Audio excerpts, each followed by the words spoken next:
Good morning to everyone. Buenos días a todos. Acá estoy para ganamos dinero más. Subscribe to the channel and like the video. Suscríbete a mi canal y gusta el video. Acá es donde ganamos dinero con precios. Y si que hay un que está favorito, yo te doy un precio para mirar o quieres jugarlo como tú quieras. Here's where I'm going to give you guys a price. And if I don't see at the price, if it's gonna be chalk, I'll give you guys a price to look at and keep an eye on, or you guys can play it however you guys seem to feel fit. Good morning.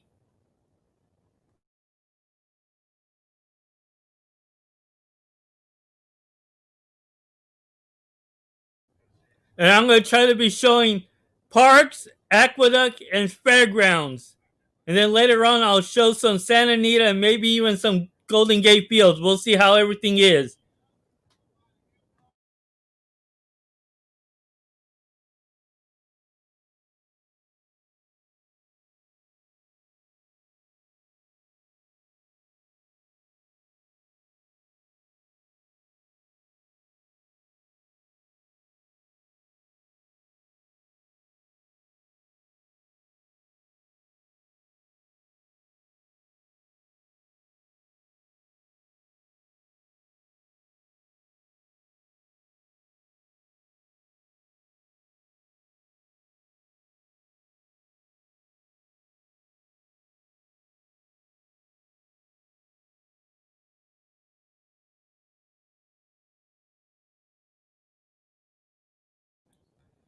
Even though with my selections, if I'm wrong, I always like to see about a price and all that.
Right now, I have the screen on video just in case any type of music comes on and I don't want to be busted for copywriting.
What's up? Hola a todos.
On the track for the first here at Parx on this Monday afternoon, start of the early pick four. Also, start of a double, start of a pick three, exact the 50-cent try, 10-cent superfect the wagering it. A mile and 70 yards for a purse of $18,000, $7,500 claimer. Let's meet the field. Carmel Teeny will start from post one by Car Guys Racing, trained by John Service. Frankie Pennington rides. In the field, too much drama. It's Jamie Rodriguez for Sheila Englehart. Jeff Englehart trains. Number three, Wise's Landing. Jonathan Ocasio Zabon for Mike Inferna and trainer Tim Shaw. Number four, Pasa Time. It's Angel Castillo for the Hackham Stable. Trainer Mario Dominguez. Five, Quiet Please. Angel Rodriguez Zabon for Danny Limongelli and Stephen Krebs. Number six, Why Not You, owned by Hillside Thoroughbreds, trained by Charles DeMario and jockey Michael Sanchez. And rounding out the field, number seven, Pablo's Dream. It's Jason Wynn for Revolution Stable and Gustavo Chacon. Time for the first at Parx is about 4 minutes away.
For me here,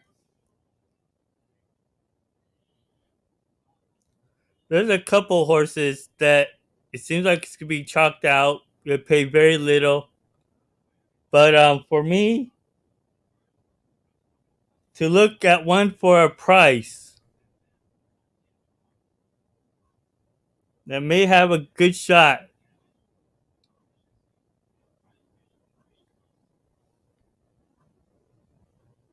should be able to handle the distance and also how the surface is. The only issue is that we'll be able to run how it's.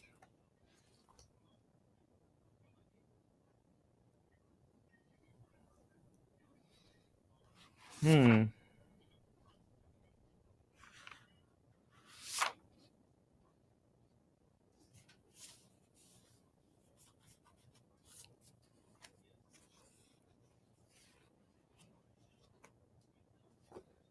The one horse that I'm gonna look at for a price here, since this race is all spread out with co-favorites and all that,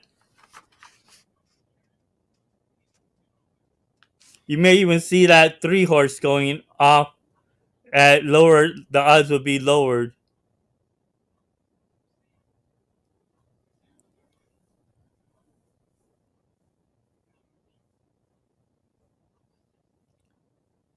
Because I was looking at that 4 horse, I like that one, but I don't like how the odds are going down and staying at how it was. It'll probably even be lower.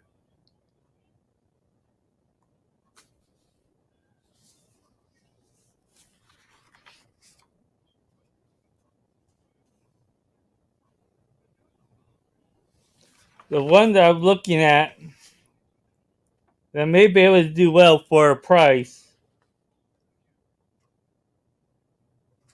I'll look at that number 6 at 10 to 1. Why not you? Because this race looks so even out. All these horses are around the same type of speed. Maybe you could get a nice price here. So for me, I'm looking at that number 6 for a price.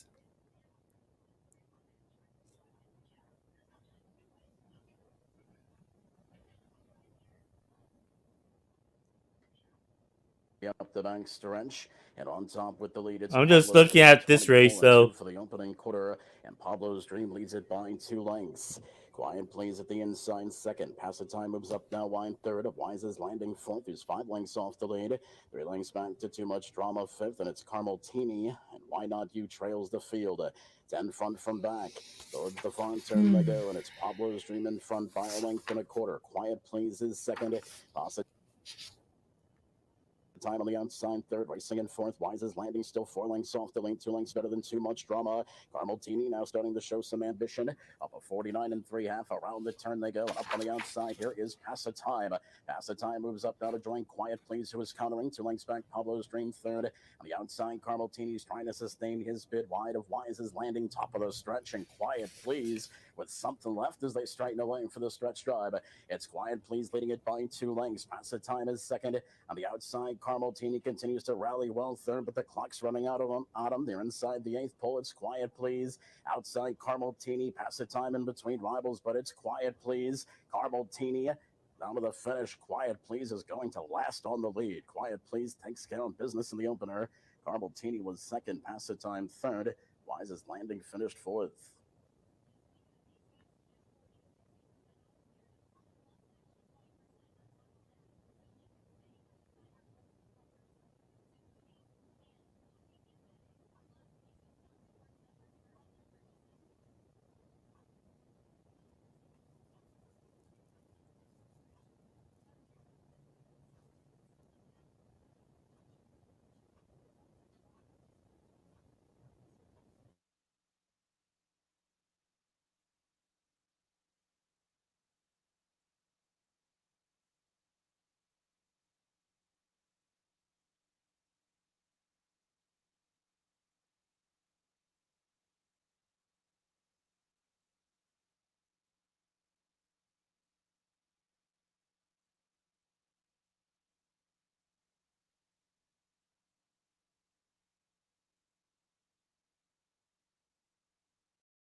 Race 1 to number 5, Quiet Please, unofficially. Second, number 1, Carmel Teeny.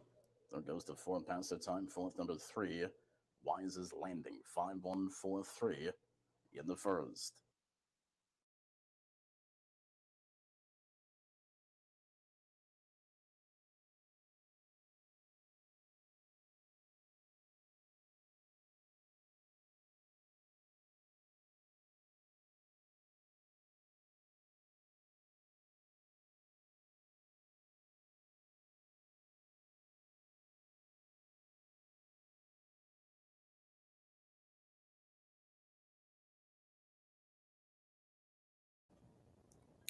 So now here's Aqueduct.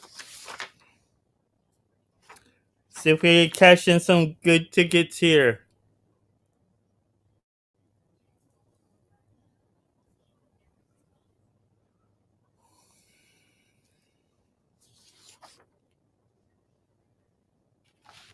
I'm pretty sure they're gonna play like that one, and also maybe even that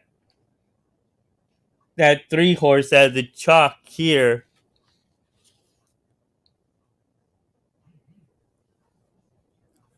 Subscribe to the channel and like the video. But here at Aqueduct, my top selection is gonna be the number 2. Can I see clearly now?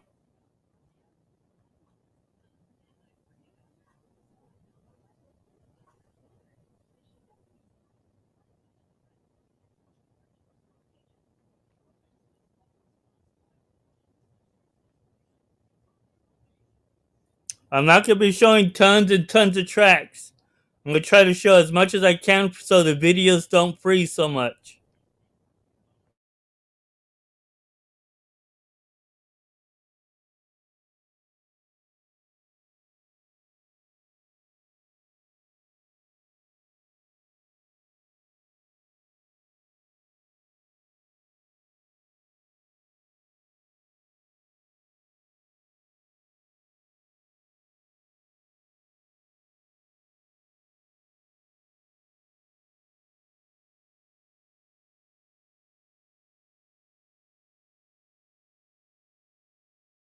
Now the only issue now is that Aqueduct and Parx are gonna be running close together now, very very close. So I'm gonna try my best to try to get you the races as live as I can.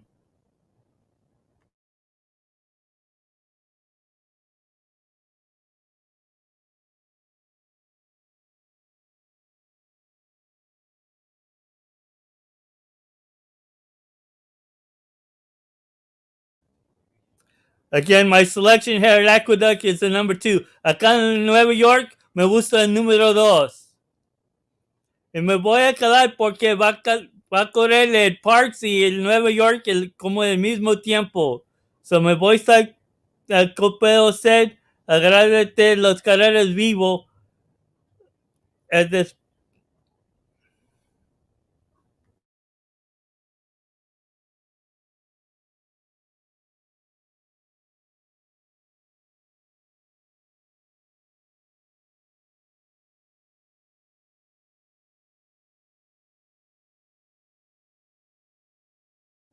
No hay Ghost Remora. No Ghost Remora. No está nada de allá de Florida.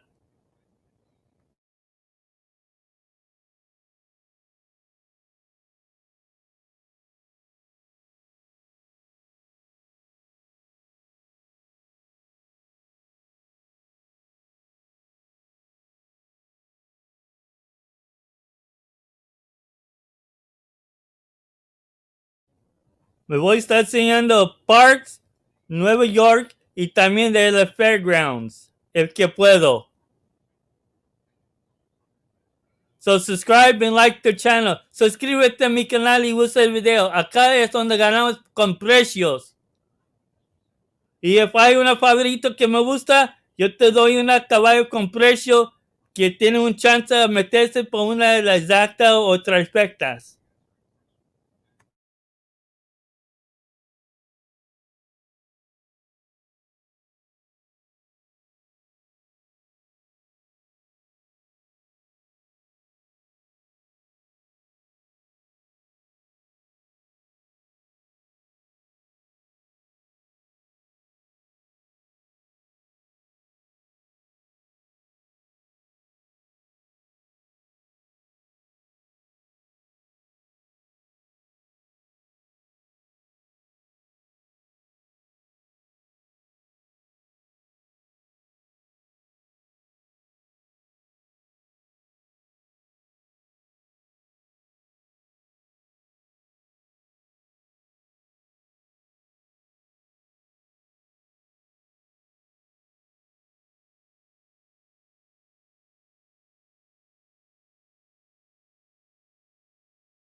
Subscribe to the channel and like the video. Suscríbete a mi canal y gusta el video.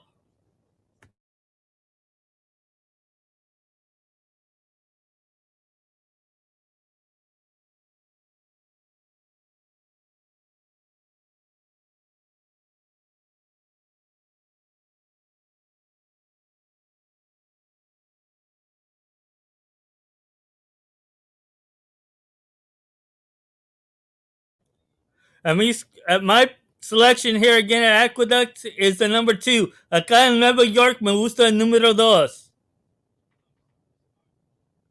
En el Parx, el primer carrera se ganó el número 5.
Good luck to everyone on their selections here at Aqueduct. Buena suerte a todos en tus cogidos y tus juegos acá en Nueva York.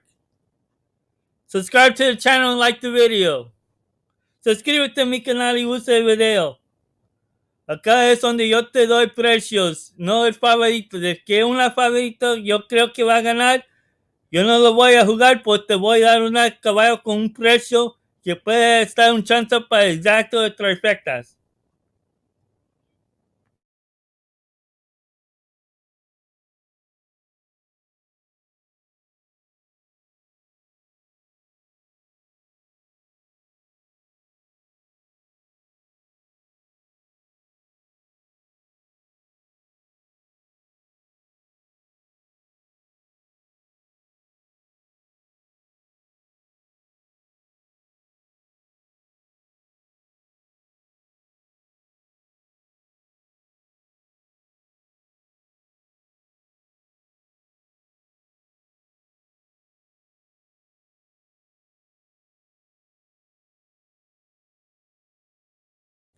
We're going to be cutting it close, so my selection in race number 2 at Parx is the number 7, Beachside.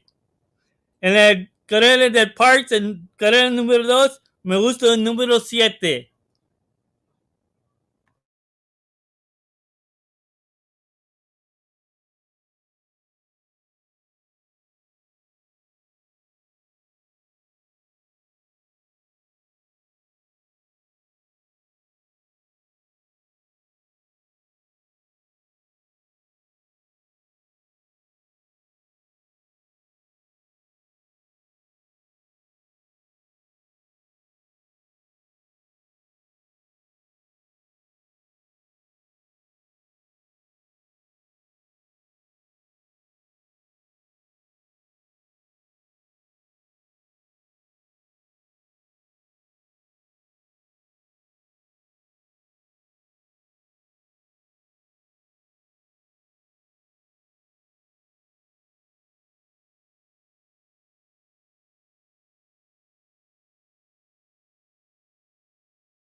Acá en Nueva York me gusta el número 2.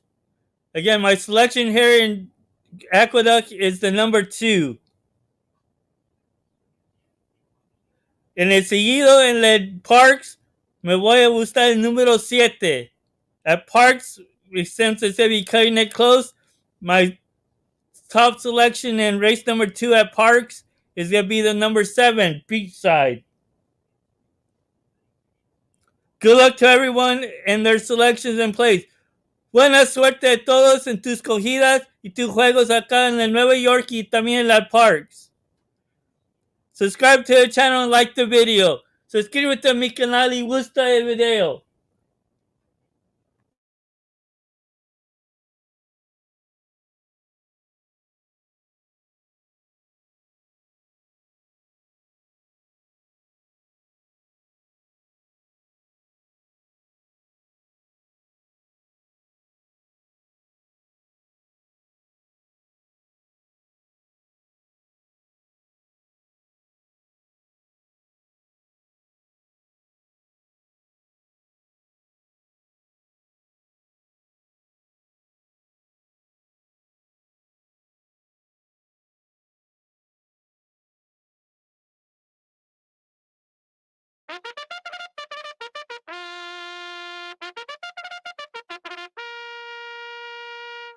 Horses coming out. First race, it'll be run at 1 mile. There is exacta, trifecta, superfecta, double, pick 3, and pick 5 wagering. Main track is fast with 4 minutes to post.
Yeah, that fight's good.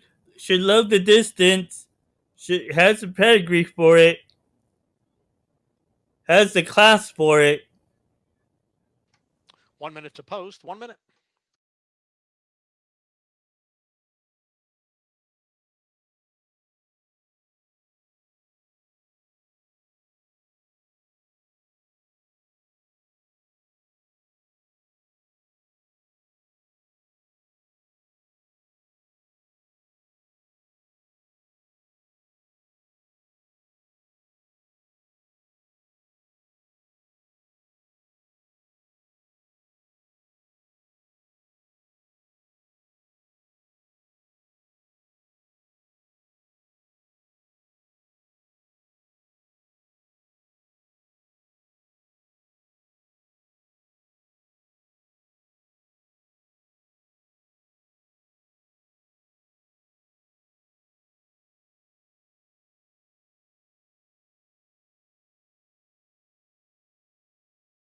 Good luck to everyone here on their plays and selections at Aqueduct. Buena suerte a todos de tus cogidos y tus juegos acá en Nueva York.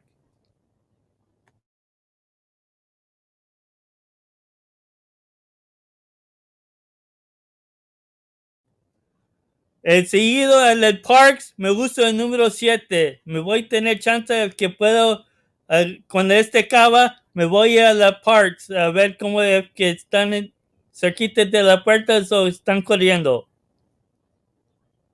Since Parks and Aqueduct will be running close to around the same time, I'm going to try to get there as soon as I can to see if I can get their live race as close as I can. So if I can't, my apologies.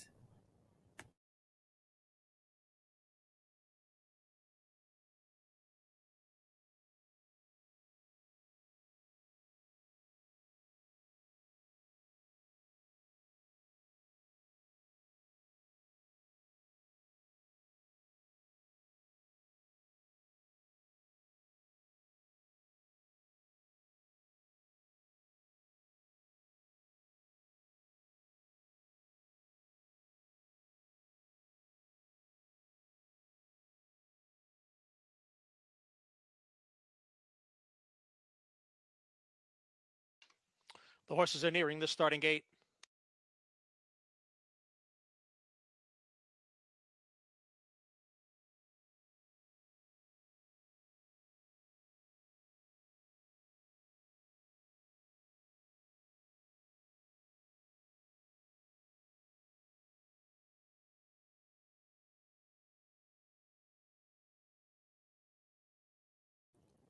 It's 0 minutes to post at Parks too. So once this race is over, I'll head over there as soon as I can.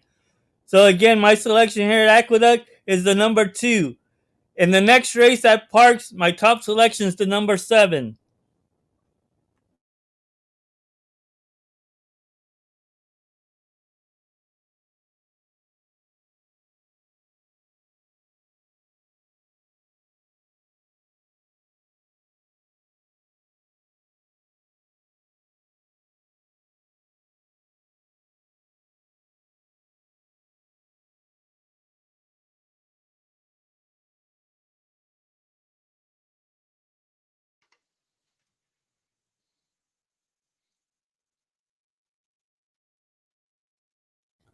Thank you. Waiting for Malibu Anthem and Cherokee Song.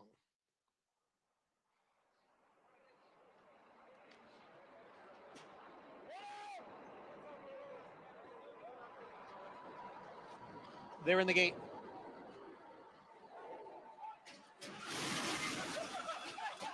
And they're off. That's Boom Boom Girl, who goes for the lead. Malibu Anthem's on the outside, and between her horses now and moving up, as I can see clearly now, with Barista Vixen down at the rail. They race up the chute, head for the main track. It's Boom Boom Girl. I can see clearly now the two of them are heads apart for the lead. Malibu Anthem on the outside is third by a head. Cherokee Song runs in fourth. Barista Vixen down at the rail, gaining some ground. And the trailer is Wicked Happy in sixth. And the quarter went in 24 seconds. Boom Boom Girl challenged on the inside by Barista Vixen. And those two are now heads apart for the lead. Wicked Happy, widest of all on the outside, and now moving up right alongside of Malibu Anthem. The trailers are Cherokee Song, and I Can See Clearly Now. They passed the half-mile pole. Boom Boom Girl is still there. Ran the half in 47-3. Malibu Anthem is second by a head. And on the outside is Wicked Happy in third. Barista Vixen down at the rail in fourth, a little more than 2 lengths from the lead. At the back are Cherokee Song, and I Can See Clearly Now. It's a Boom Boom Girl, Malibu Anthem, Wicked Happy. The three of them stacked across the track as they hit the quarter pole. Malibu Anthem on the outside, it's Wicked Happy. Boom Boom Girl continues to battle on. Here's Barista Vixen now gaining ground on the outside. Barista Vixen has taken over the lead. Malibu Anthem and Wicked Happy giving chase second and third, but it will be Barista Vixen. She's pouring it on here in the stretch. Barista Vixen, much the best, won by a half dozen lengths, and it was close for second between Malibu Anthem and Wicked Happy. Boom Boom Girl was fourth.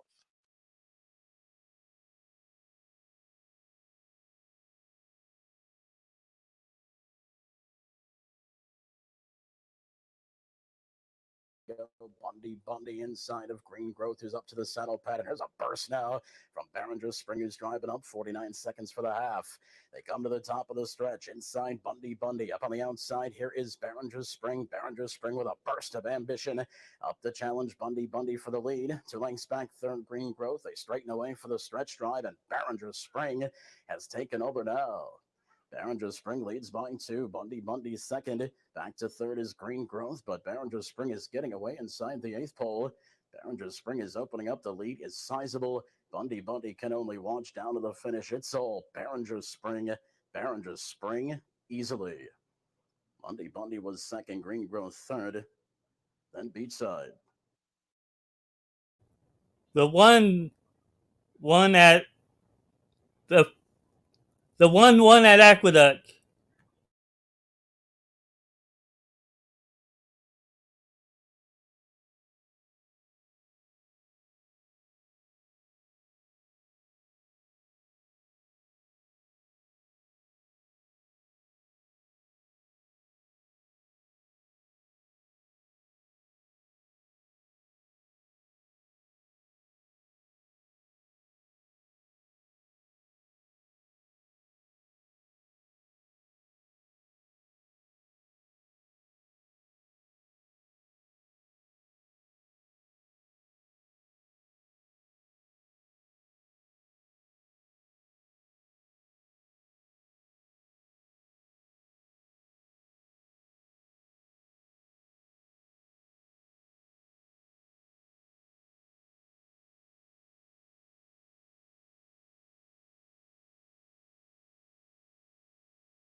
Number 1 is Barista Vixen, a 4-year-old bay filly by Algorithms.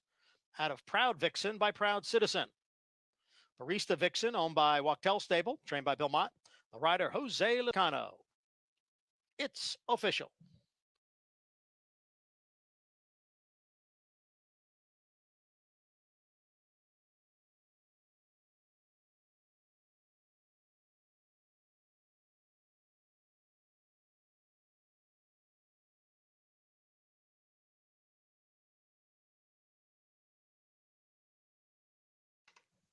First race exacta, $8.90. The trifecta, $23. And the superfecta pays $8.02. Second race, no changes. Exacta, Quinella trifecta, superfecta, double, pick 3, and pick 4 wagering.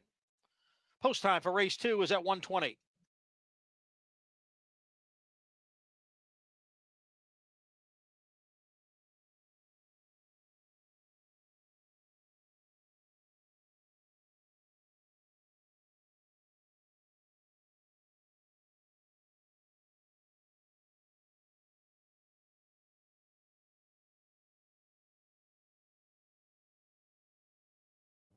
No me voy a estar enseñando muchos traques.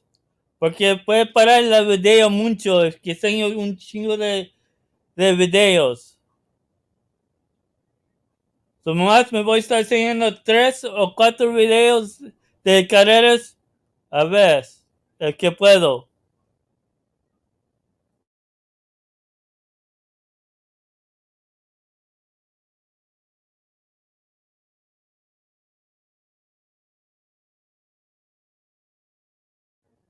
I'm not going to be trying to show as too many tracks because then that'll really slow down the videos, the live video streams. So I'm only going to show at least 3 or 4 tracks as I can.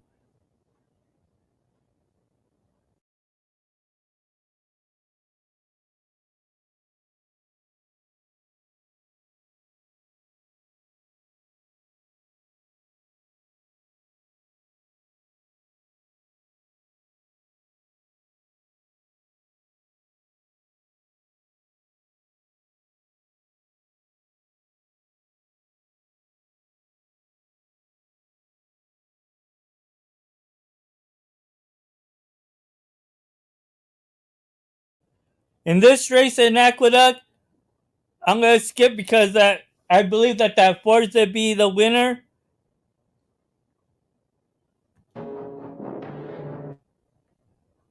I believe that Forza be the winner. So for a price horse to keep an eye on and watch, I'm going to look at the number 6 in the second race at Aqueduct.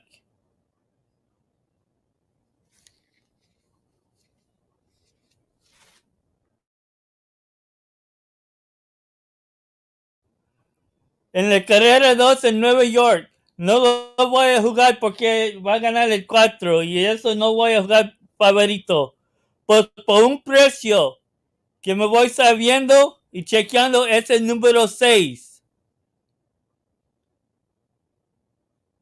Subscribe to the channel and like the video. Suscríbete a mi canal y usa el video.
A las 11 me voy a estar enseñando la fairgrounds.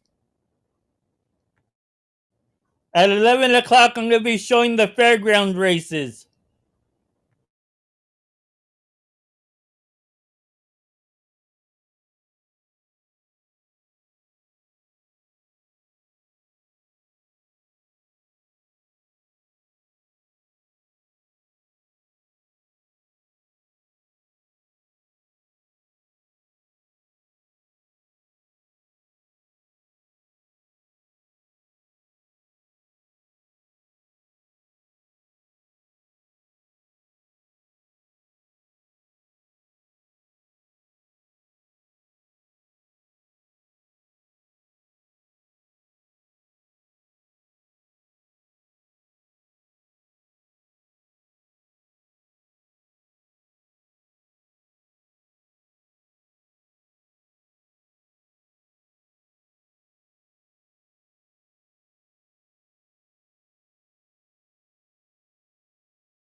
Again, here at Aqueduct's second race, I'm going to skip because I believe that Ford is going to actually win.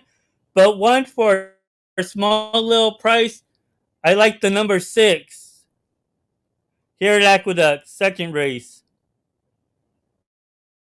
Acá en esta carrera yo no me voy a jugar porque no hay jugar el value de la jugada del 4.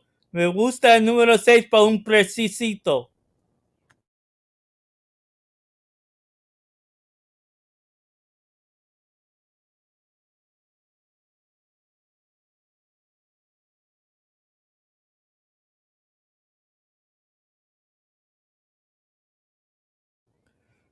Subscribe to the channel and like the video. Suscríbete a mi canal y usa el video. Acá es donde tenemos precios.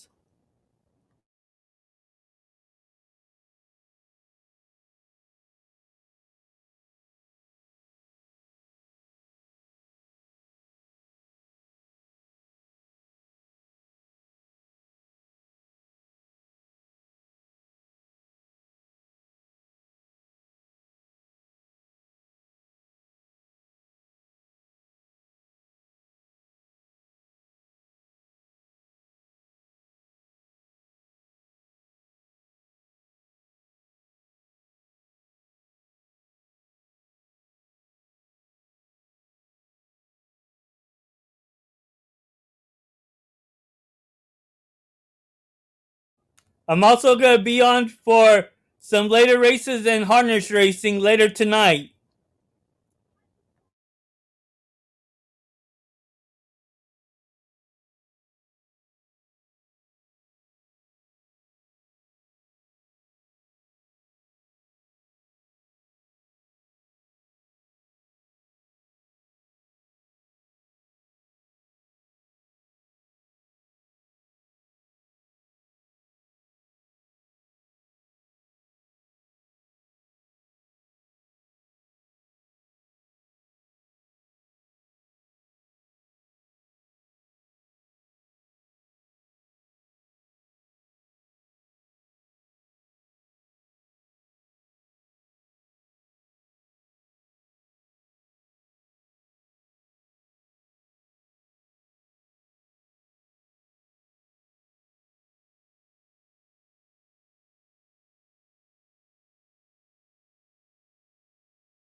If I can, I'll try to show Parx, but for Parx next race, I don't see that there's going to be any value. I believe that the 7's going to be the winner. But for a little price, I'm also going to go with the number 6 there. En el carrera allá en el Parx, no voy a jugarlo porque no hay precio bueno que va a ganar el 7 facilito. Pues por un presito puedes jugar el número 6 para ganar poquito más dinero. Good luck to everyone. Buena suerte a todos.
Acá no voy a jugar la carrera porque puede ganar el 7 facilito.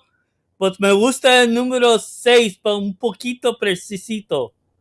Otro caballo que puede tener chance de meterse bien. Ay, déjame ver mi papel acá. El número 3 puede meterse bien acá en el Parx. Pues me gusta más el 6 del 3.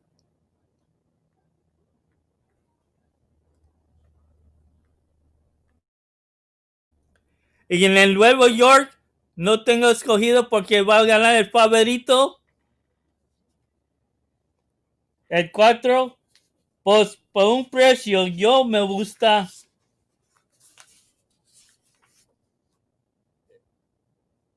el número 6 hay.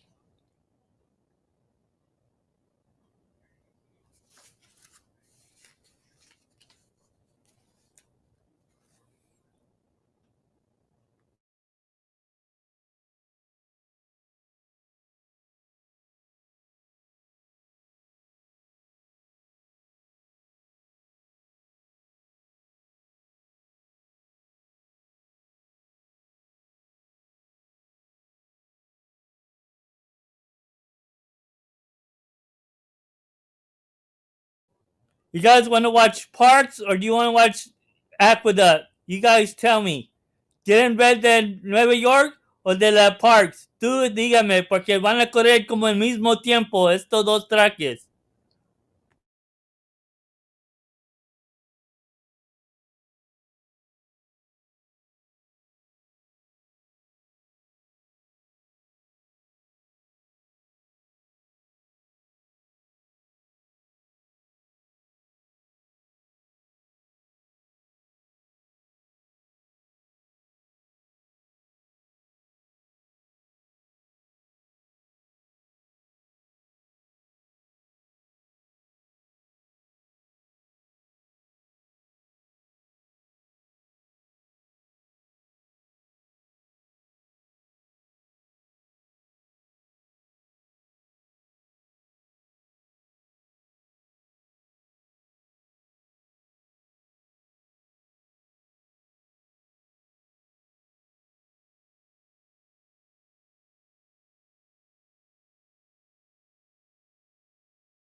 Otra vez, acá en el Nueva York yo no voy a jugar la carrera porque va a ganar el favorito facilito.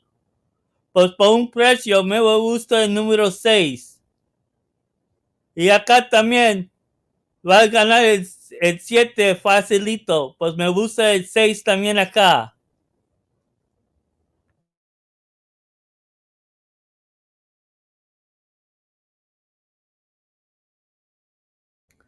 Subscribe to the channel and like the video. Suscríbete a mi canal y usa el video porque acá te doy información de caballos que tienen precios. Y el que creo que va a ganar el favorito, yo te doy un caballo que vas a ver, puedes ver con tus ojos o jugarlo en la exacta o trifectas.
Pare eso, más una vez coges un caballo y ya, no quiero ver de una persona o te doy time out.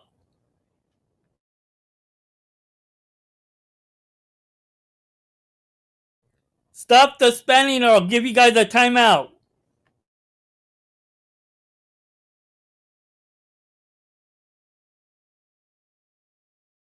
Hold my call is next.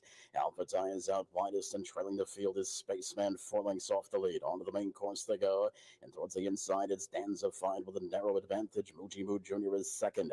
A length back, Hold My Call is third, followed fourth by Alpha Tie. 2 lengths back to Spaceman, who trails the field. 6 lengths front from back. Up the backside, they continue with Danzified. Danzified has the lead by a length. Muji Moo Jr. is right there. Hold My Call moves up now into third. 2 lengths back. Alpha Tie is fourth. Spaceman continues to trail 23. For the opening quarter around the turn they go. It's Danzified with the lead by 2. Up on the outside, Hold My Call is second. Muji Moo Jr. starts to drop back. Alpha Tie is trying to kick in now. Coming under a ride, still 4 lengths away from the lead. As they come to the top of the stretch, Caballero with a confident peek back. Danzified leads by 2 lengths. They straighten away for the stretch drive. Hold My Call's trying to hone it, and now Danzified just blew the turn there. Bore out wide still has the lead. Hold My Call is second. Alpha Tie 3 lengths back third. Mid stretch it's Danzified. Hold My Call 2 lengths behind. Outside Alpha Tie third. Inside the 16th it's Danzified with an interesting stretch run. But Danzified nonetheless gets it done. Hold My Call was second. Alpha Tie finished third.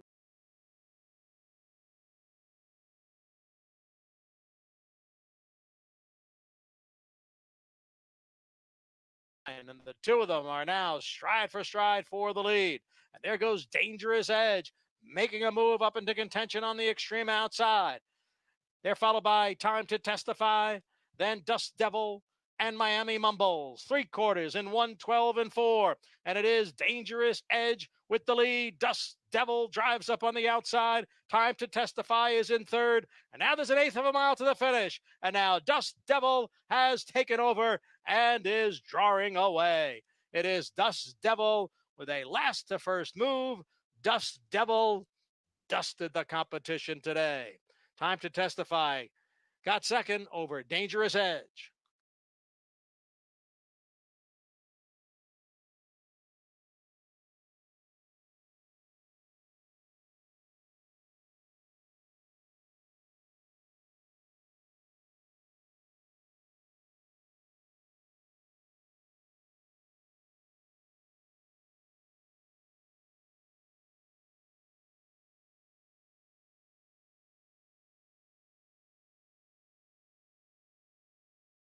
There is an inquiry at Parx.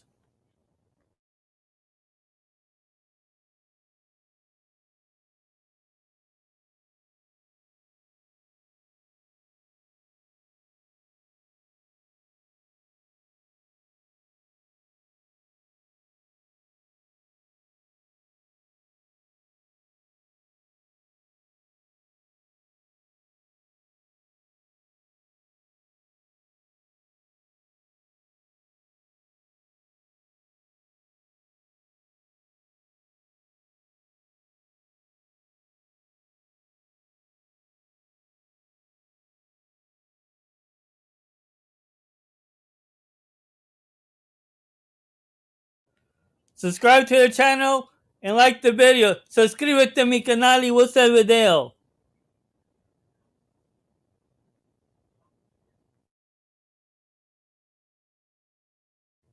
There's less than maybe around 30 minutes till fairgrounds. Number 1, Dust Devil was first. Number 2, Time to Testify second. Number 5, Dangerous Edge finished third. Number 3, Color Me Potts, he was fourth. Results are unofficial. 1, 2, 5, and 3. The mile in 1 minute 39 and 1/5 seconds.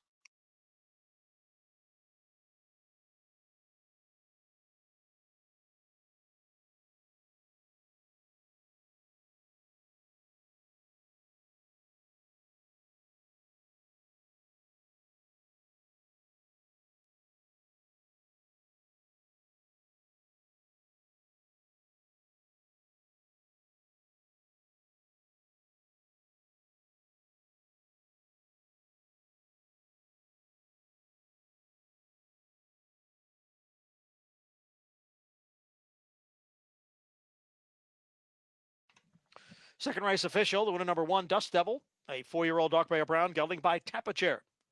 Out of Devil's Humor by Distorted Humor.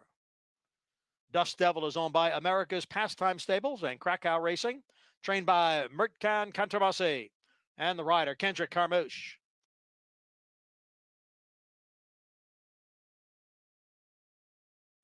Hey, Carrier, don't we have our horse running tomorrow at Northfield with the group?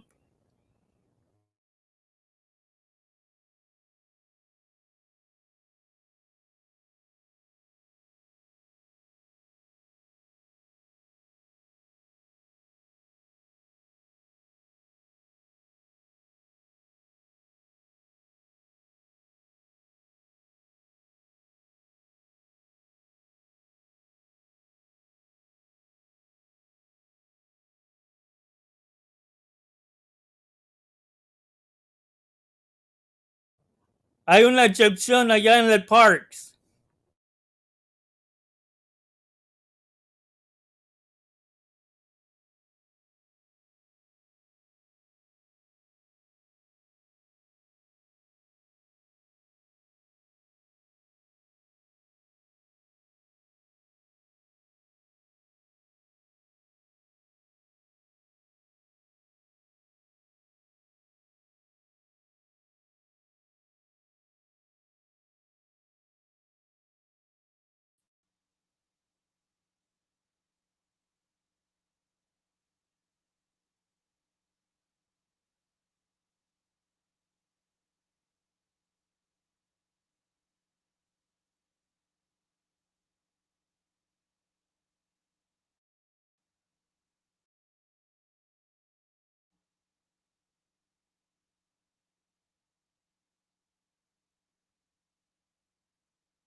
There's 33 minutes to the start of the fairgrounds. Hay 33 minutos para la fairgrounds.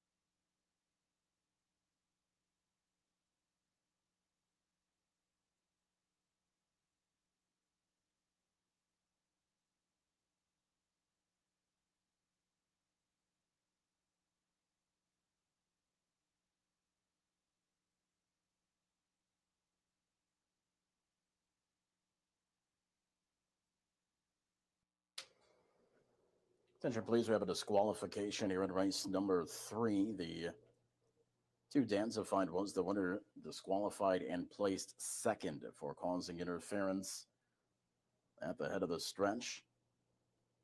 2 number 6, Hold My Call. So check your tickets carefully. It's 627 in race 3, 627.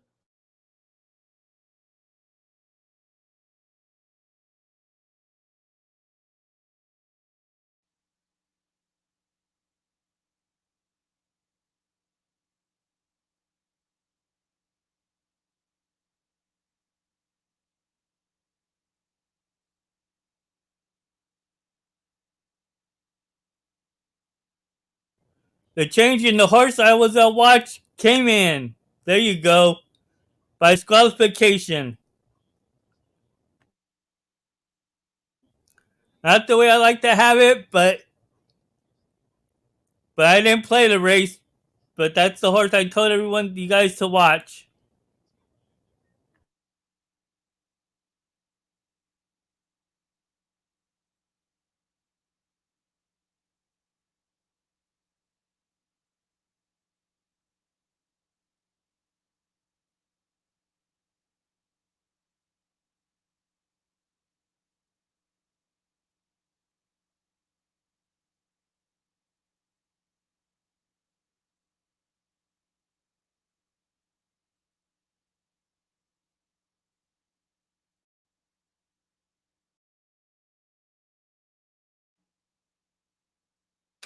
Number 6, Hold My Call, plays first here. 4-year-old colt by Hold Me Back of the Lemon Drop Kid Mare Bugle Call.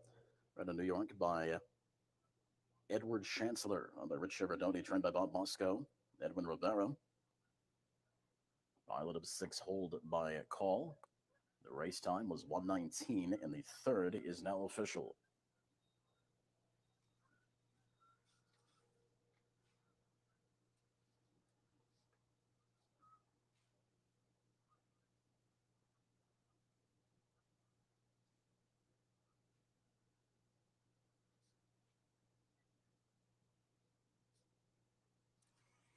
Winner at $6, $3, $2.20.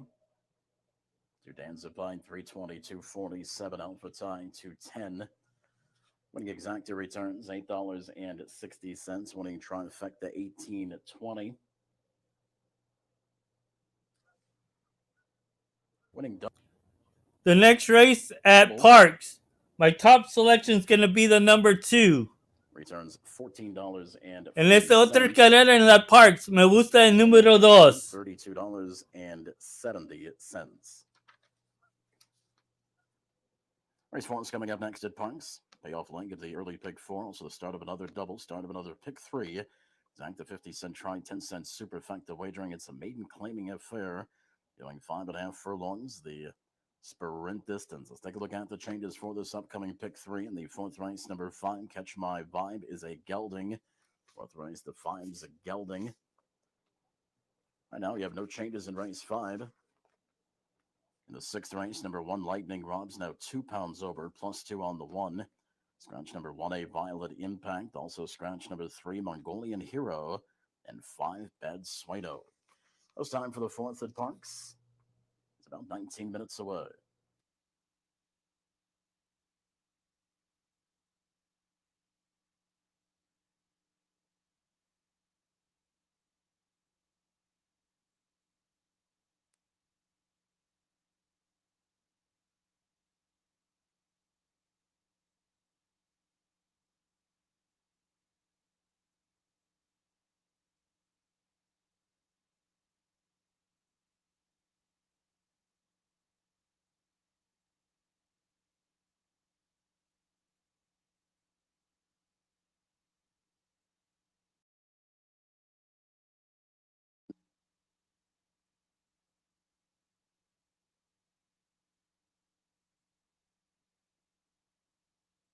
Racing fans, if you turn your attention to your television monitors, we'll view what the stewards viewed in their decision to disqualify number 2, Danzified, in race 3. We saw that right at the top of the stretch.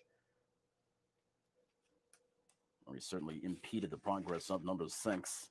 Hold My Call, coming right out on him.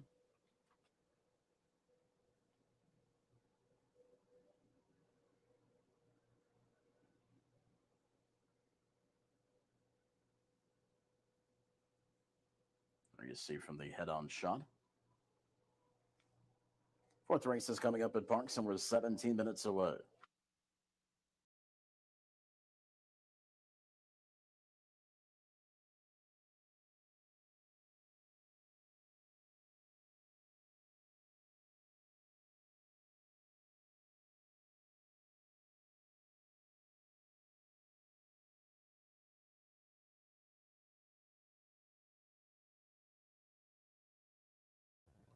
Here at Aqueduct. I see it that the 6 is going to win. I think it should be an easy winner. For a price, I'm going to look at them.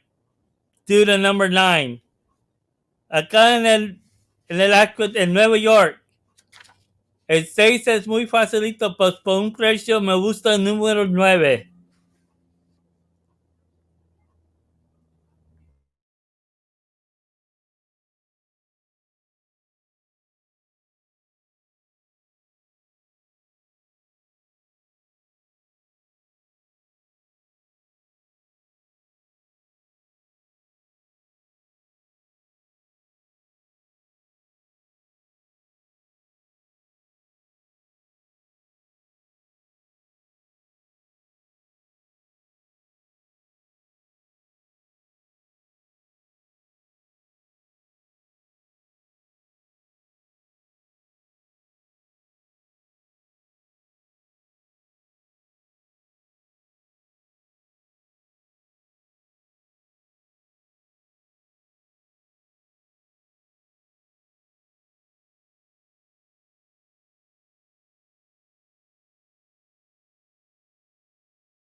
Acá en esta carrera me gusta el número 9 en el Nueva York. Por un precio.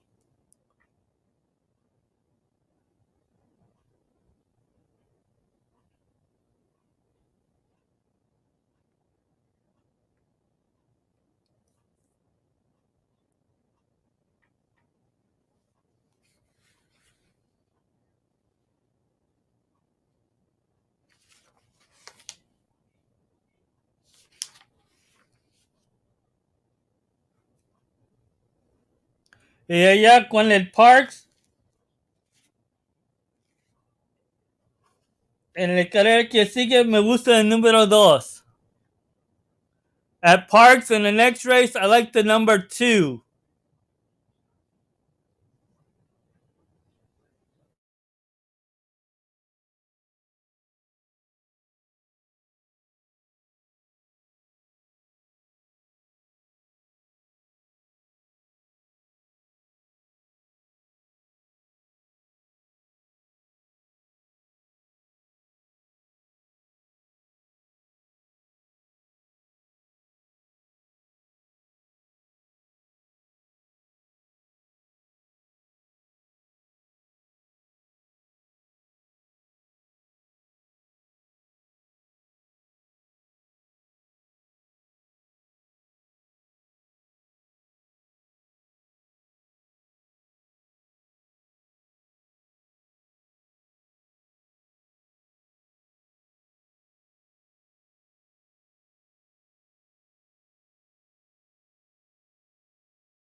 Subscribe to the channel and like the video. Suscríbete a mi canal y gusta el video.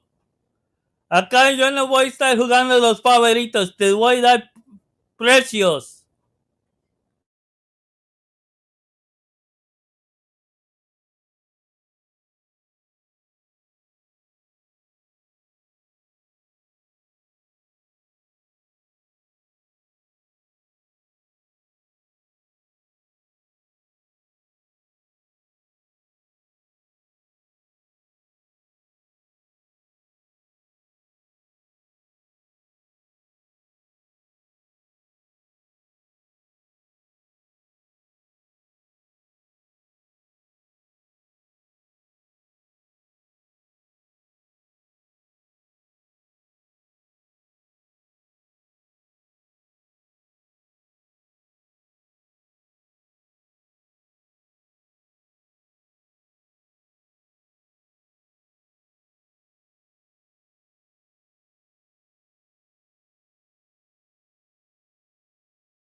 Esos que todos van a decir que el 6 va a ganar.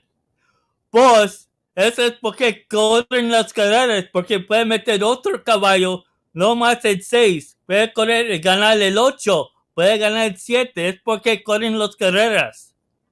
Y yo doy precio, yo no voy a estar jugando el 6 porque es favorito.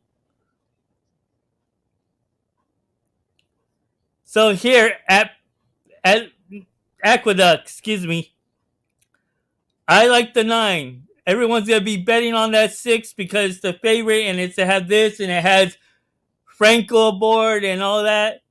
I'm not gonna be playing it because of that. I like to make you guys a price and make you a little more extra money instead of $2 or $3. So here at Aqueduct, my top selection is the number 9.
Y en el fairgrounds, at fairgrounds, I'm gonna go with the number 6 at the fairgrounds. En el fairgrounds, me gusta el número 6.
Good luck to everyone on their selections.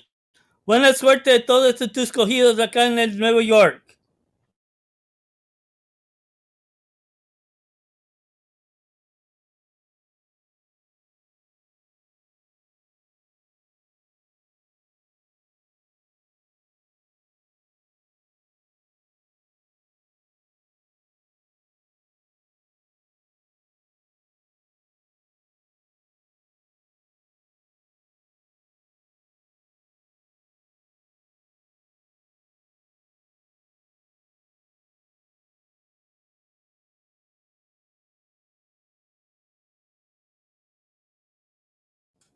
Y yo dije que yo me gusta el 6. Pues por un precio me gusta el 9 para ganar más dinero. No más un 2, 10 centavos o más.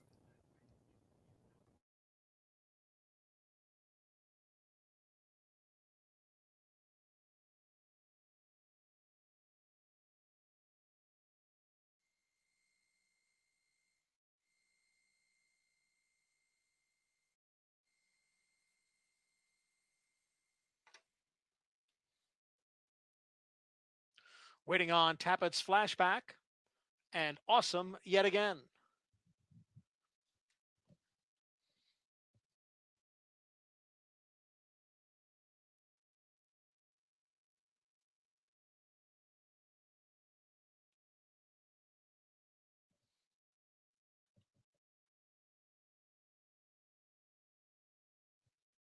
They're all in.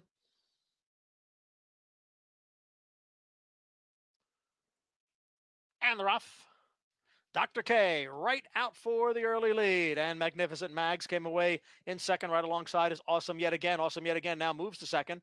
Magnificent Mags is next in third. Streetcar Jones runs in fourth, and then it's a break of 3 lengths back to Tappett's Flashback, who runs in fifth. Dr. Grinsich is sixth, and the trailer is Our Lucky Man in seventh.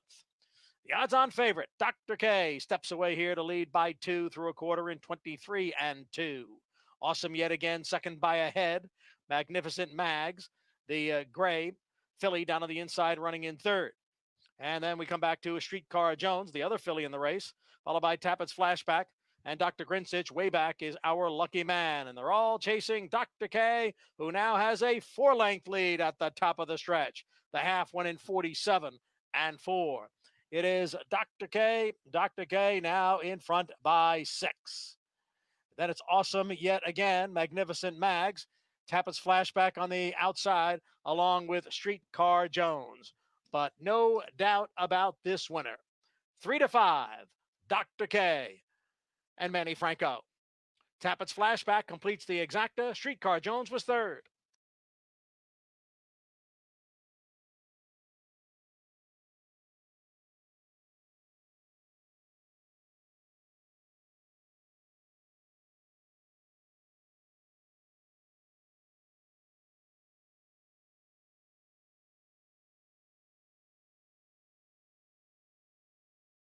Claiming sprint at 6 furlongs, all 8 run. No scratches, no jockey changes. 1 Outlaw X. 1 pound over. The 1+1 leads the parade. Exacted trifecta superfecta. Pues no me oíste. Yo dije que me gusta el 6. Va a ganar. Pues por un precio es el 9 que yo estoy viendo.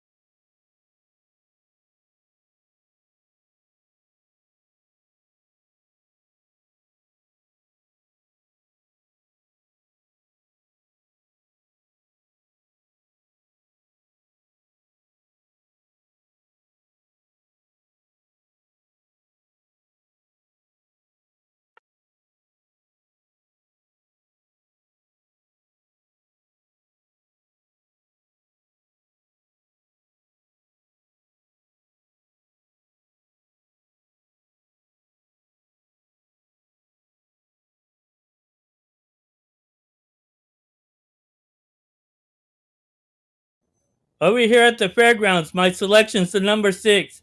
Acá en las fairgrounds me gusta el número 6.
El de la Park se ganó la 10 porque estaba corriendo cuando estaba corriendo en Nueva York.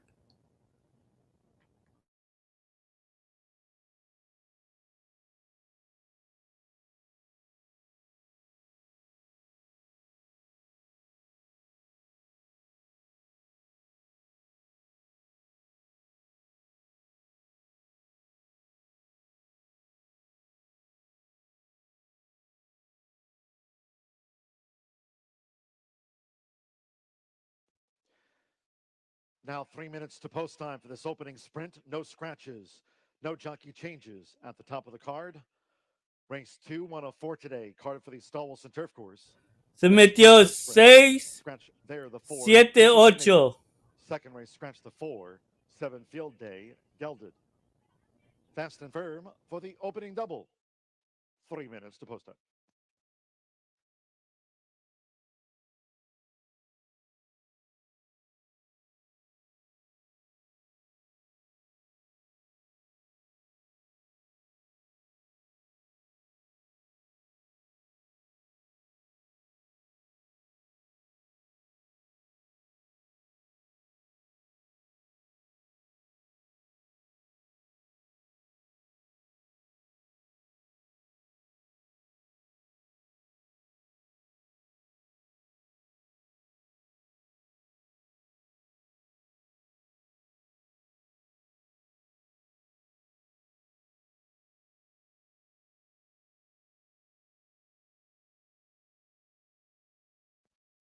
Two minutes.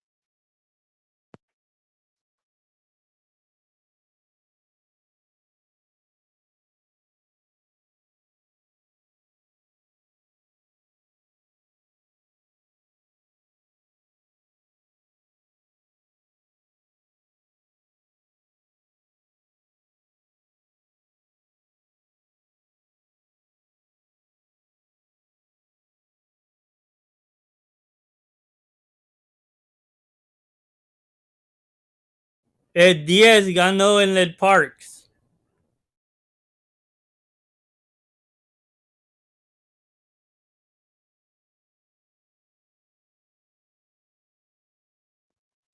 We've now drawn to within 1 minute to post time.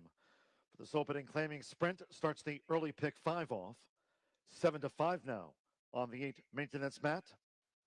Collating jockey Annabeth Skitza starts the card of 36 meet wins. 7 to 5 maintenance mat. Last out sprint winner here. There's 5 to 2 on the 6 D2. Mitch Morrill for Shane Wilson. There's the favorite maintenance mat. Black with a gold cap. There's 4 to 1 Outlaw X. Gabriel Saez for Brett Calhoun. It's 7 to 1 Trivista and Blue Water Cat. All they run. Pick 5 start. Fast, firm, and 1 minute to post time.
The horses are approaching the starting gate. Last call for the 50-cent early pick 5 starts with a sprint. Fast and firm. Near the 6 furlong start.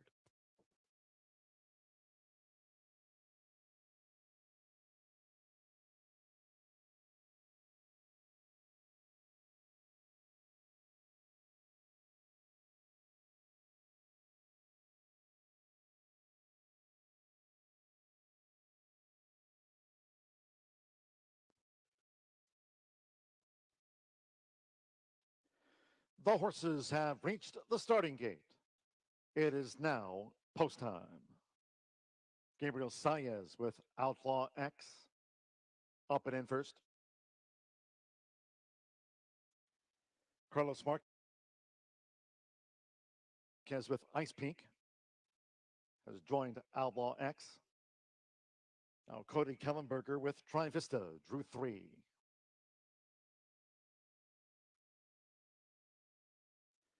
Santos Rivera with Maggi in the black and yellow blocks.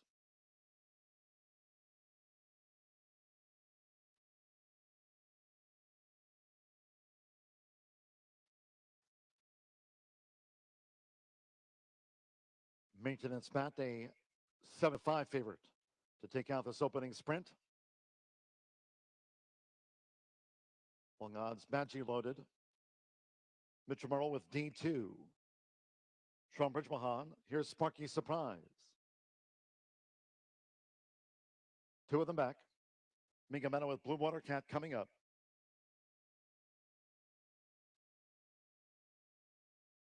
One more, that's the opening favorite. Adam Eskitsa with Maintenance Matt. Loads at 6-5. At 6 furlongs under sunny skies, main track fast. Waiting for Maintenance Matt.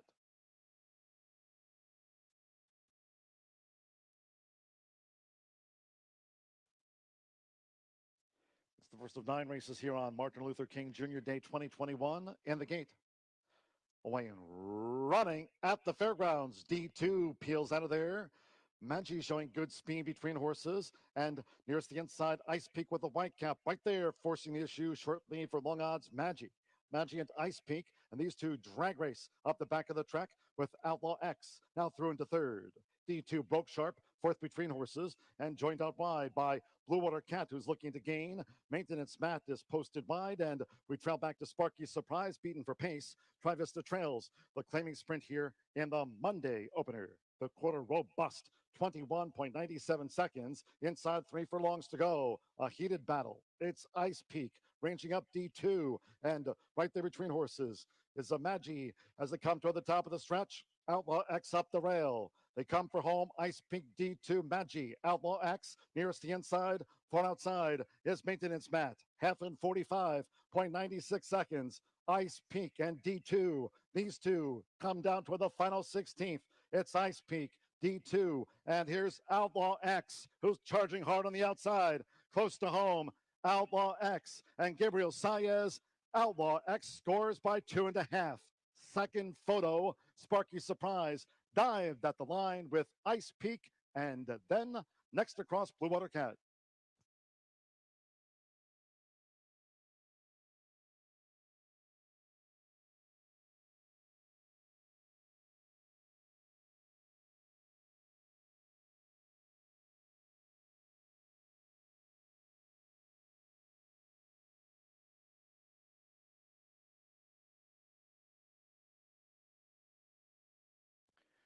One Outlaw X at 5-2 was first. 111.82. It is a photo for second. Please hold all tickets until official. Posted the full order now. 1, 4, 2, 3. Try this to the fourth. One Outlaw X at 5-2 was first for Sparky Surprise. 28-1 gained second on the line. 2 Ice Peak. 14-1.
A esta carrera yo no voy a estar jugando. Se va a ganar cualquiera y va a estar favorito. So, esta carrera yo me, gusta.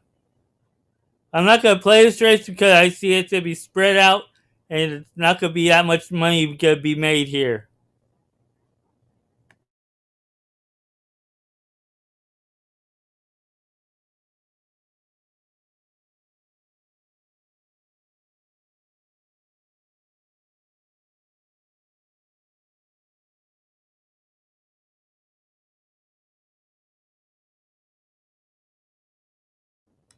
Y tú sabes quién sabe, yo no juego, el que no me sabe, yo no juego los favoritos. Eso es porque yo no juego la carrera que yo supe y sé que va a ganar el favorito. So es porque, pues yo te doy un precio que puedes meter para la exacta o algo así, o trifecta. Pues si yo sé que va a ganar el favorito, yo te digo un precio que puedes meter para el exacta y trifecta. Yo no lo voy a estar jugando la carrera, yo sé que va a ganar el favorito.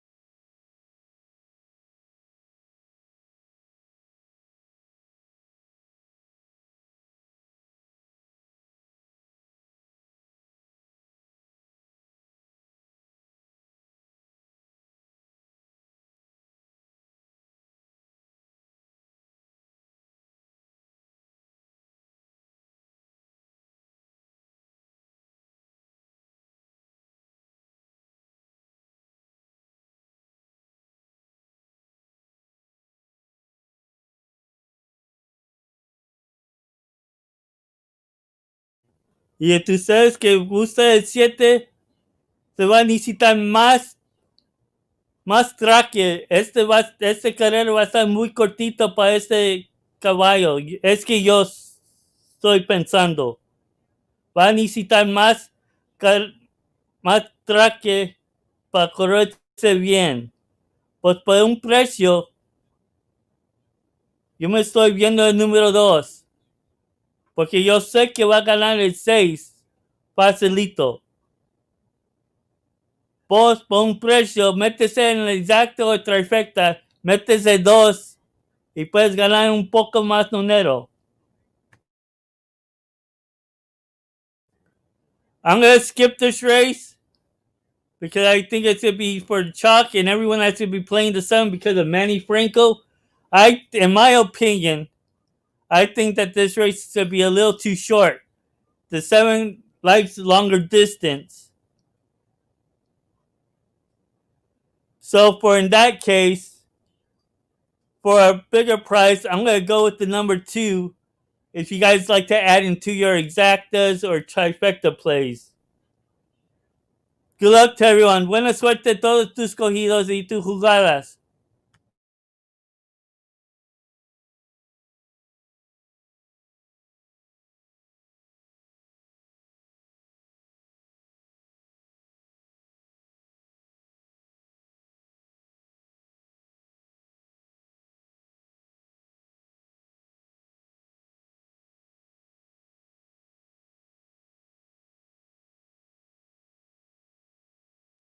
Y hay tiempo, me voy para el parque y entonces me regreso para atrás para el Nueva York.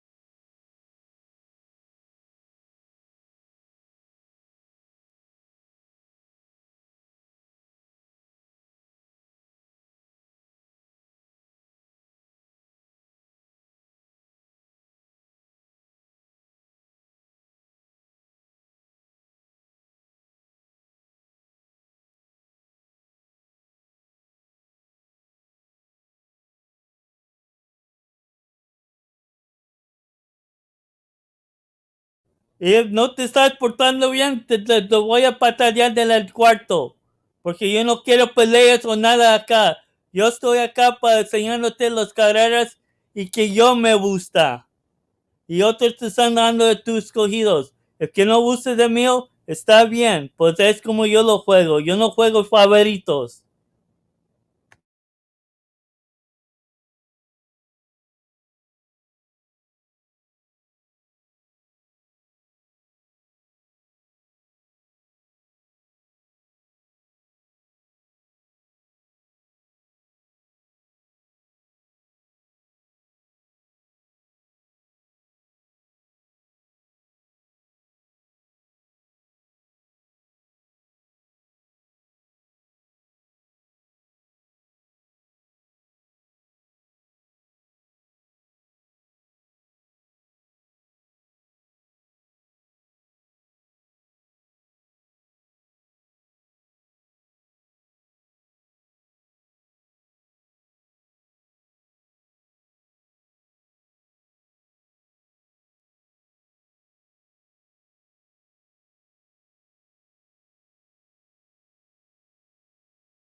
I don't want no arguments or anything because I'll boot you out of the room or give you guys a timeout.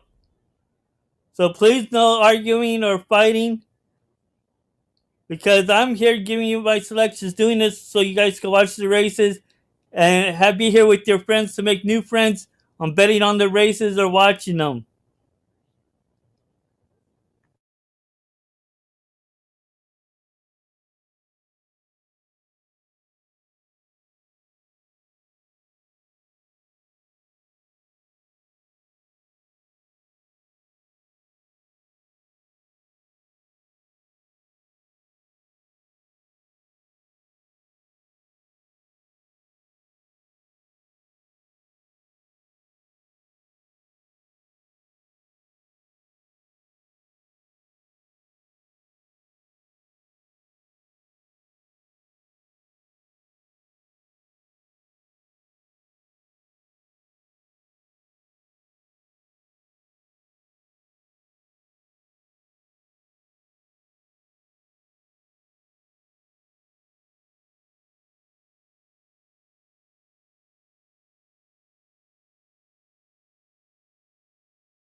El número 3 es que un precio.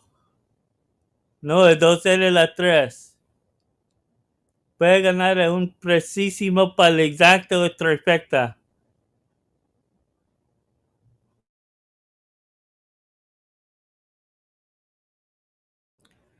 Va a ganar el 6 o el 7. Pues si juegas esos 3 atrás, puedes ganar más número.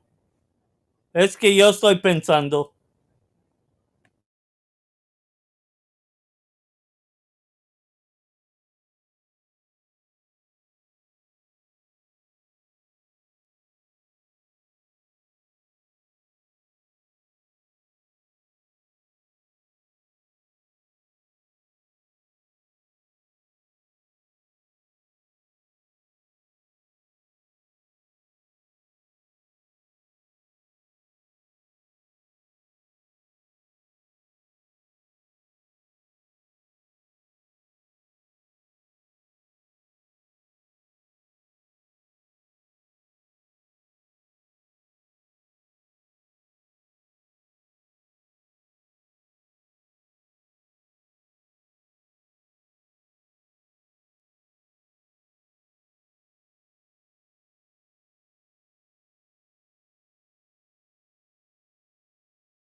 Santa Anita's in around 50 minutes.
10. Bends 1, 2, 4, 9, and 10.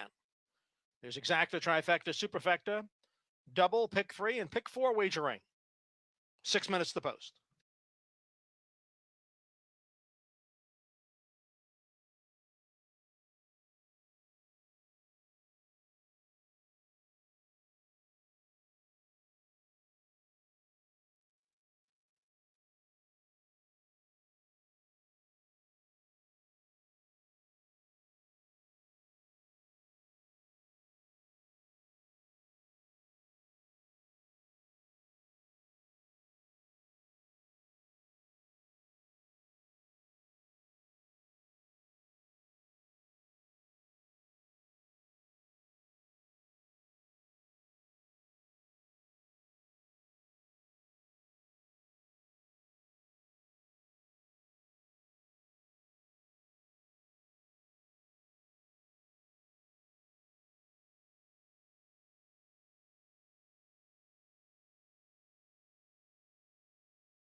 One minute to post. 1 minute.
Good luck to everyone on their selections and plays. Buena suerte a todos en tus cogidos y tus juegos acá en el Nueva The York. horses are approaching the starting gate.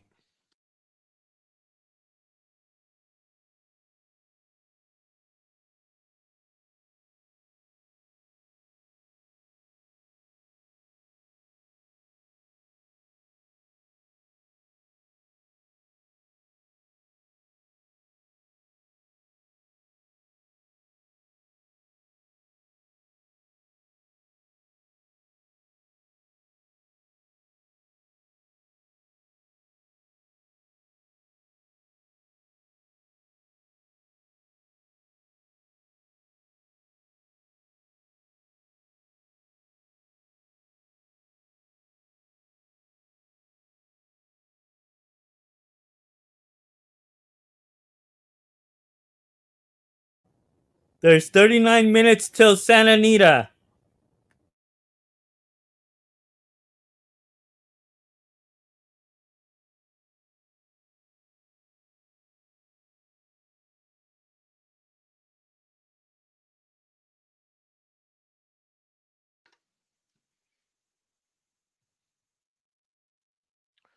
Waiting for Colton, Mississippi, and Orpheus, and Successful Saint.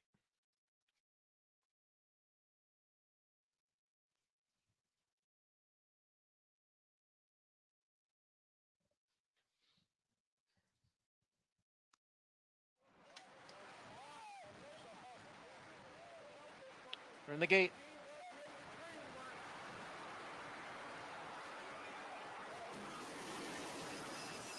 And they're off. Hooray for Harvey. Out for the lead. Orpheus is right there. Successful Saint.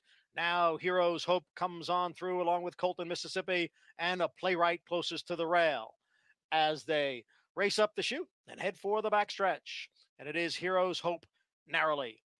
Colton, Mississippi is running in second. Hooray for Harvey, a close-up third. Playwright is a close-up fourth. Then Successful Saints running in fifth, followed by Autostrada in sixth. Then Frankie Barone next in seventh. It's almost 3 lengths. Back to Scarf It Down.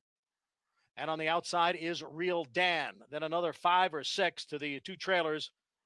And that is Real Dan at the back of the pack, along with Mills. Quarter in 23 and 4. Colton, Mississippi. Heroes Hope in between horses. And on the outside is Hooray for Harvey. Then it's Autostrad, who's racing in fourth. Successful Saint on the outside in fifth. Playwright dropping back at the rail in sixth. Passed there by Scarf It Down on the outside in seventh. Then it's Frankie Barone next in eighth. That's Orpheus, who's running in ninth, followed by Mills. The trailer is Real Dan.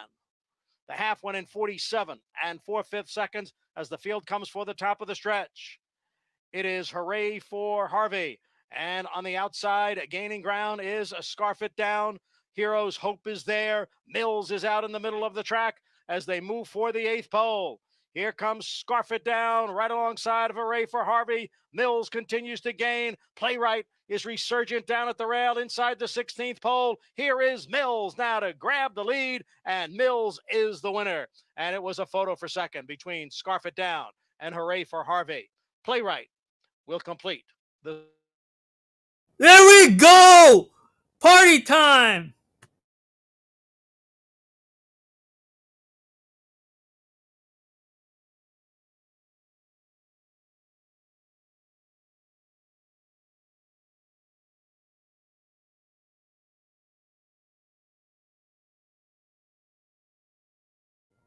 It's a small but here.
And that's why we run the races. Eso es porque corremos el carreras. Porque todos pueden ganar, un chance de ganar. No más el favoritos.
$213.25.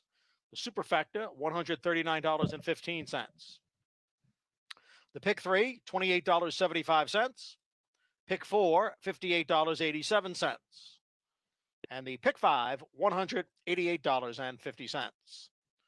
In the sixth race, scratch number two, Big Engine, scratch the two.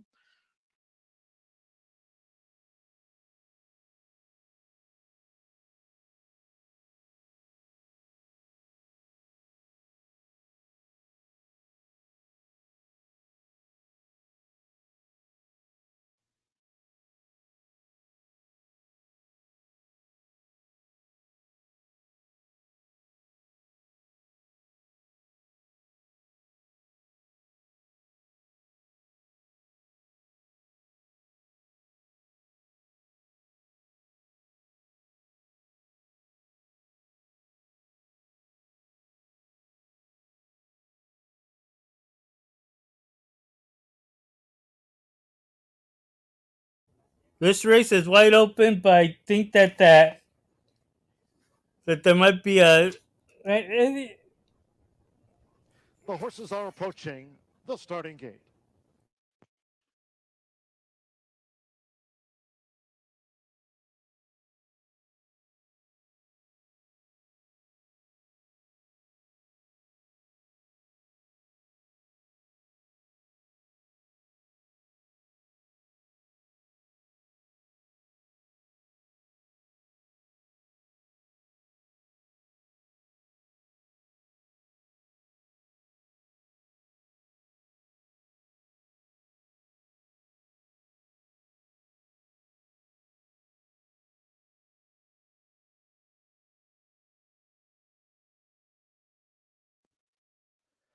The horses have reached the starting gate. It is now post time. Here's the Twin Spires market mover. First up, Adam Beschizza with Zipdo. Over here at the fairgrounds, I like the number 8. Acá me gusta el número 8.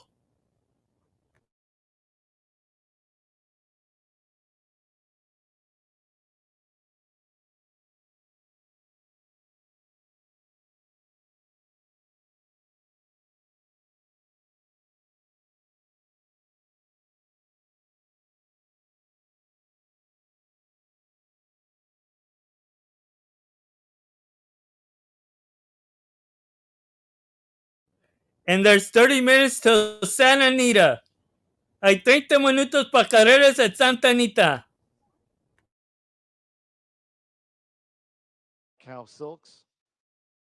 Red, white, and blue patriotic blinkers.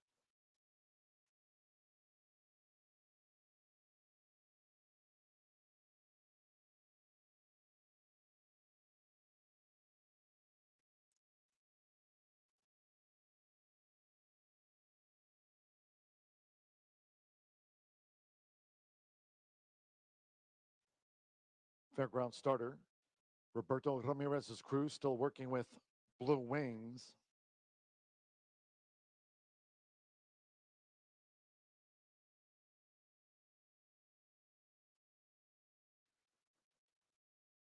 Still waiting to load is a 16-time winner, Riv. The favorites are already in. Zipto, that Twin Spires market mover, and Cayman's Cobra, 5-2 both. Waiting for Blue Wings, delaying the start.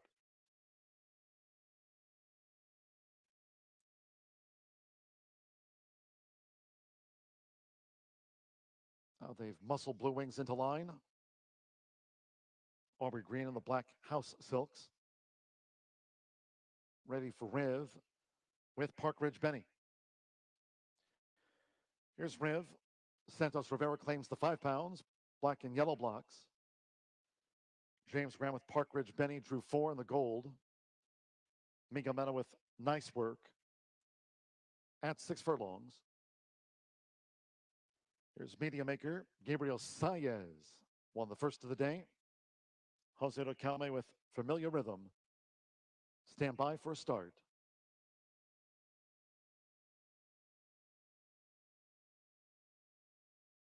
One more. Flash Attack, Mitchell Morrow riding for a double. The opener, Outlaw X, went in 111.82. All in line.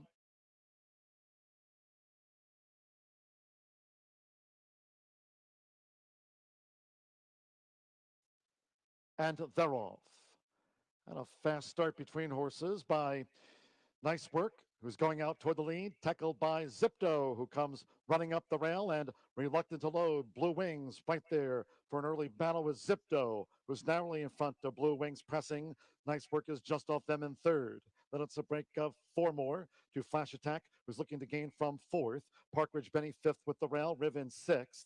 Familiar Rhythm a wide 7th and already getting reminders at the 3.5. Cayman's Cobra in the green cap. Media maker Bloke Slow running second to last, and Go for Moonshine trails in 10th. The quarter was 21.98, but now at the 2.5, it's Zipto, who leads against the rail for Adam Biskitza. Right there between horses, Nice Work and Flash Attack is now gearing up for a run for Mitchell Morrow and swings into action, top of the stretch. Half in 45.67 seconds. Here's Flash Attack, who's bearing down on Zipto as they come into the final furlong. Nice Work is dropped back. Park Ridge Benny drifts. Cayman's Cobra with the rail. Past the 16th. Zipto with a fight on his hands with Flash Attack. Flash Attack. Zipto. Flash Attack for Mitchell Morrow. Flash Attack. Flash Attack has won it from Zipto. Park Ridge Benny third. Cayman's Cobra finished fourth.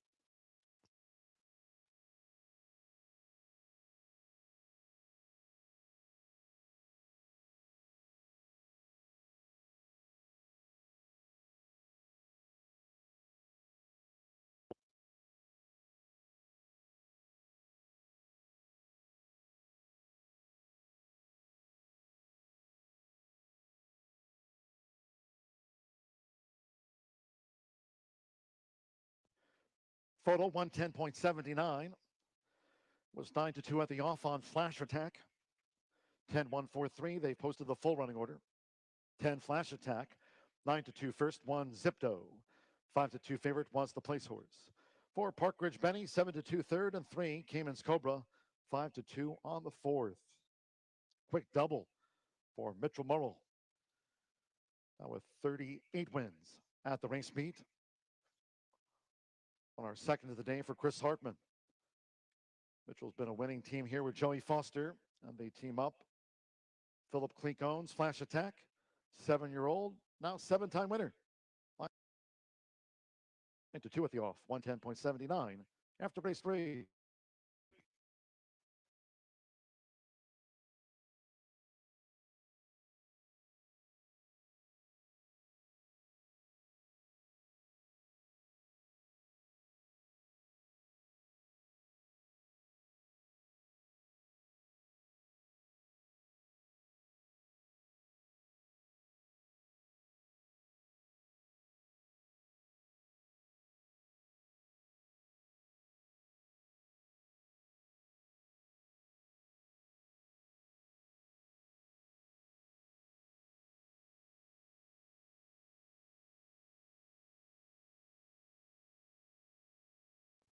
The sprint official.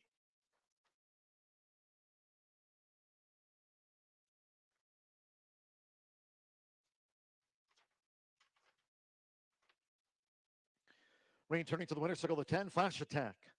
Riding double, Mitchell. Flash Attack is a 7-year-old Dark Bear Brown gelding bred in Kentucky by Harlan's Holiday. And of Awesome Maneuver by Awesome Again. Mitchell, Joey Foster team up again at this race meet. This is for Philip Klink. Fairgrounds congratulates the winning connections of the 7-year-old, now 7-time winner. He's Flash Attack. 1180 to win.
To say, I did like the 2 Big Engine who scratched. My apologies to Linda Rice. She intended to run this horse, a mix-up, and the horse should not have been entered for a tag and was not allowed to run today.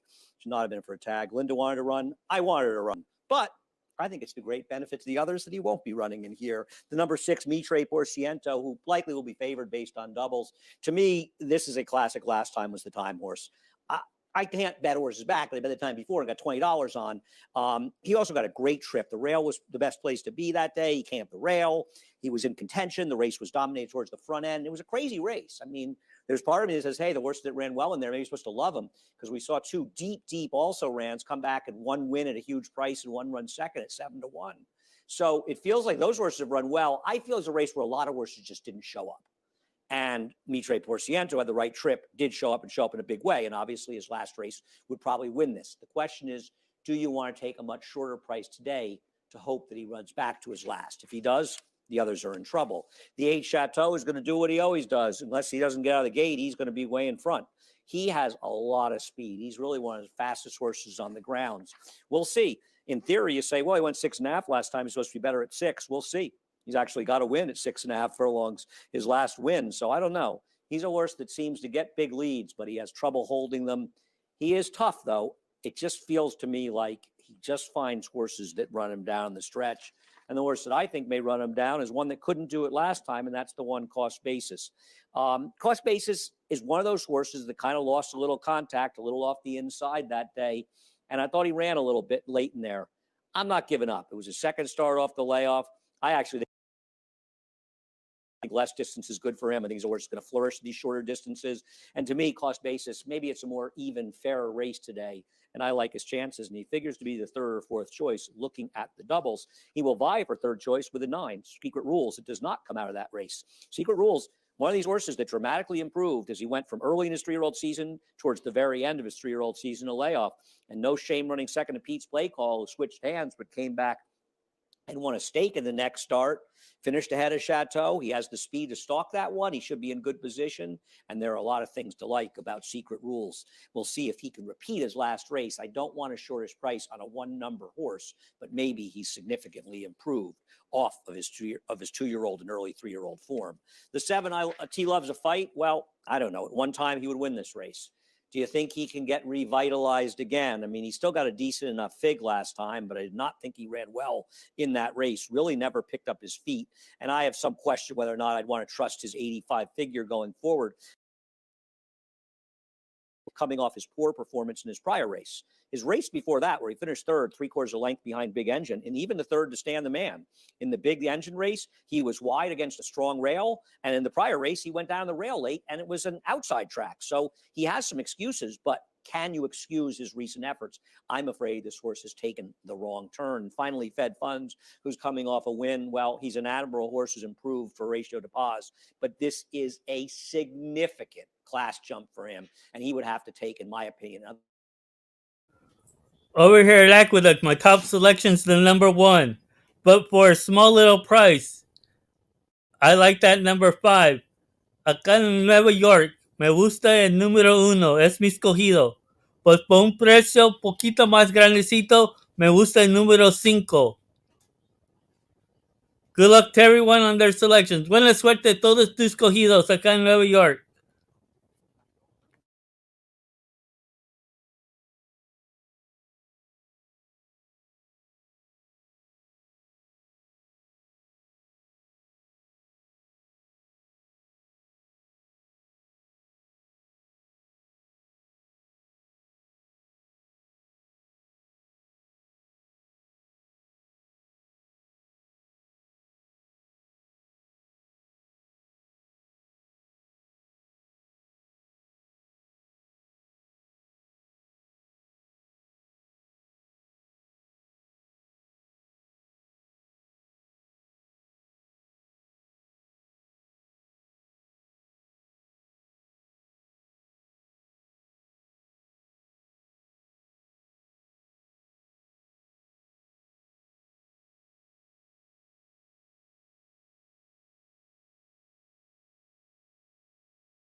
Good luck to everyone on their plays and their selections here at Aqueduct.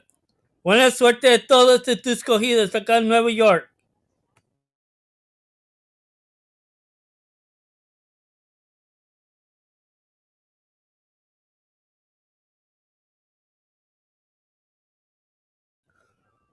Again, my selection here is the number 1. But for a small little price, the bigger price horse, I think the number 5 will be a good horse to put in your exotic plays. Acá me gusta el número 1.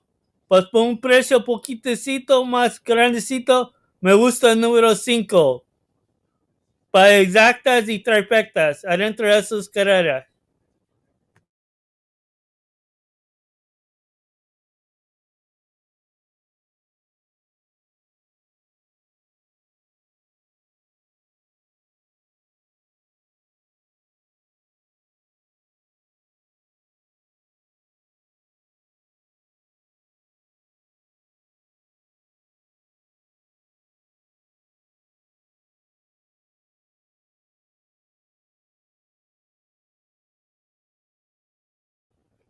"15 minutes to the start of Santa Anita.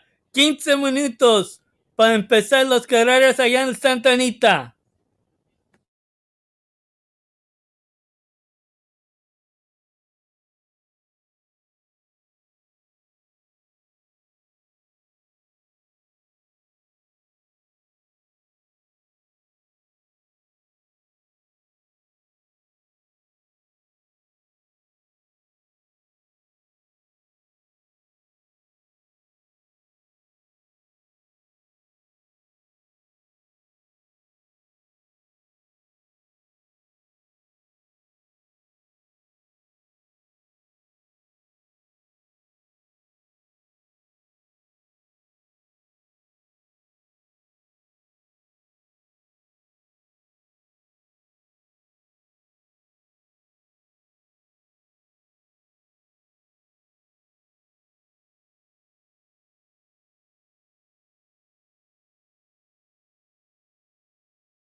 And in the fairgrounds, my selection is gonna be the number 3.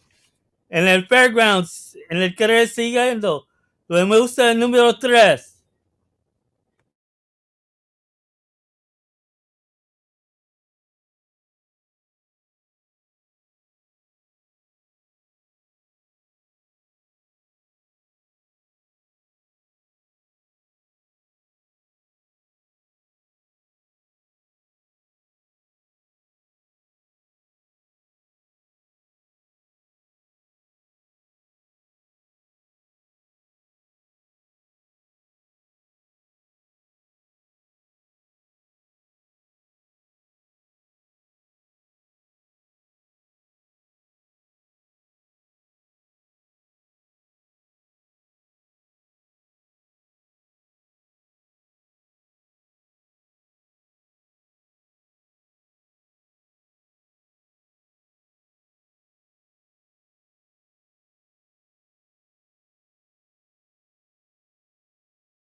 The horses have now reached the starting gate.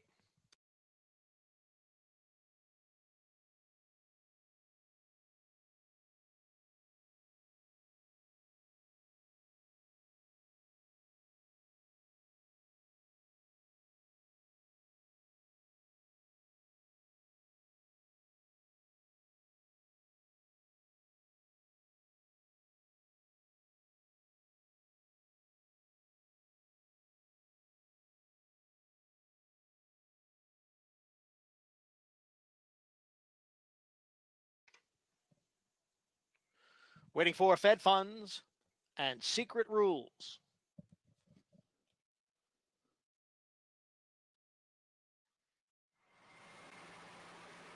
In the gate.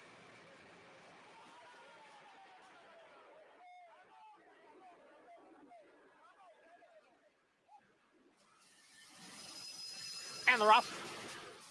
Chateau and Secret Rules from the outside, Cost Basis from the rail. Those three are out well. And now Mitres Porciento moves up into fourth. T Loves a Fight in the white blinkers on the outside, running in fifth. Ajnadine is sixth. Promo codes alongside in seventh. Break of 3 lengths back to Fed Funds, who trails the field in eighth. Chateau is the leader here by a length and a quarter, with Secret Rules running in second through a quarter in 22 and 2/5 seconds. Cost Basis is third at the rail. Right alongside, Mitres Porciento. A break of 3. Back to T Loves a Fight. Now it's 4 of 5 lengths. Back to Promo Code, along with Fed Funds and Ajnadine. And they're all chasing Chateau, who has the lead as they head for home. The half went in 45 and 1. It is Chateau the leader here by 3 lengths. Secret Rules is all out in second. Mitres Porciento runs in third, followed by T Loves a Fight and Fed Funds. Chateau trying to take them wire to wire. It is Chateau, and he's going to do it here. A 2-length winner. Secret Rules was second. Photo for third between T Loves a Fight and Mitres Porciento.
Again, here at Fairgrounds, I like the number 3.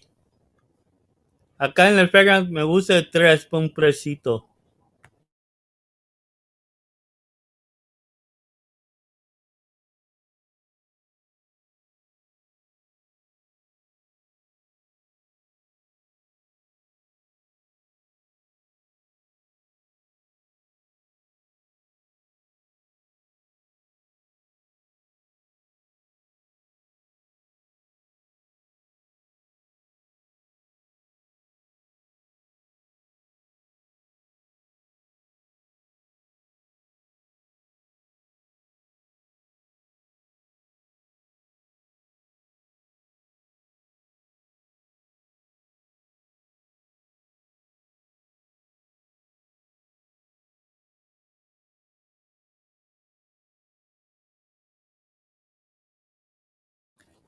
At Santa Anita, my selection's the number 7. De Santa Anita, el correo número 1. Me gusta el número 7.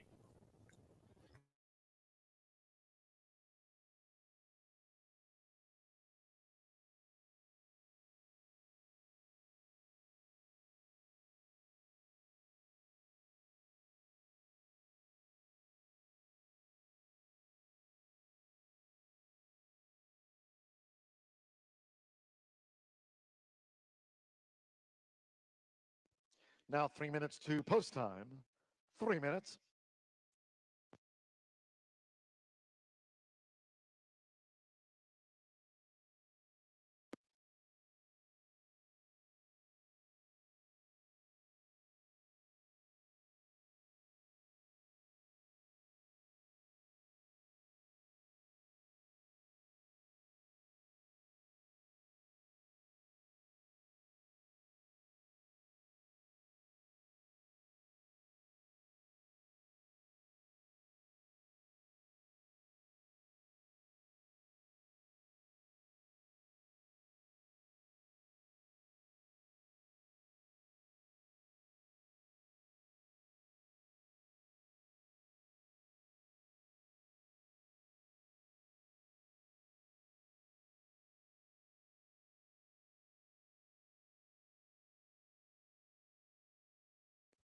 The start of a mid-card pick 4 here at the fairgrounds. 1 minute anticipated 3-year-old turf mile. 1 minute 8 to 5 on Wentru. Brad Hernandez Jr. for Brad Cox. Don Alberto stable. It's now 7 to 1 on 3. Mister and Demerald Forest both at 7s. There's 9 to 1 half cocked and Oxwood, all 11 run. 1 minute.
Carlos Marquez, Ramirez debuts.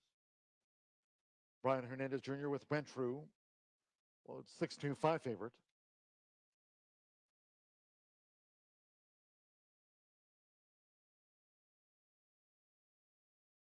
Ramirez in. Mika Mena with Citadel to follow Smoky Harbor. Colby Hernandez, that drew 7. Mister. Mitchell Myrtle riding for a pure hat trick. Now Citadel joins Smoky Harbor. Jose Riquelme with Phraseologism. Royal Blue Red Halves. Mr. Walsh, the newcomer. Gabriel Saez on the holiday scoreboard here. Now Adam Mesquitza with Emerald Forest, the gemologist colt. At the mile start, one more. James Graham, a 3-time started, 1-time gem. They're in the gate. And they're off. And the newcomer, Ramirez, broke slow. A good start for Mister with Oxwood right there. Went through in the orange cap with the rail. Emerald Forest, and there's 1-time gem going for an early run as Oxwood for Declan Carroll leads them out to the stretch. It's Oxwood, went through, 1-time gem, now looking to gain on the outside as these maiden 3-year-olds go to the back of the course. Followed out is Mr. Walsh, who's running a close 4th. Phraseologism, Royal Blue and Red Halves, taken back off of heels. As Mr. comes up the near side. Outside that is Emerald Forest with 5 furlongs to go. Then comes Citadel. We trail back toward the inside. Smoky Harbor and Half Cocked is running second to last. Slow starting newcomer Ramirez is a long looking 11th. The quarter was 23.65 seconds. They go past the half-mile pole, led by Oxwood in 48.25. Oxwood still leads. 1-time gem went through right there toward the rail with Mr. Walsh. 4th on the outside, inside 3 furlongs to go. Mr. Walsh is now running into 3rd from went through against the rail. Phraseologism in 5th. Mister held up in 6th. Smoky Harbor 7th. Half-cocked, Citadel is wide. We trail back to Emerald Forest, and Ramirez has been outpaced. 3/4, 113.09 seconds. At the inside, it's Oxwood, tackled by Half-cocked. 1-time gem, and here's Mister, who's rattling home as they come past the 16th. It's Mister and Half-cocked. Mister, Half-cocked, and went through for Brian Hernandez Jr. Just came right over the top of them. Went through, ran them down from Mister, who edged out Half-cocked. Smoky Harbor finished 4th and ran on.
will likely be. She is a wildly heavy favorite in doubles, and I'm all in against her. I want her to prove it to me. And if she runs her last race, she will win this race. And I won't be shocked if I'm wrong, but I don't want to bet a horse that's at best a fringe player in this race, maybe has a couple races that make her okay, off of one number coming here on a sloppy track when she went to the lead and she lost to a horse, Sharp Star, who's gotten very good, but she came back and ran about 10 buyer points slower in her subsequent start.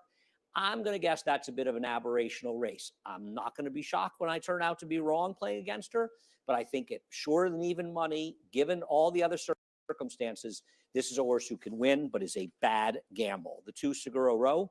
Well, I mean, the question with her is whether or not you think she can capture what she had going on when she won this race last year, which was the third straight strong effort by her.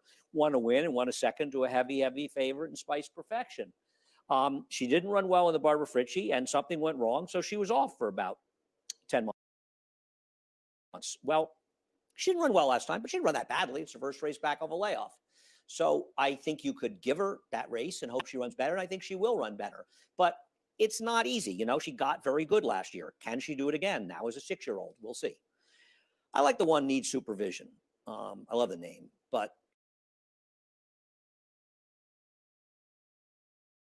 having said that, she is going to have to run back to every bit of her best races, but she's got some races that are fast enough to give her a chance. And I look at her coming off the long layoff, an 8-month layoff. She ran that Prima Netta that was dominating the front end. She was far and away the most effective closer, coming from well back in a race dominated up front. And then they tried her at 1 1/8 where she showed speed. Well, she's not a 1 1/8 horse, and now they cut her back.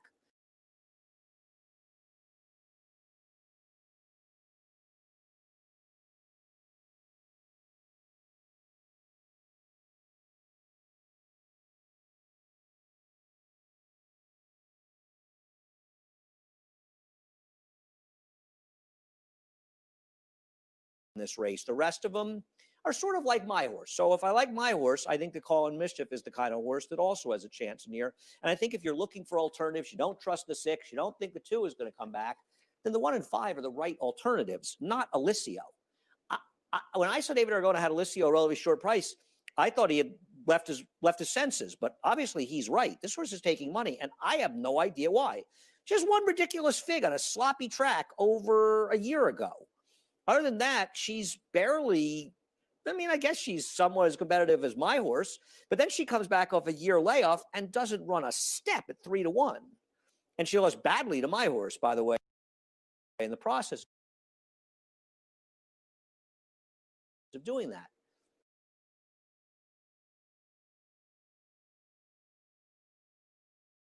I'm not sure what compels people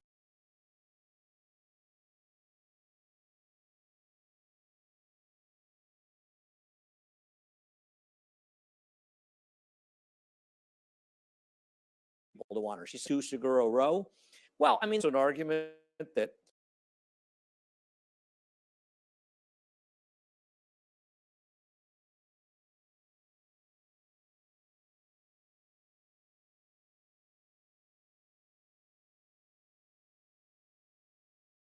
far and away the best race she ever ran was on a sloppy sealed track in a 5-horse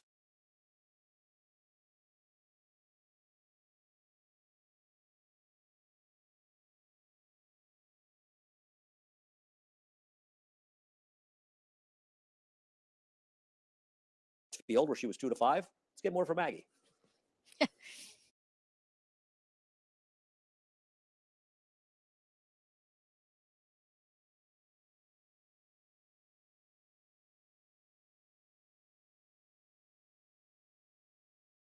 Say mine. She didn't run. Andy.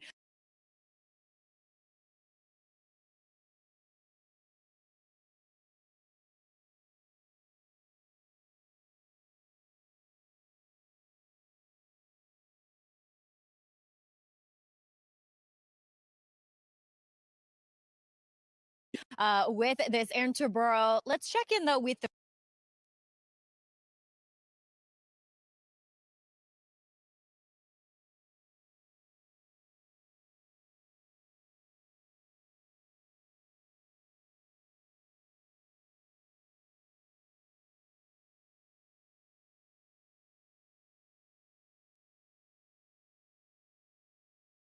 favorites. And number 2, Saguaro Row looks for back-to-back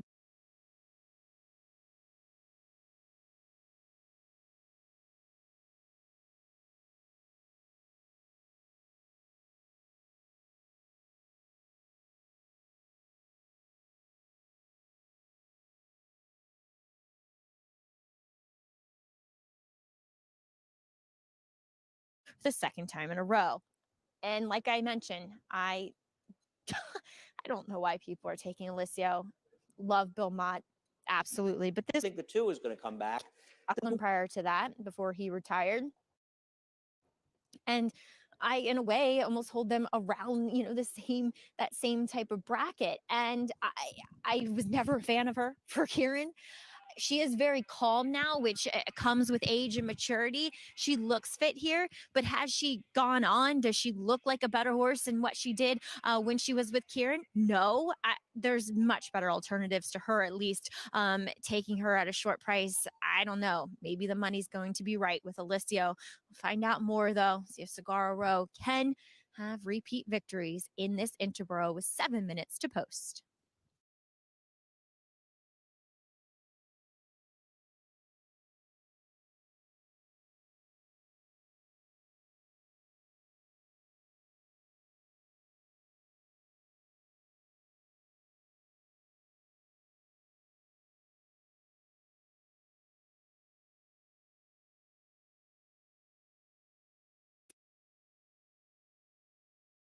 In all likelihood, needed that race. I mean, you watch her, she's moving fine. She just got tired down towards the rail day in the Garland of Roses. She backed out 2 steps for her. She's enough. Granted, she is one that carries that conditioning. Maybe she still needs a race, but I like my girl Saguaro Row. I just think she needs racing to truly get back into top and peak fitness. And you do see her wearing that hood. She always wears the hood. It keeps her nice and calm. It's doing the trick again today. Now, one that is not set is going to be the post time favorite in number 6, Portal Creek. I didn't mind her last time because she was dangerous as the speed. Is she the speed here today? Probably. Turning back a little bit in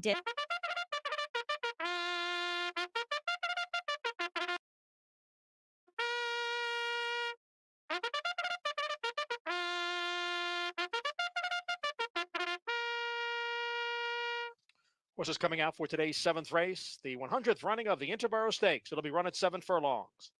Number 2, Saguaro Row, runs with a hood again. Quarter-inch bench shoes on number 4. Exacta, trifecta, superfecta, and double wagering. 6 minutes to post.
Aaron.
Good luck to everyone. Buena suerte a todos.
Post time in a minute. 1 minute.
The horses have now reached the starting gate.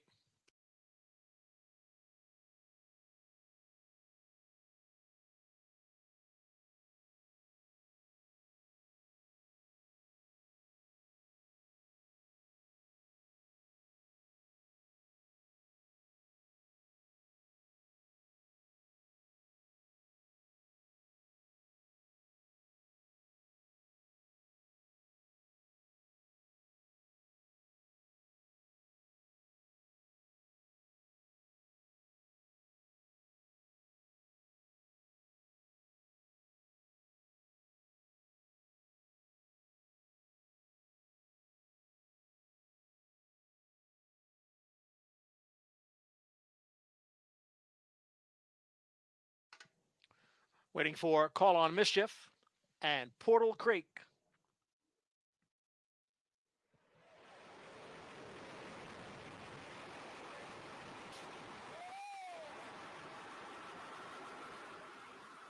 There in the gate.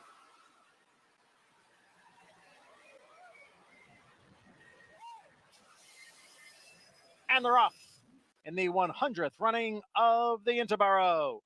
And Portal Creek is going out for the lead, along with a Call on Mischief. Alicio is there. Saguaro Row is fourth in the early going. Then it's a length back to a Needs Supervision, and trailing the field is long shot Bella Aurora.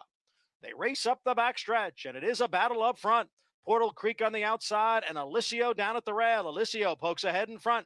Portal Creek is running in second. It's a break of two. Back to Call on Mischief in third, and the quarter was running 22 and 3/5 seconds. Needs Supervision moving up now from the rail. Then it's the defending champ Saguaro Row who runs in fifth.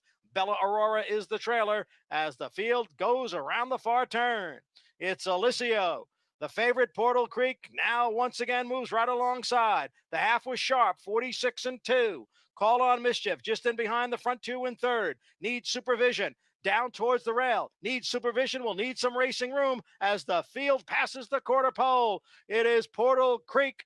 Call on Mischief. Alicio continues to battle on. Bella Aurora. Bella Aurora is moving up down at the rail as the field comes for the eighth pole. Here comes Bella Aurora on the inside to grab the lead from Portal Creek. Far outside, Saguaro Row is now kicking in late. There's a 16th to the finish. It is Bella Aurora with the lead, and Bella Aurora is going to pull off a huge upset in the Interborough. And she ran the 7 furlongs in 1 minute 25 and 3/5 seconds.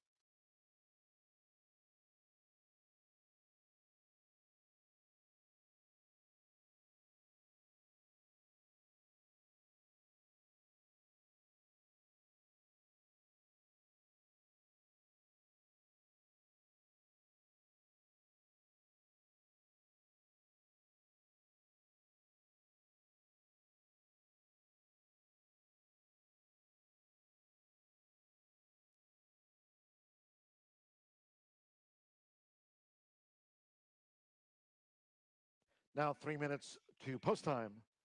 3 minutes.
Post time in 2 minutes.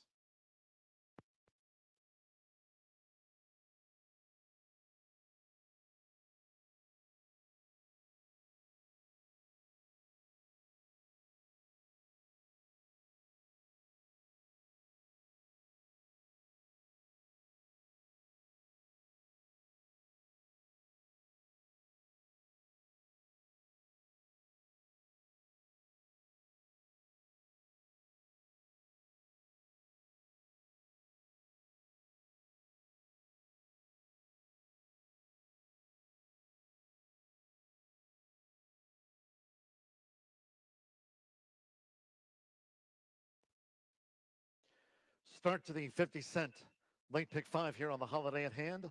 Fast and firm at the fairgrounds. This 2 off in a minute. 3-1 on Black Cat Taps. Mitchell Morrow riding for a hat trick of wins on the card. There's the Temperature filly. Gray and Royal Blue Diamonds. So Black Cat Taps. It's 3-1. 7-2 on 3. Amara. James Graham for Ignacio Carreras. 7-2 Sensation. Brian Hernandez Jr. won our 4th of the day.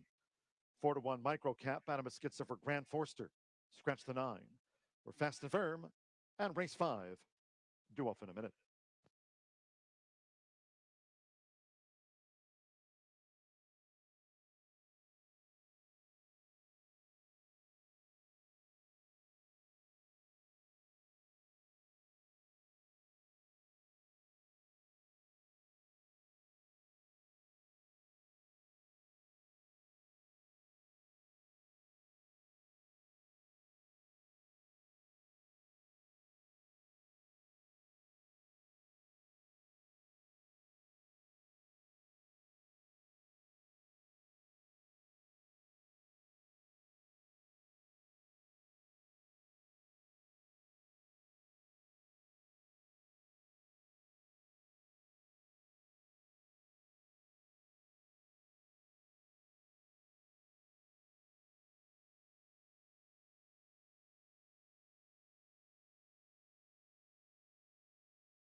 Stand by for a start.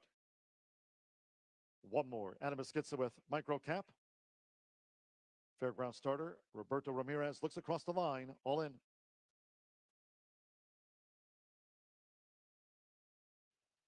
And they're off to an even start.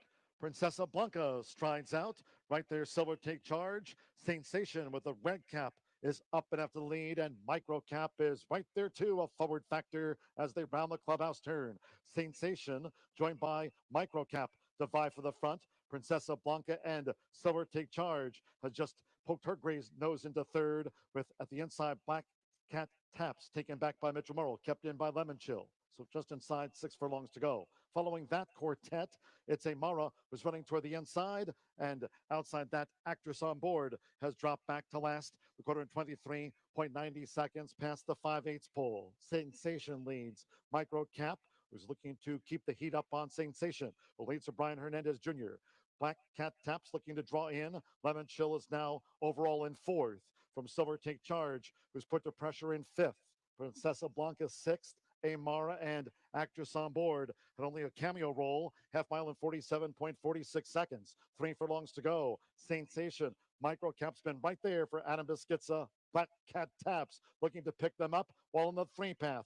Micro Cap to take on Sensation. Black Cat Taps, Lemon Chill, and Amara looks to rally toward the rail. They come past the quarter pole. These fillies and mares straighten. 3/4, 112.34. Micro Cap. Hard fought battle here with Sensation past the 8th pole. Micro Cap maybe just in front. Sensation toward the inside with dogged determination. Black Cat Taps a 1-pace 3rd. Amara Lemon Chill is next. They're close to home. It's Micro Cap all out. Micro Cap Sensation. Micro Cap got it.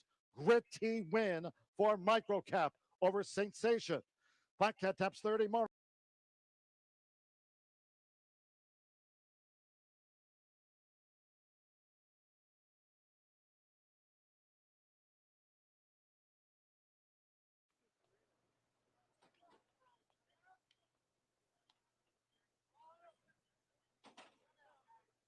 They're in the gate.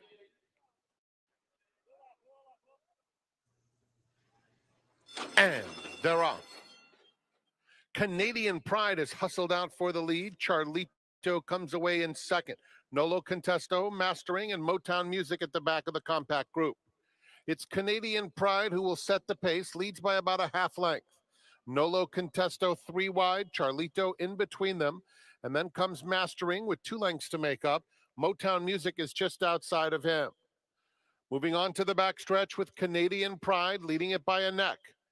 Charlito, Nolo Contesto. Nolo Contesto now moves up to be clearly second, and then comes Motown Music. Mastering is at the back. He has 3 lengths to make up 5 furlongs from home.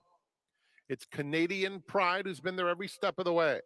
Charlito hustled along to stay up with the pacemaker, and Nolo Contesto outside of that pair. Then Motown Music, 2.5 off the leader, and Mastering inside of him is now being asked to pick it up.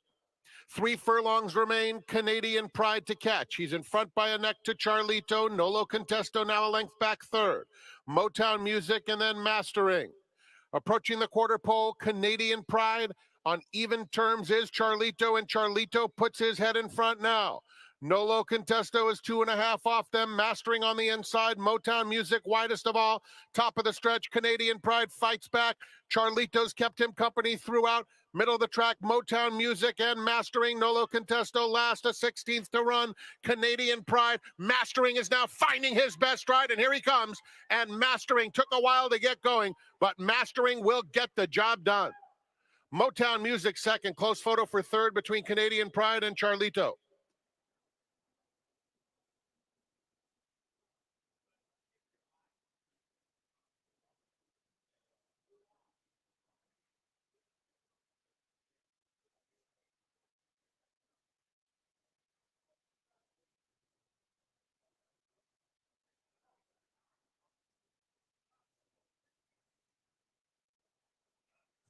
It's a photo in race 2. Running time 137.69.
Number 1, Mastering was first. 2, Motown Music finished second. 4, Charlito third. 3, Canadian Pride was fourth. 1, 2, 4, 3. In front of the Run Happy winner's circle is number 1, Mastering.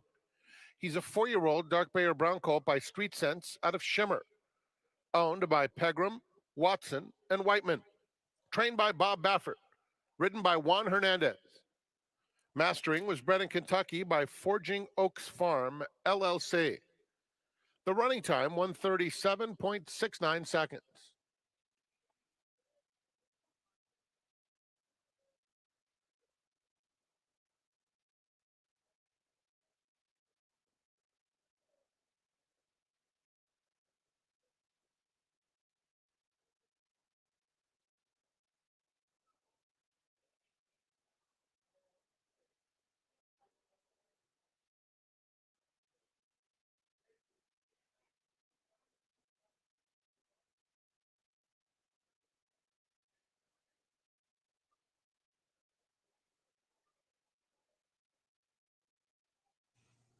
No scratches or jockey changes in the upcoming third race.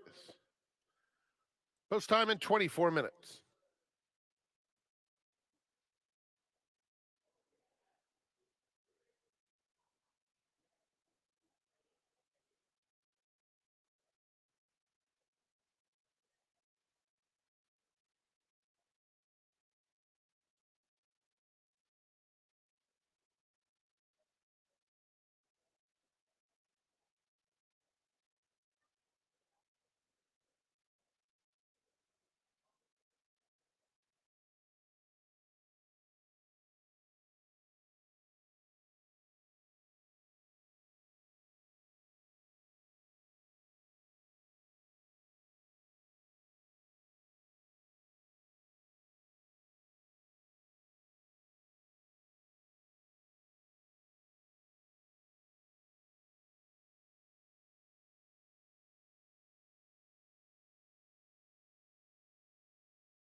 They're in the gate.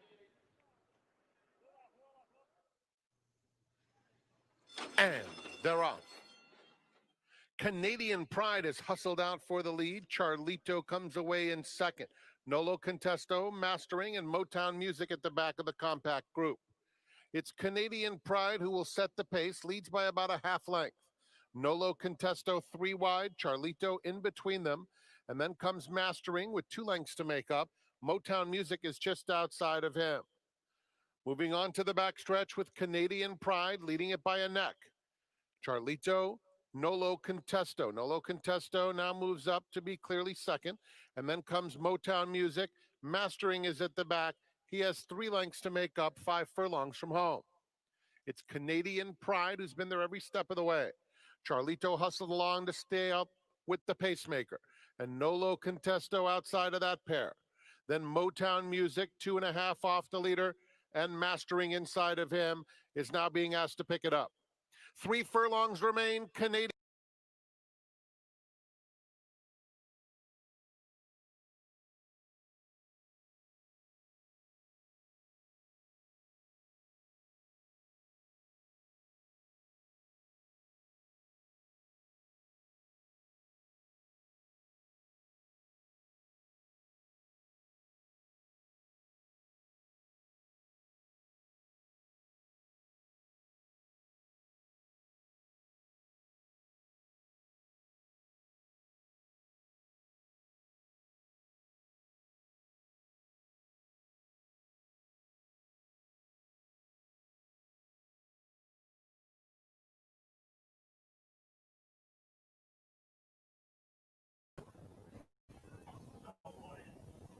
For a small price here at Aqueduct, I'm looking at the number 6.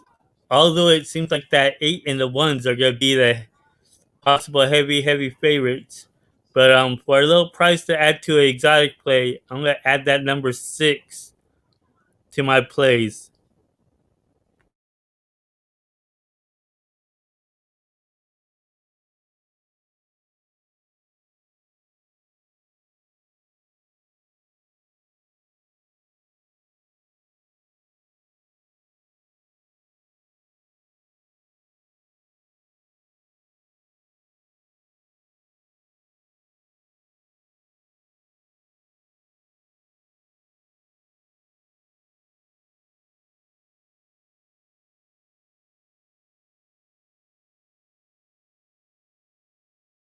Y porque yo sé que todos van a estar apostando esos 8 y los unos acá en Nueva York.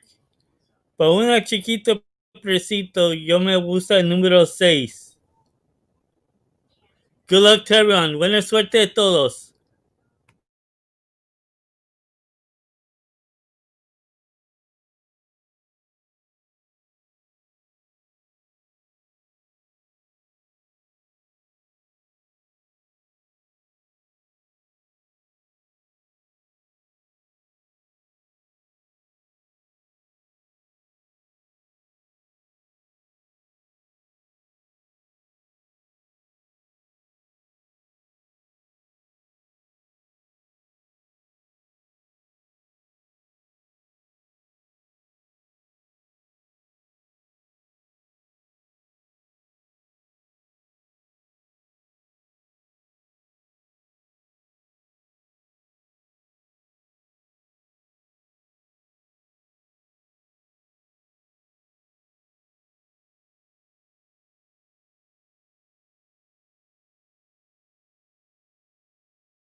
Sailing En this el Golden Gate, yo me gusta el número 3.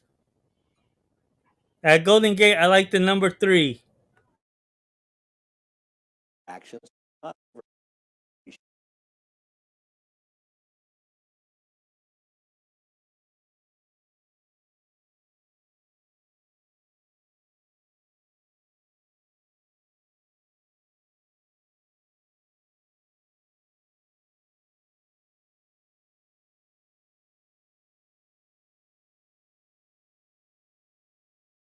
Over a synthetic surface, and that synthetic is right here at Golden Gate. I think that Victor Trujillo putting her in for 4,000 after such a good run against Tougher 2 starts ago. This is an aggressive spot. She was in for $5,000 in July and $8,000 in August here at Golden Gate where she won. So I don't think this is as significant of a class drop as one may believe. Last time out, she was in for 10,000. She is dropping, and that should help her. And she's pretty versatile. She's not one that likes to go to the lead, but she's one that she can sit off the pace if the pace is really fast. She can sit just off the pace if the pace isn't that fast. So she's at the good graces of Evan Roman here, I'm sure, because Evan gets to choose what he wants to do based on the pace scenario. That's number 2, Coastal Starlight. She's the pick for me here. I think this class drop should help. Her speed figures indicate she can be competitive with her best run. This is number 6, Popular Appeal. Now, her form's gone south in her last 2 races. Moves to the barn of Jackie Navarre. Very small barn, but obviously very efficient. 10 for 18. 2020. How about that? So the Jackie Navarre barn last year was firing on all cylinders. Coming off a 2.25 month freshening, she has 3 workouts on the page leading up to this as a gap and works from December 11th to January 9th. Her best race probably wins it, but the question is, can she run her best race? She moves from the barn of Isidro to Mile. He's a very good trainer. It's hard to improve off of him, but you know what? This filly back in August and July and in the springtime, she was winning races and nice races at that, facing older for the first time in here. She's a filly that's 4 years old in 2021. Popular Appeal with Frank Alvarado in the saddle. Good job, Frank, by the way. A shout out to him. He won 4 races yesterday on the card. So Frank looking to pick up where he left off. And Popular Appeal, well, she's 7-2. She's got a good shot to do it. I'm going to go 2-1-6 in here. Remember, we kick off the early pick for this race, and we've also got that rolling super high 5 carryover. Best of luck, a field of 7 going postward in a couple minutes.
And the red light is flashing on the starting gate at Golden Gate Fields. When The this runners race have is made their way over, I'm towards going the gate straight over for the race Aqueduct number because they're 2, heading a into field the of gates as 7 well. in this Cuando spot acabe here. esta carrera, me voy a ir The para first Nueva one to load York in is porque ya Legal van a Lady. They're metiendo loading in really quickly. allá Lacey's Rainbow, también. pose position number 4. Coastal Starlight taking her spotted line.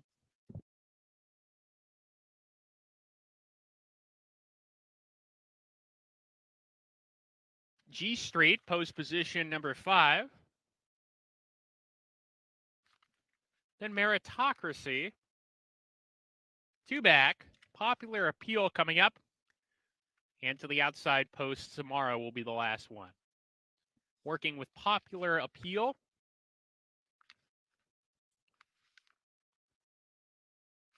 And Samara to the outside post.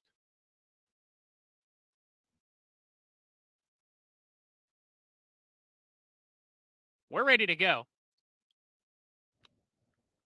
And we're off. Uneventful start for all the runners in the race. Samara has some natural early speed. Coastal Starlight up close to. Regal Lady from the inside, offensive-minded, striding to challenge Samara on the front end. Samara and Regal Lady get acquainted, and they put 2 lengths on Coastal Starlight in third with Meritocracy. And also deep on the course is Popular Appeal towards the back of the pack. G Street second to last now as they hit the forward turn run. Regal Lady on top by a neck, make it a half length now from Samara, back in the second position. Coastal Starlight rides the rail around the forward turn. Meritocracy's there. Lacey's Rainbow is 3 deep with that duo. Another 3 lengths to G Street, still second to last. Popular Appeal is well behind as they hit the quarter pole. Samara on the outside, Regal Lady inside, and those 2 come off the turn together. Coastal Starlight peels off the rail into the 3 path to try and come and challenge 2 lengths behind. Down the stretch, Coastal Starlight gaining ground, has to get to the top pair. Coastal Starlight has the momentum. Regal Lady has a final kick in the final furlong, but Coastal Starlight's too much and sweeps past. Coastal Starlight hits the front lane, and it's Coastal Starlight to win it by a length and a quarter. Regal Lady second, G Street at big odds runs third, and a photo for fourth, Samara.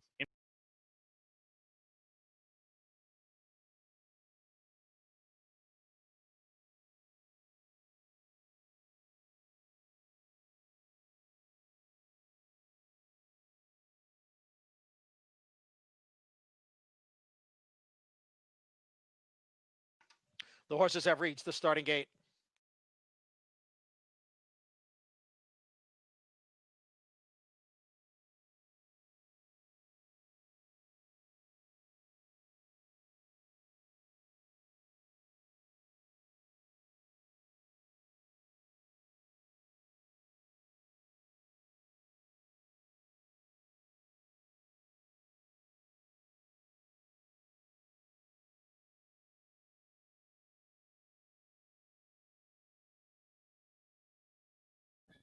Here at Aqueduct, real fast, I'm going 1, 2, 6, exacta box.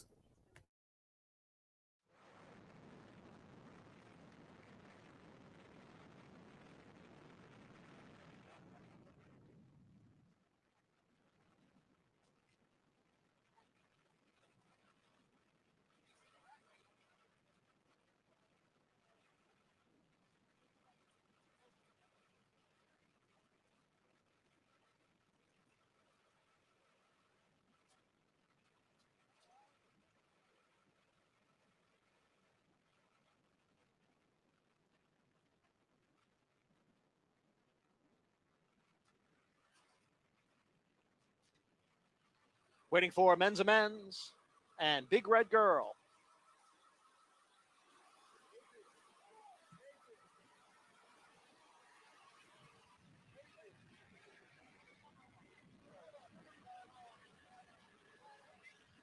There in the gate. And they're off. Men's Amends and Hey, It's a Tati. Those 2 were joined at the rail by Carla's Dream, who's in third. Then it's Queen Tigua next in fourth. Big Red Girl on the extreme outside runs in fifth. Ramon is next in sixth. Break of 2 to Judiciary in seventh, followed by Sophie Fatale, and Lovely Honor is the trailer. The leader is Hey, It's Tati. The even money favorite has taken over now after a quarter mile in 22 and 4/5 seconds. Hey, It's Tati leads here by a length. Queen Tigua is running in second. And now moving up is Ramon to take third and going up to challenge the front two for the lead. So it's three of them across the track. They have 3 lengths on men's amends.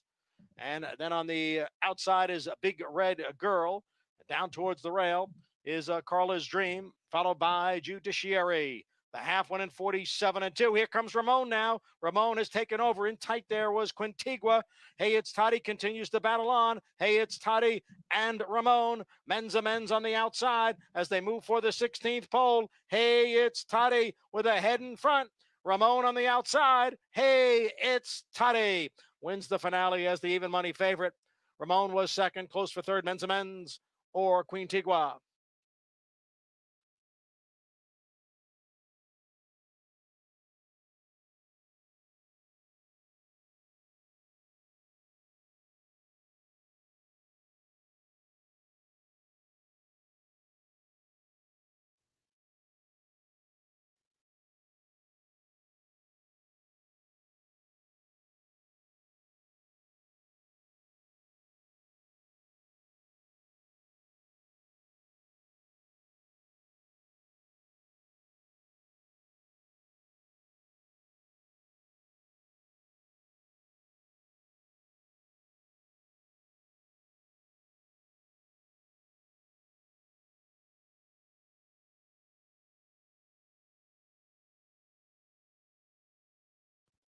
Post time in 2 minutes.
The horses are approaching the starting gate.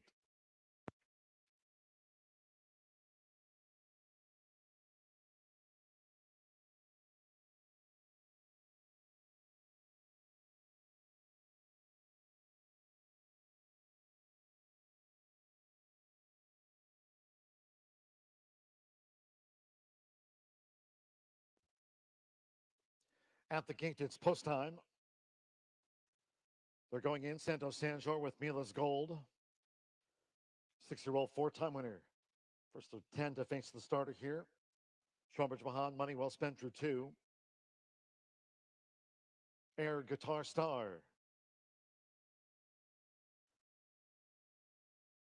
Washington Pedroza with special connection loaded. Carlos Marquez, Air Guitar Stars in. James Graham with Irish Hustle drew 4. Loading up. Roland Giroux with Marywood in. Chester Bonnet with Lil Ashley B. Now the outside 3. Brian Hernandez Jr. with Lone Star Diva, the Verrazano filly. Irish Hustle, a 4-5 favorite to take out the mile. Mitch Morrow with Nape Cookin in, and one more. Eddie Martin Jr. with Kick and Kiss. 6th of the day. And the gate.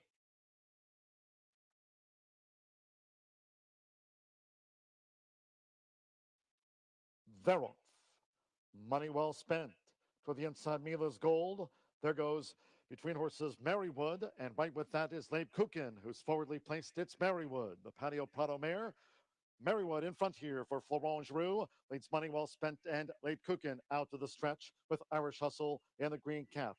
Special Connection and Kick and Kiss floated wide as they round the clubhouse turn. Just inside 6 furlongs to go. Mila's Gold taken back from Air Guitar Star. The trailers are Lone Star Diva and Lil Ashley B is last as these fillies and mares go up the back of the Stall Wilson Turf Course. Quarter in 24.92 seconds. It's Marywood's lead.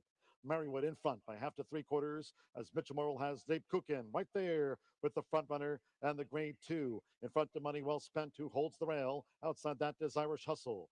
Special Connection, Wide Kick and Kiss. Mila's Gold the rail. They're the next trio, followed by Air Guitar Star. Wide is Ashley B. Lone Star Diva has drifted back to 10th and last. Half mile in 49.36 seconds through the far turn. Marywood, Babe Cookin's been right there, her gray shadow.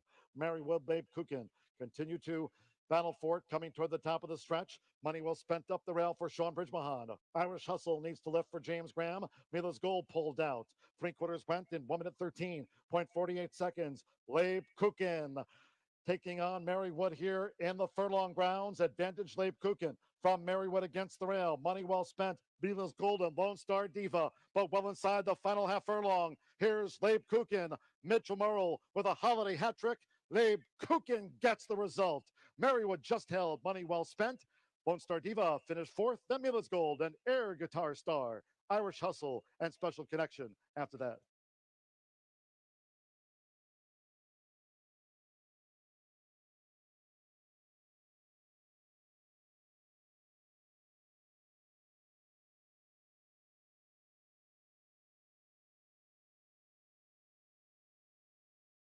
They are starting to load up, so I'll turn it over to Frank Miramati again on the grass course at 6 furlongs. It's post time for the third. The field about to move in.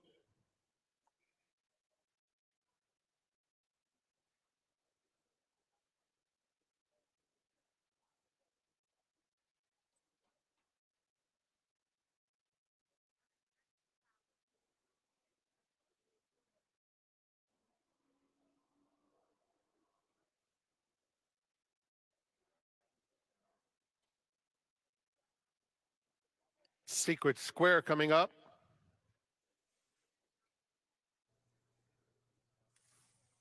Hello, Bubbles.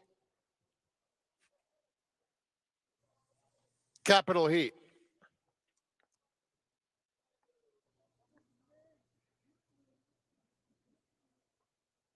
They're in the gate.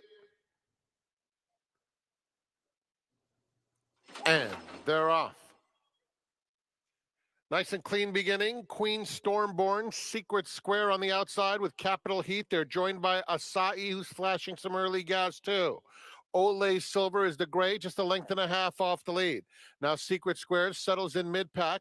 On the outside of Hello Bubbles, Sugar Pickle is next, and Jumping Jill Flash. Invincibella is second to last, and Concise Advice at the back of the field. Capital Heat takes them into the far turn with a 2-length lead on Acai second. Ole Silver, Queen Stormborn is down on the inside. Secret Square in the green has 7 lengths to make up. At the rail, Hello Bubbles is next. Then comes Sugar Pickle, who is about 8 or 9 lengths off the pace. Jumpin' Jill Flash is next. 2 in front of Invincibella and Concise Advice. They're at the top of the stretch. And Capital Heat turns for home. Acai angles out to try and run her down. On the inside, Queen Stormborn, Ole Silver, center of the course, Secret Square, and then Hello Bubbles. Acai coming to Capital Heat, who's digging in. Capital Heat, Acai on the outside. Here's Ole Silver with a late burst. Ole Silver flying on the outside. Photo finish, 3 across the course. Capital Heat on the inside, Acai in between them, and Ole Silver, a thriller in the third.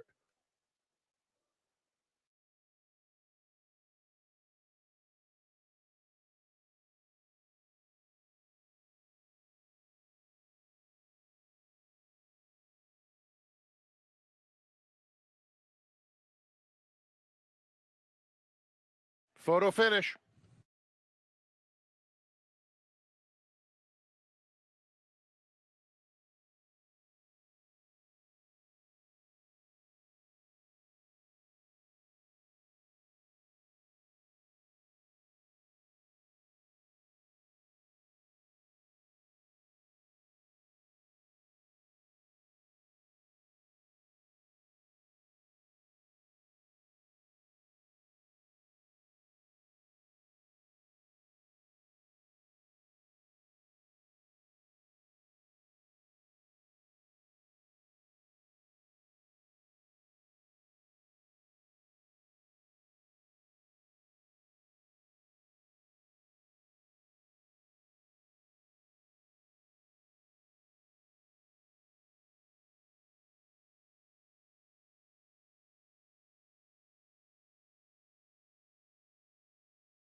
Looks like a dead heater here. It may be a dead heater the longer it's taking.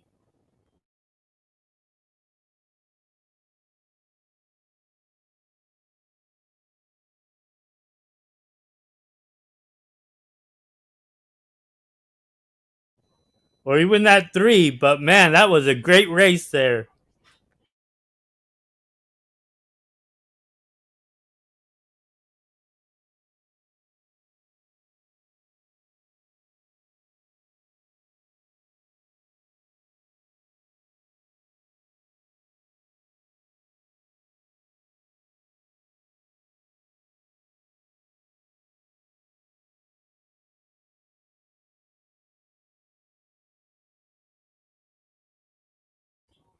The harder it is, they may decide this to be a dead heat between 2 of them.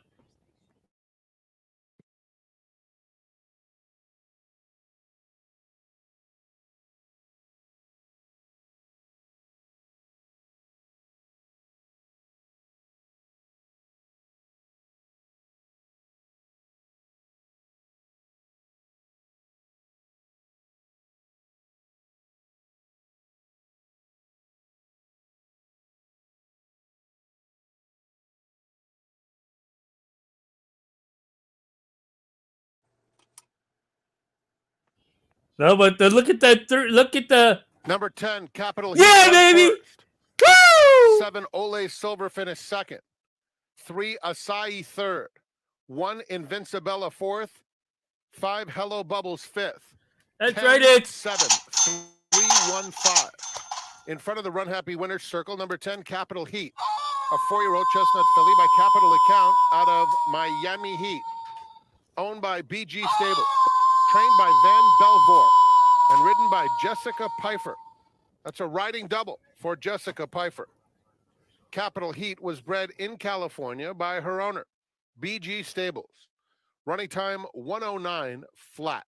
10-7-3-1-5 is official.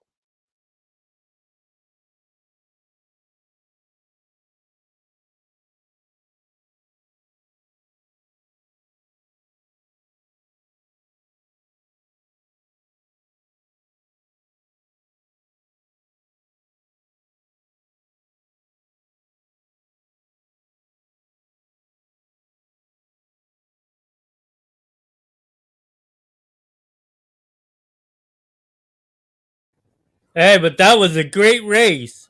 No matter who won or lost, that was a great race right Super high there. five, $1,410. In the fourth, scratch number 5, Question Authority. Rainbow Pick 6 begins here with $481,000 in the jackpot carryover for a single ticket winner.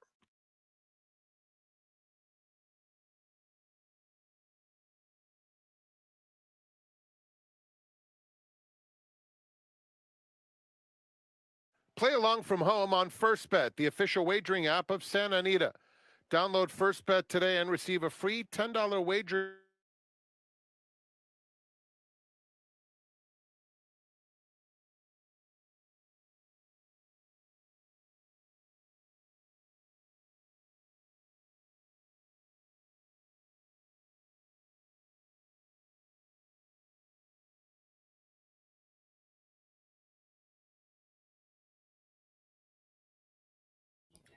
Eso sí era carrera bueno. Perdiendo, ganando, era carrera bueno.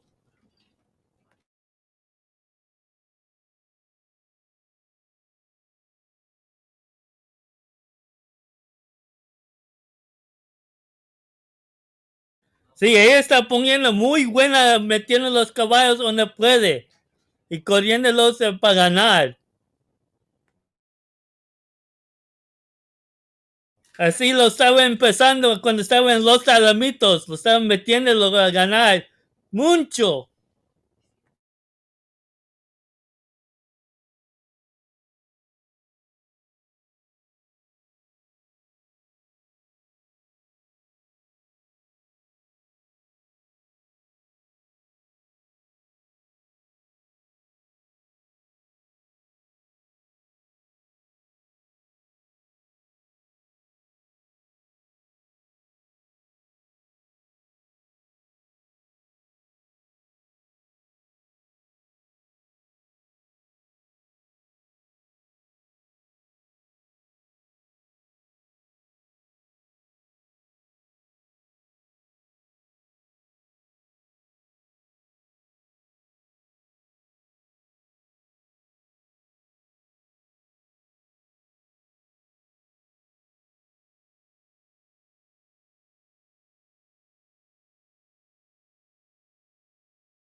Yo no me voy a empasar en esta carrera.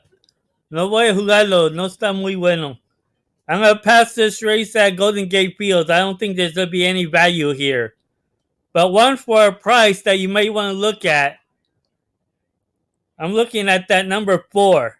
It's been off for a long layoff, but has a pedigree. Let's just see how it may just need this race. Then the following race should be very well. Acá para un precio, yo no lo voy a jugar esta carrera, pues por un precio se mira como el número 4 puede estar para meterse en el exacto de trifectas.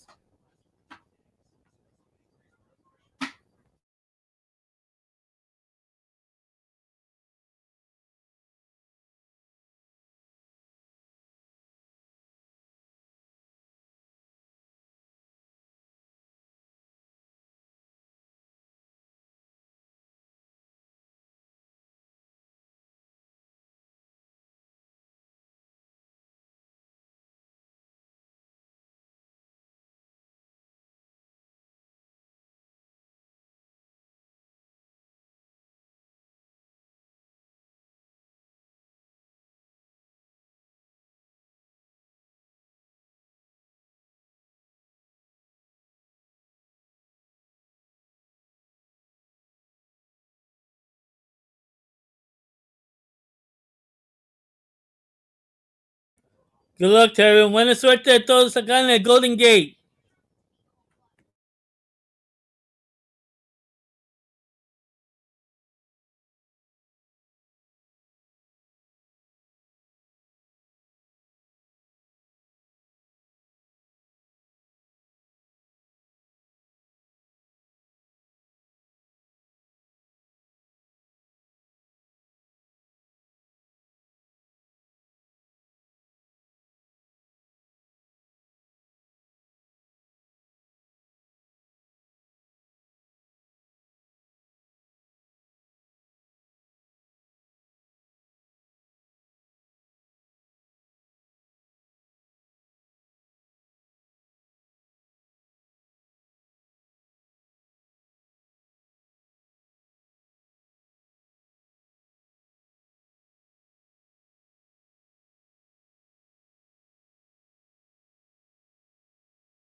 3/4 of a mile to go. A length and a half to 4:05, racing alongside of Asset. Exeter out of last, taking the second last position. And Robber Baron is the trailer. He's 7 lengths behind with 5 furlongs to go. The top pair go at it now. Hebe Mojo rising inside, narrowly in front. Perseverance about a neck off. Gap of 2 to 4:05. Good position for him in third. Essex back to fourth at the rail. Exeter in the 5th position now, 3.5 lengths off the lead and 2 lengths more to the trailing Robber Baron as they hit the far turn run. Hebe Mojo rising into that turn, leads by a half length from Perseverance, trying to keep up with the leader. 4:05 being encouraged to get going. William Anton Georgie III getting to work on him. Exeter is making a 3-wide rally, a joint third. Assets back in 5th at the rail. Exeter's on the move, and Robber Baron still the trailer, 5 lengths behind the front runner. Hebe Mojo rising. Hebe Mojo rising. Turns for home in front. He's 2 on top now. Exeter trying to come after him in that second position. Perseverance is third. Exeter, Green trying to drift in here, but he's coming up after Hebe Mojo rising. Hebe Mojo rising, still the leader. Exeter trying to race past him. Asset is trying to come up the fence in third, but he's beaten, it appears, and Exeter has hit the front close to home. Exeter 3-1 wins it under Alejandro Gomez. Hebe Mojo rising, good effort second. Asset was third. Perseverance weak into fourth.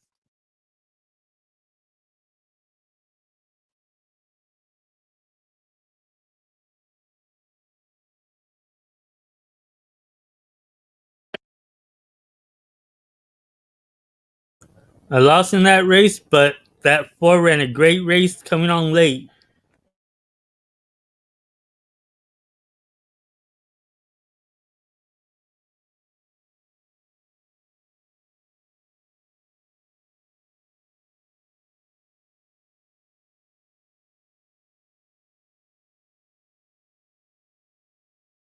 Very well, Ollie.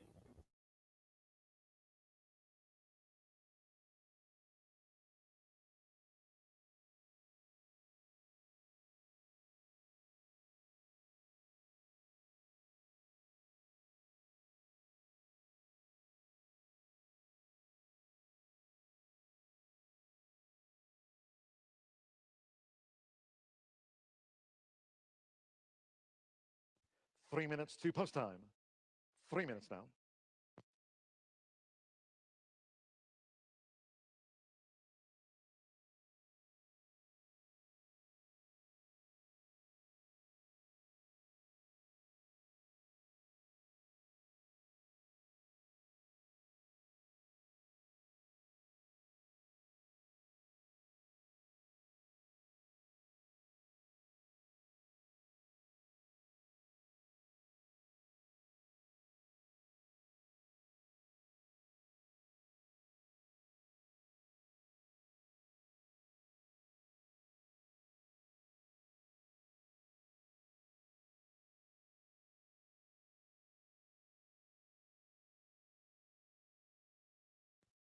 Two minutes.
At the fairgrounds, I like the number 5.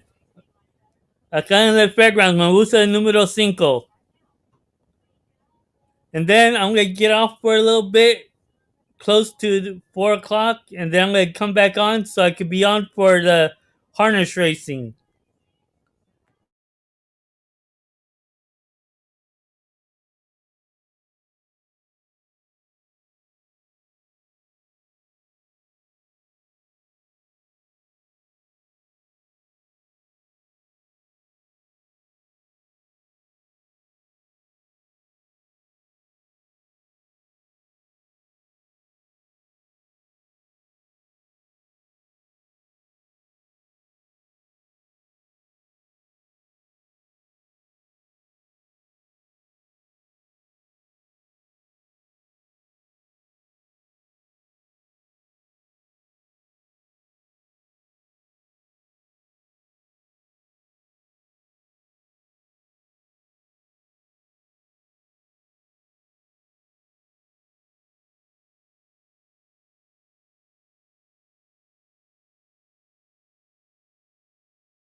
Here at Santa Anita, I like the number 7.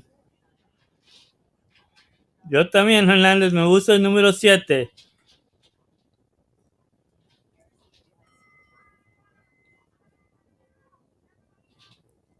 Another one for a price, though, to add to exotic play, I like the number 4 to come into the exotic play.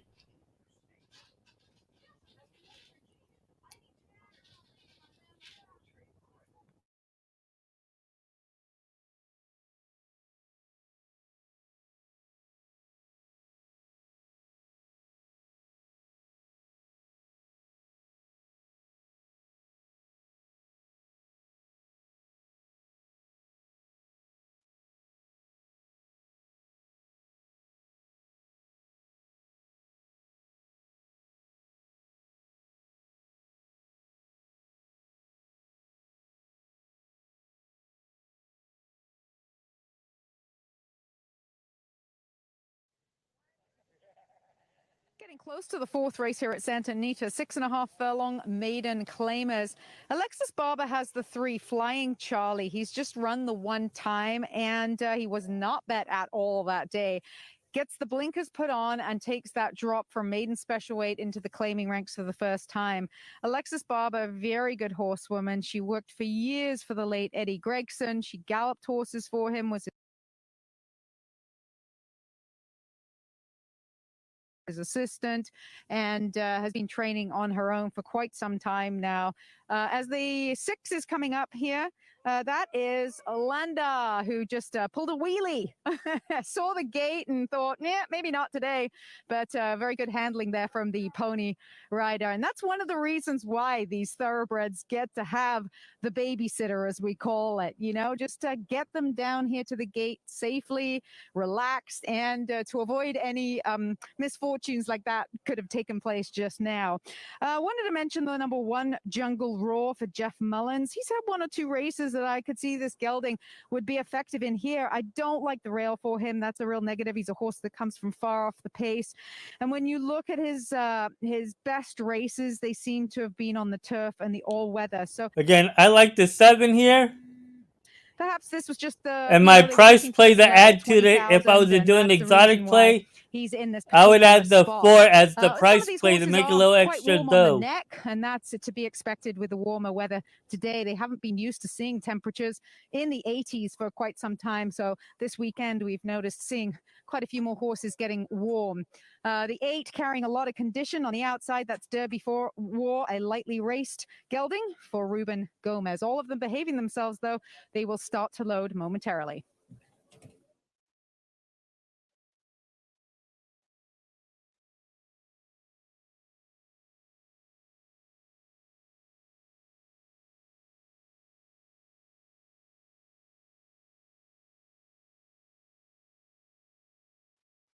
Less than a minute to post. Pick 6 pool has grown with an extra $266,000 to $750,000.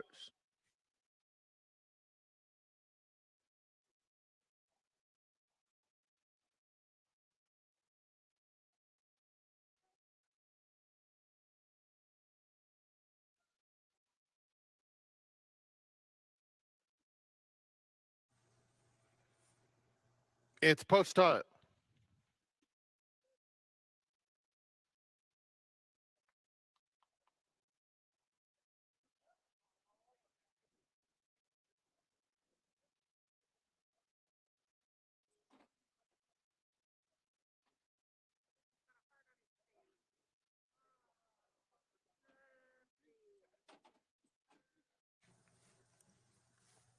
Loading in the gate. Jungle Roar is in. Hallowed Gift. Flying Charlie coming up.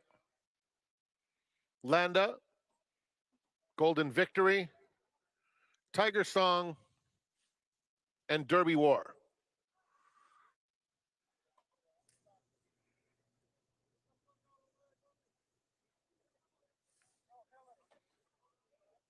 They're in the gate. And they're off. Fast beginning for Hallowed Gift. Landa is up close in the early stages. Tiger Song on the far outside is up there too. Golden Victory moves up between rivals. Down on the inside, Jungle Roar is only a length and a half off the lead. Just behind this group is Flying Charlie looking for a little racing room. The distant trailer is Derby War. It's the favorite Hallowed Gift just in front as they come to the half-mile pole. In front by a neck to Tiger Song in second. A length and a half, Jungle Roar on the fence in third. Flying Charlie between rivals. Then it's Golden Victory, 3 wide, 4 lengths off the pace. Landa is dropping out of it in Derby War. 3 furlongs remain for Hallowed Gift, leading it by a neck. Tiger Song trying to keep pace second. It's 2.5 more to Jungle Roar in third. Then a hard-ridden Golden Victory outside Flying Charlie. Past the quarter pole, they're at the top of the stretch. Hallowed Gift maintaining the lead. Tiger Song is now a length behind in second. A gap of 4 back to Flying Charlie on the rail in third, followed by Jungle Roar and Golden Victory coming to the 16th. Hallowed Gift, a very tough Tiger Song, won't go away. And Tiger Song on the outside of Hallowed Gift will come for the wire together. Hallowed Gift, a hard-fought decision, holds them off by a half length. Second went to Tiger Song. Long way to Flying Charlie in third. Derby War from the Clouds gets fourth. Fifth was between Jungle Roar and Golden Victory.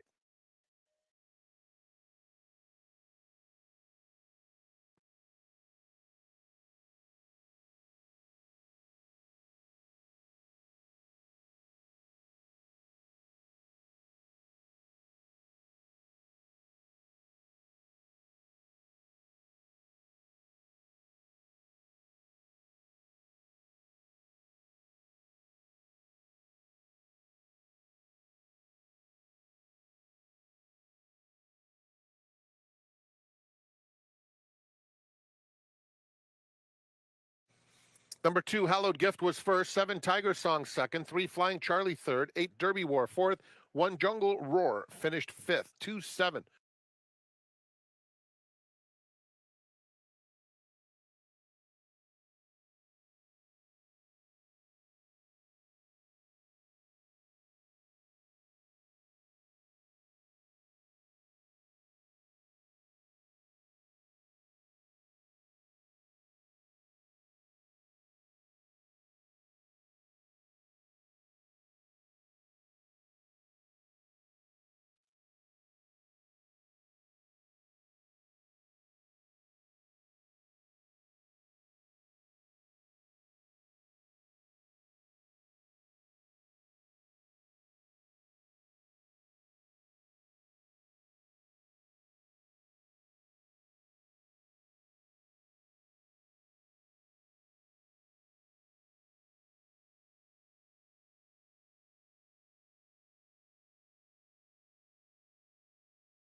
At Golden Gate, I'm going with the number 2. Acá en el Golden Gate me gusta el número 2.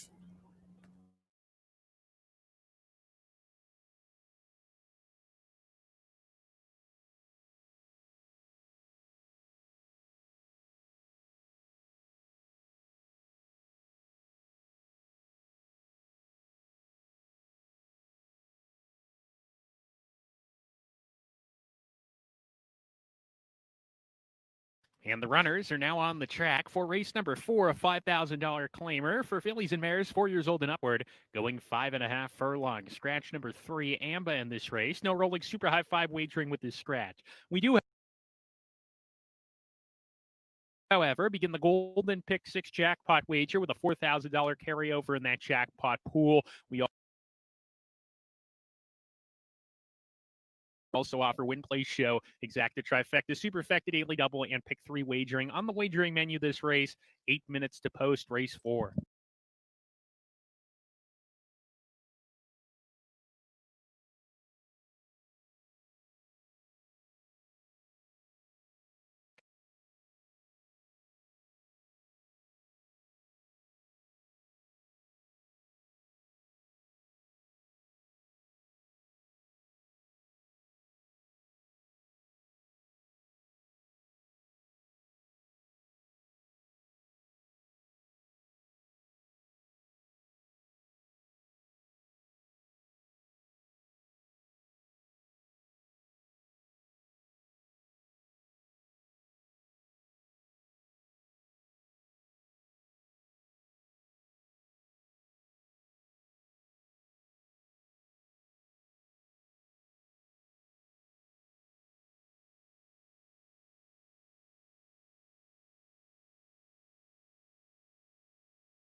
Acá me voy con el número 2.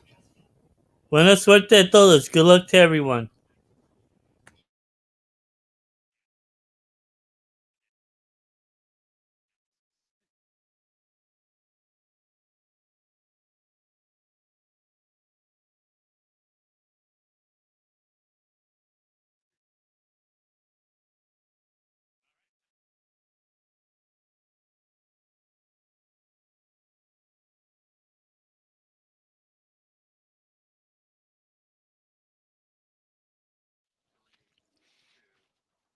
Six minutes until race number 4.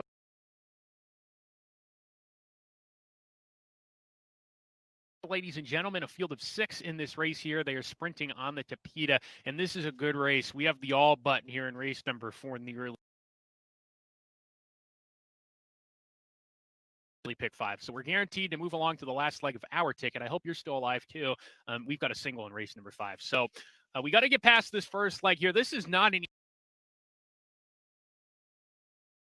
easy sequence here in the pick 6, and this first leg doesn't make things any easier. In fact, it's a pretty competitive race, as you can see by the odds board. Now, I'm going to go a few deep in here. My top pick in the race is actually number 6, Incredibly Lucky, and obviously he makes the ticket. We're going to go 4 deep in here in the field of 6. If you have the budget, press the all button. I'm going to put a little more into the late pick 4 and the early pick 5, so we're making this a $24 play here. I'll go 4 deep in race number 4 here to kick things off. Race number 5, I'm using my top 3 picks there, King Eddie, Uppo, and also number 5, Klondike Creek, who is the single, by the way, in my early pick 5. Race number 6, I am singling there. Number 2, Abusive Gary, dropping in class from Allowance Company. That should help him. His best race wins at 2 starts ago. He ran a really good second at a first level allowance condition. If he runs back to that or anything close to it, he'll probably be pretty tough in race number 6. Race number 7 today, a fun maiden special weight, Vegas Palm, the one to beat. Another 6 in the late pick 4 ticket. But for this ticket, For the race number 9, we're going to go 5 deep, very much spread in that $8,000, $24 to play again. It's my pick 6, and hopefully sport. Anybody can win this race. I think number 5, Ramon Cita Light.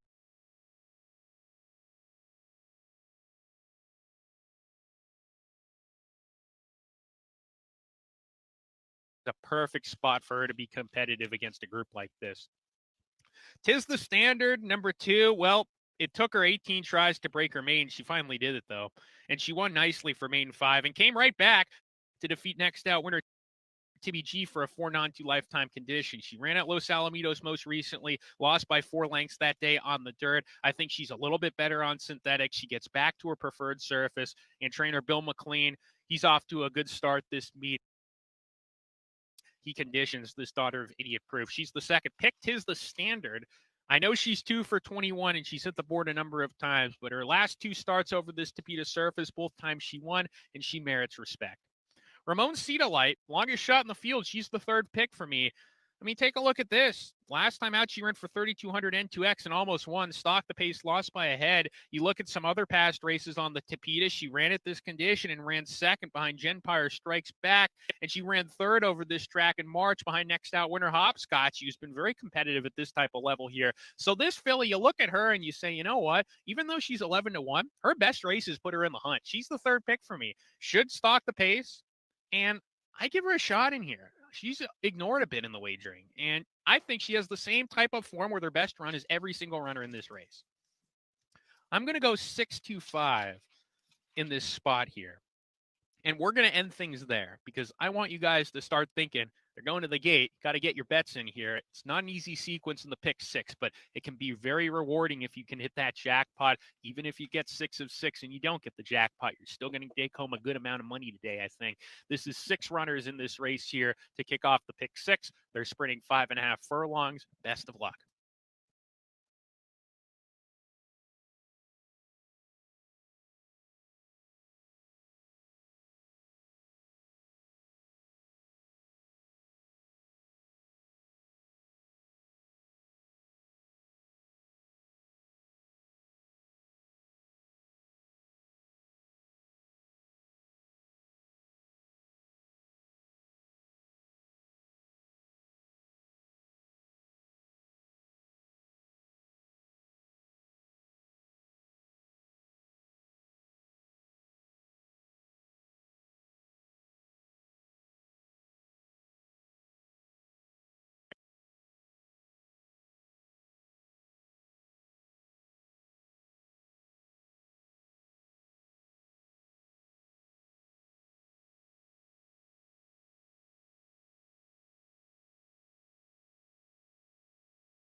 And the red light is flashing on the starting gate at Golden Gate Field as the runners have made their way to the gate for race number 4. They've loaded Family Trips, Tis the Standard, post positions 1 and 2. Circulo de Ganadoras is coming up. Ramon Cita Light has taken her spot in line. Circulo de Ganadoras goes in, 2 back. Incredibly Lucky to post position number 6, and Union Smarty to complete the line. We're ready to go.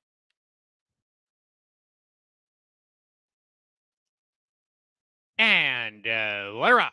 Circulo de Ganadores is out alertly, strides to a narrow lead. Here comes Union Smarty to come in challenge. Family Trips on the inside, and 'Tis the Standard. Those four tussling for the early lead, and Union Smarty snatches a narrow advantage on the front end, tries to clear off now and opens up a length and a quarter. 'Tis the Standard alongside in the second. Family Trips and a little bit tight down at the rail. Incredibly Lucky is moving up deep on the course to claim the second position as they approach the four-turn run. Ramon Cita Light is the trailer now, running 4 lengths behind with Family Trips shuffled to the tail end of the field. Around the far turn, Union Smarty puts the pedal to the metal into that turn and spurts 2 away. Incredibly Lucky picks up the running, takes second. Circula de Ganadores in third. Ramon Cita Light outside of her. 'Tis the Standard drops back. Family Trips still at the rear with her. They're off the turn. Union Smarty tries to give him the slip, but leads the way by a length and a half. Circula de Ganadores trying to come up the fence here. She's in with a shot. Incredibly Lucky flattens out. Outside, Circula de Ganadores switches out, but Union Smarty kicks away once again,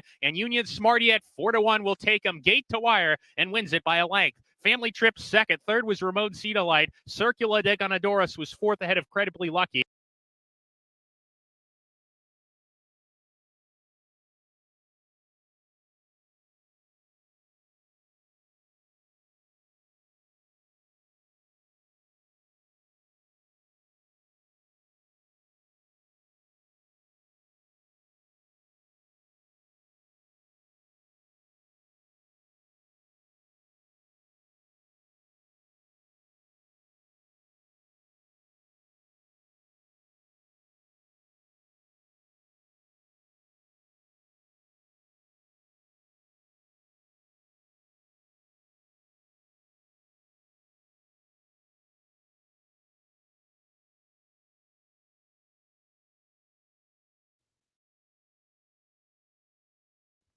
Add 1 minute to post time for this maiden 3-year-old fillies turf sprint. It's 5-2 on Noosh. Candy Ride filly, Adam Biskitza for Brendan P. Walsh and Godolphin. There's 7-2 on 2 Famous Attraction. Brian Hernandez Jr. into Mr. Philly debuts. Brett Calhoun, Gary and Mary West. There's 9-2 on 3 Naughty Rendezvous. Colby Hernandez for Al Stall Jr. 6-1 Vinkaya debuts. 7-1 Rumpus runs. 1 minute.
The horses are approaching the starting gate.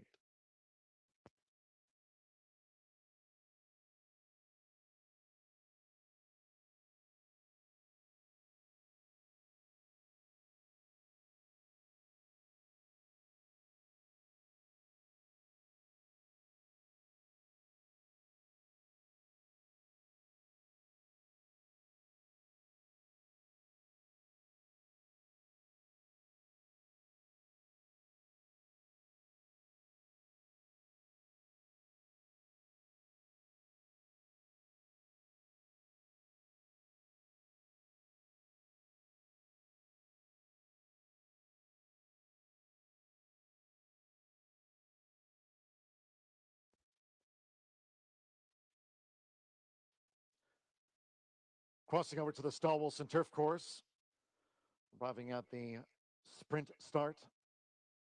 It is now post time. Brian Hernandez Jr., famous attraction debuts into Mischief Philly, went in well. Colby Hernandez with Naughty Rendezvous. Now Anamastitsa, a Noosh in the Royal Blue of Godolphin, waiting to load. Marcino Pedrosa, Steph Spirit's in. We're facing up to the gate now. Steph Spirit is loaded. Aubrey Green with Alimony Blues. Anushin. Declan Carroll with My Tommy Lee. Midnight Blue, Pink Epaulets. James Graham with Solar Reflection has joined the line. Gabriel Saez with In a Jiffy. Miguel Mana Symptom in the gold. 5.5 furlongs. This is our penultimate race of the day. Laura's Angle, Union Rags Filly. Would be a fourth for Mitchell Murrell. Shawbridge Mahan, Vinkaya debuts, and one more for Roland Giroux with 4-time started Rumpus to complete the lineup at 5.5 furlongs. They're in the gate. The Rolfing sprinting. Famous attraction on debut was Slow to Go. Fast start for Alimony Blues, who's come out running toward the lead with Vinkaya in the gold cap. It's Alimony Blues and Vinkaya right there. Rumpus with positional pace in third. Naughty Rendezvous up the rail. Solar Reflection fifth. Steph Spirit is a wide sixth as they go past the half-mile pole. Then Anoush in the Royal Blue of Godolphin, looking to gain with the rail. Laura's Angle posted wide as they enter the far turn, 3 furlongs from home. We trail back then to My Tommy Lee. Midnight Blue and Pink Epaulets with Famous Attraction, who leads Wide Symptom, and In a Jiffy is last as these maiden 3-year-old fillies straighten for the quarter pole. First couple of furlongs in 22.03 seconds. It's Alimony Blues. Right there, Vinkaya. Naughty Rendezvous looks to gain toward the rail as running greenly there was Alimony Blues. Naughty Rendezvous. Vinkaya on the outside, Anoush. They bid by Rumpus toward the rail is In a Jiffy on the far outside. Famous Attraction. They're close to home. Here comes Anoush. Anoush In a Jiffy at the rail and Naughty Rendezvous. In a Jiffy. Got there in a hurry. In a Jiffy on the wire. Second photo between Anoush with Naughty Rendezvous. Then Famous Attraction, who broke last with Gabriel Saez. The Street Boss filly In a Jiffy rallied up the rail.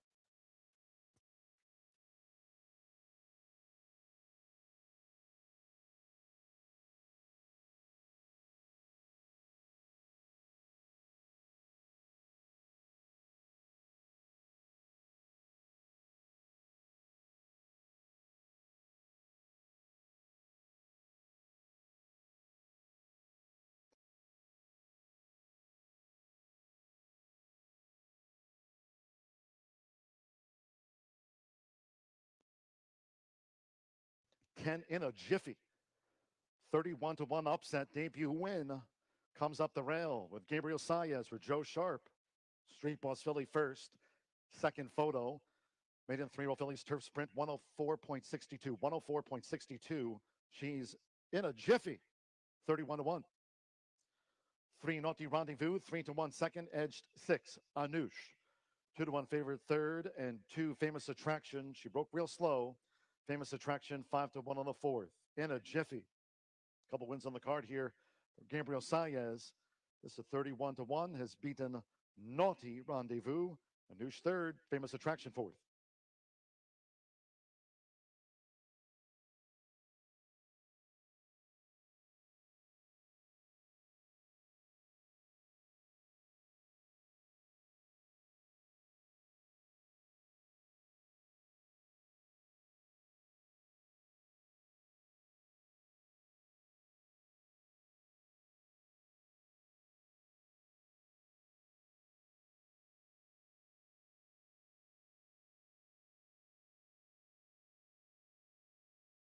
If you want to sit right off, then you can sit. Well, Robert, we're delighted you're back here in Southern California. What's one of the many things that brought you back here with a string of 20? The weather. All right, the weather and hopefully some wins. Best of luck. Thank you.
Well, horses have warmed up on the main track and they'll be crossing over onto the turf course momentarily. I wanted to talk about the 10 who drew a terrible post, in my opinion, the outside. Tough post to have to work with, but she has been working very, very well for trainer Neil Drysdale. So I'm going to give her a little bit of a push. And if you look 2 races back, although it was a long time ago, she was much more competitive as this $50,000 level. It looks like he just was able to give her a prep when she came back off about an 8-9 month layoff in maiden special weight company, and that was probably just a bit of a tightener, and now has her back in for 50 where she should be competitive. The number 8 Bristol Bayou, bit of a head scratcher to me. I cannot figure out this filly. She always looks great in the flesh and the coat. She's a liver chestnut.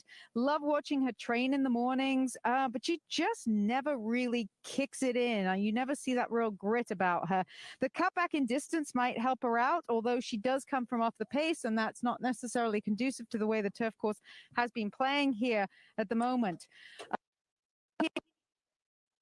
For trainer Adam Kitchingman and also Kiss and Run, you heard from Bob Falcone that he's planning on having both of his horses aggressively placed. They are crossing over onto the turf course now, and Frank Miramati will load them up for the 6 furlong event on the green.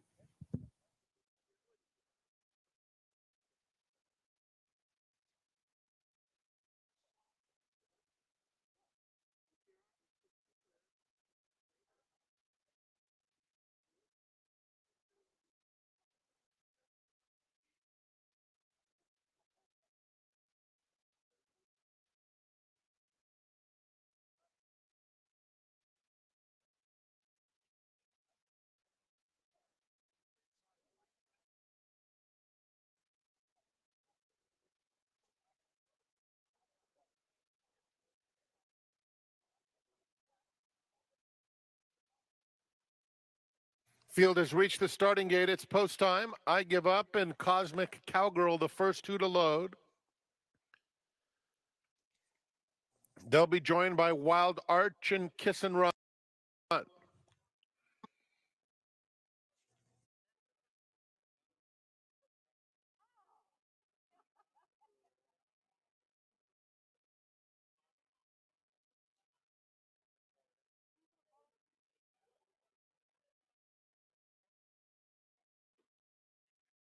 Spring to Summer is next. Bristol Bayou.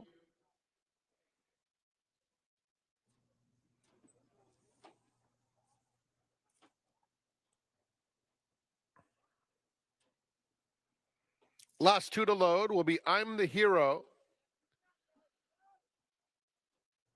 and Belize.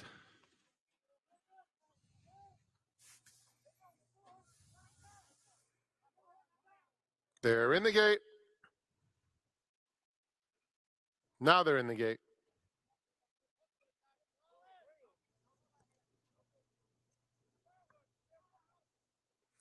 A little bit of movement from Cosmic Cowgirl. They're off. Belize on the far outside breaks alertly. So does I'm the Hero, who's up to take the lead. I'm the Hero very fast, opens up 3 now. They're followed by Predictable Tully racing in 3rd. Down at the rail, Wild Arch with Kiss and Run 5th. Then it's Mango Tango, already about 9 or 10 lengths off the pace. Cosmic Cowgirl and Bristol Bayou are next. 4 more to I Give Up and Spring to Summer. I'm the Hero with the pedal to the metal has a 4-length lead around the far turn. Belize and Predictable Tully 2nd and 3rd, getting a little bit closer now. Then comes Kiss and Run, who's making progress in 4th. The same could be said for Bristol Bayou in between horses. Down at the rail, Wild Arch is 9 lengths off the lead. Then Mango Tango, Cosmic Cowgirl, 4 in front of I Give Up, and Spring to Summer. Top of the stretch, and I'm the Hero still with a big lead. Predictable Tully chasing gamely from 2nd. Then Bristol Bayou and Kiss and Run coming to the 16th pole. And I'm the Hero and Edwin Maldonado with a 4-length lead. Bristol Bayou is starting to close the gap. I'm the Hero holding on, and I'm the Hero all the way. Bristol Bayou was 2nd. Predictable Tully 3rd. A fast finishing I Give Up, really motoring late. And then Kiss and Run to complete the super high 5.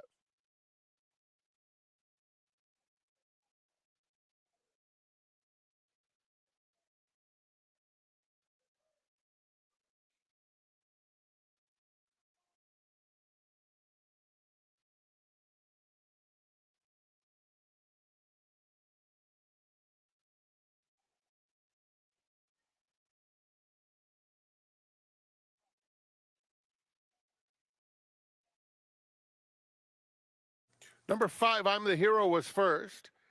8, Bristol Bayou 2nd. 4, Predictable Tully finished 3rd. 1, I Give Up 4th. And 7, Kiss and Run was 5th.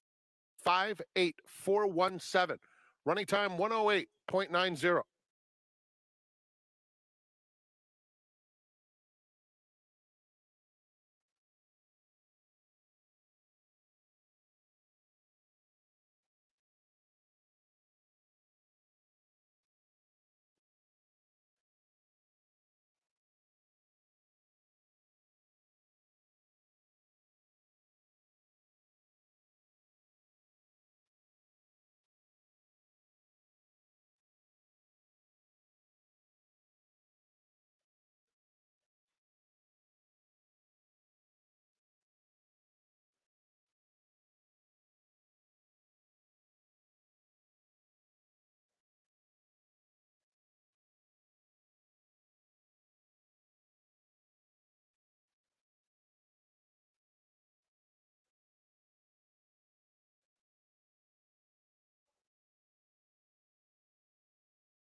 Fifth is official, 58417.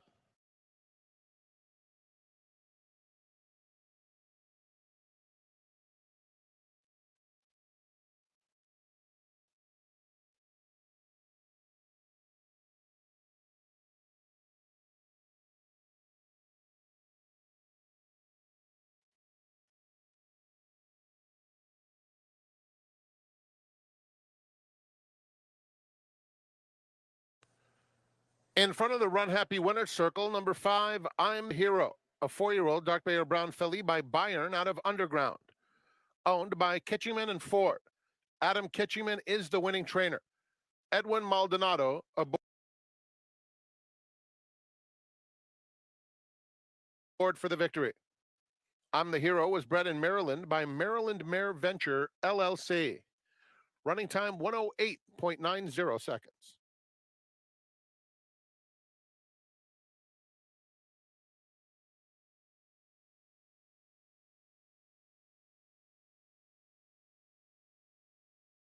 $0.50 pick 5 returns $5,813.90.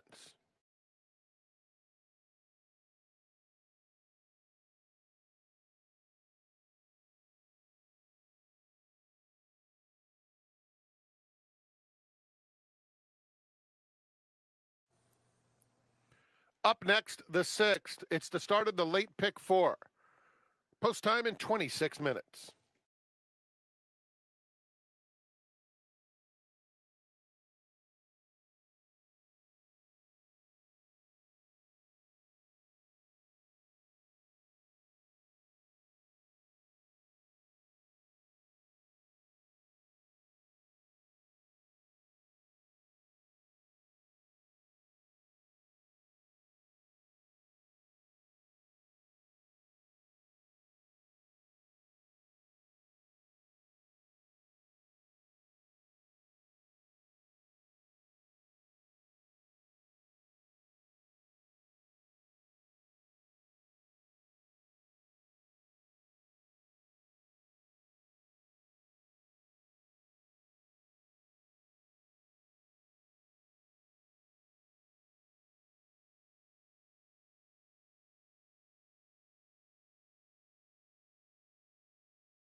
1 minute to post time. We're at 7-5 on Rougarou. Giroux for Greg Foley. There's the favorite in the red. Rougarou. 5-2 on 2. Candy Shopper. Gabriel Saez with a couple of wins here on the holiday card. This for Jose Camejo. Candy Shopper. 5-2. Second favorite to take out a sprint. There's 4-1 Faith's Race Day. Marcelino Pedroza for Sam David Jr. Scratch the 9, Mr. E. Edwards. Finale due off in a minute.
The horses are approaching the starting gate.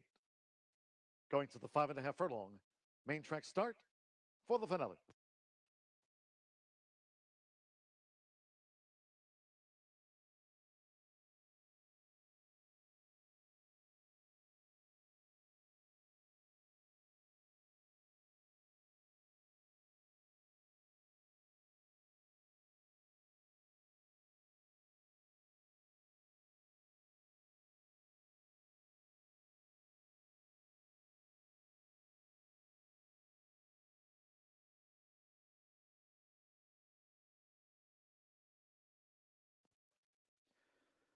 The horses have reached the starting gate. It is now post time.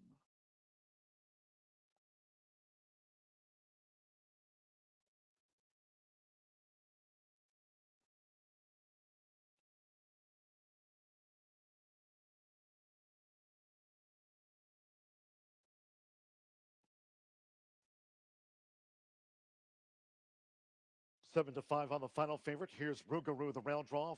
Giroux for Greg Foley in the finale.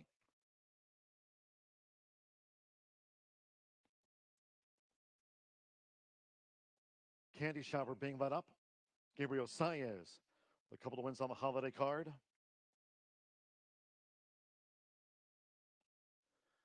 Now, Josian Rivera with Good Rock and 11.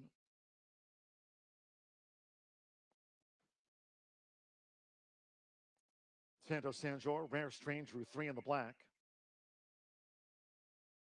All views. Trombridge Mahan, Thunk. Marcelo Pedrosa with 5 times started. Faith's race day. Now Thunk. 5.5 furlongs. 1 more. Chester Bonnet within a bind. Thursday post time, 1 o'clock Central, FGNO.com. Last of the day on the holiday, all in. And the Roth. And there's Candy Shopper, who rockets out toward the lead, quickly taken on by Rougarou. Right there is Good Bucket 11, and farther out is the newcomer, Win One Dobbs. It's Rougarou, who's sent through to take the lead from Candy Shopper, who's joined on the outside by Good Bucket 11, who's just gained second. Win One Dobbs in fourth. Face Race Day fifth and closer toward the rail in a bind. And the All Pink is out wide with 3 furlongs to go. We trail back then to the inside. Thunk is running second to last. Rare Strain beaten for pace and trails the maiden sprint here in the Monday finale. The quarter for Rougarou, 22.22 with Florence Roux. Rougarou spins them in. A couple of furlongs to go. It's Rougarou, the favorite led from Candy Shopper, who battles on the outside. Good Bucket 11, who's third, but looks to be 1 pace, 1 furlong to go for Rougarou. Has 3 lengths to hold on a bearing down Candy Shopper. Then Good Bucket 11. They come past the 16th. Rougarou close to home from Candy Shopper. Rougarou, Florence Roux for Greg Foley in the finale. Rougarou has won it from Candy Shopper. Rare Strain gained third. Thunk finished fourth.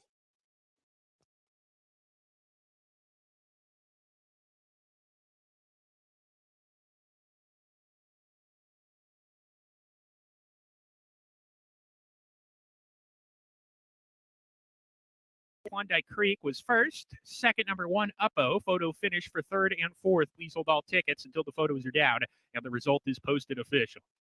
He's in for this 12-5 tag because Tim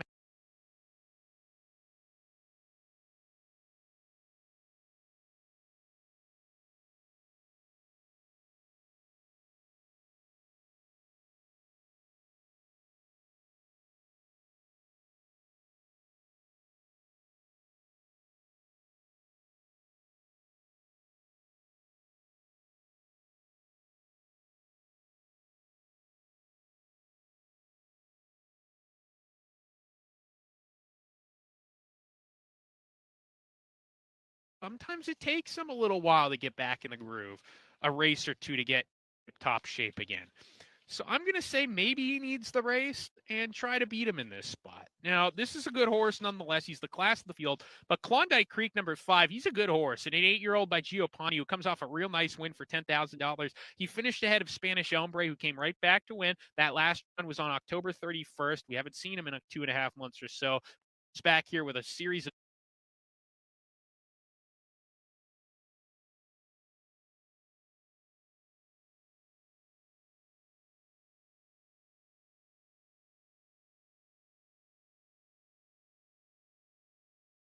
finishing third was number 2, Unlawful Act. Fourth, number 3, Terry's Tomcat. 5, 1, 2, 3, your top 4 finishers here in race number 5. Number 5, Klondike Creek, is an 8-year-old chestnut horse by Gio Ponte out of Miss Canada by Distorted Humor. Klondike Creek was bred in Kentucky by Preston Madden, now owned by the estate of Preston W. Madden, conditioned by Jed Josephson. Kyle Frey, your winning jockey. This race is now official.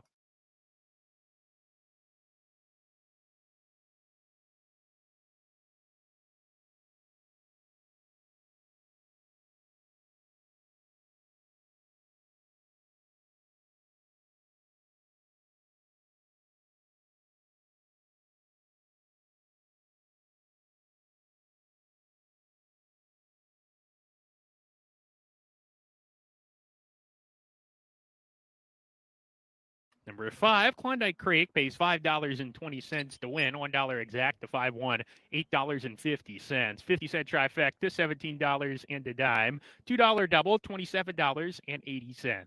50-cent pick 3, $39.10. 50-cent early pick 4, $112.90.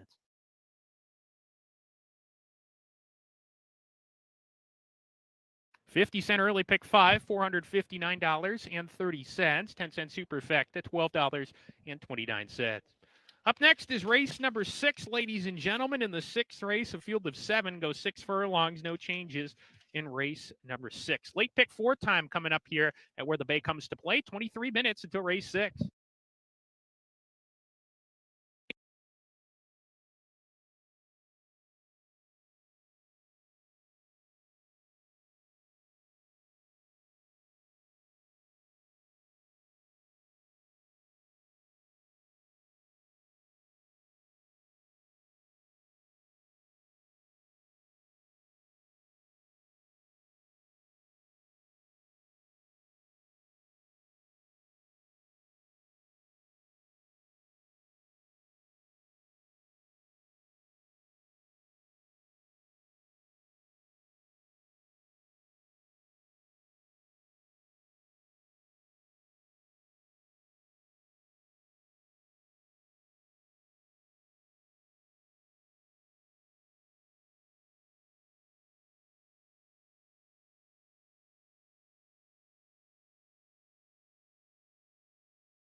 down at Del Mar. Some of that back class for him to be competitive in here, but I think he can do it. The number 5 is Carla Late, I should say, the 4-year-old colt. Blinkers going on. He is outside speed, and we saw Sadia really give him a good gallop, a good strong gallop down the backside here to warm him up. That's an indication with those blinkers as well that he is going to try and send this horse from the start. And at 10-1, if speed can hold, which sometimes it does at these lower level claimers, not too many of them are too brave, but they do tend to get bravest on the front end. He could have a shot in here at a bit of a price. So a wide open event as we see Horse Greedy, the first one to come down. Lovely, nice walk on him. As I mentioned, he looked very focused with his ears pricked forward, behaving himself nicely alongside the pony there. I'm going to turn it over to Frank Miramati. He will call them to the post for the 6th race.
It's post time. Start of the late pick 4. That pool about to go over 400,000.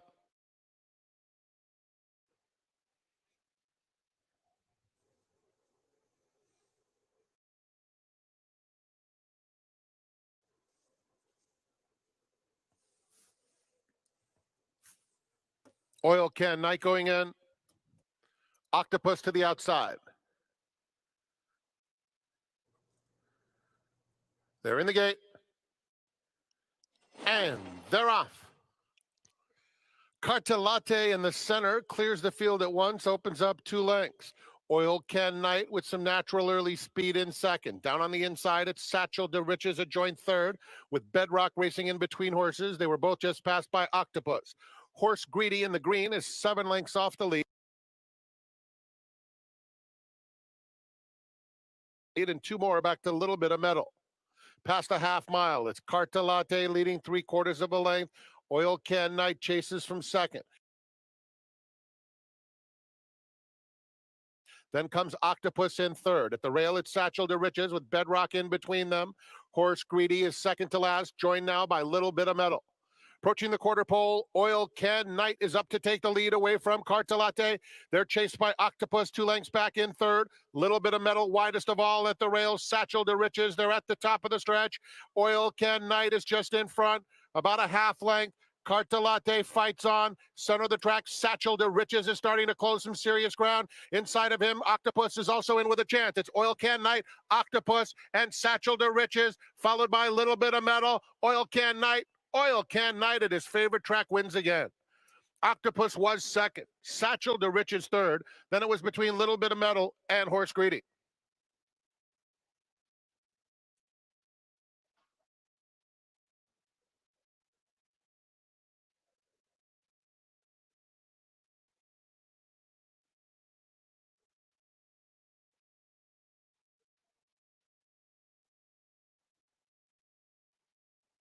Number 6, Oil Can Knight was first. 7, Octopus second. 1, Satchel de Riches third. 2, Little Bit of Metal fourth. And number 4, Horse Greedy ran fifth. 6, 7, 1, 2, 4. Running time 1:10.52 seconds.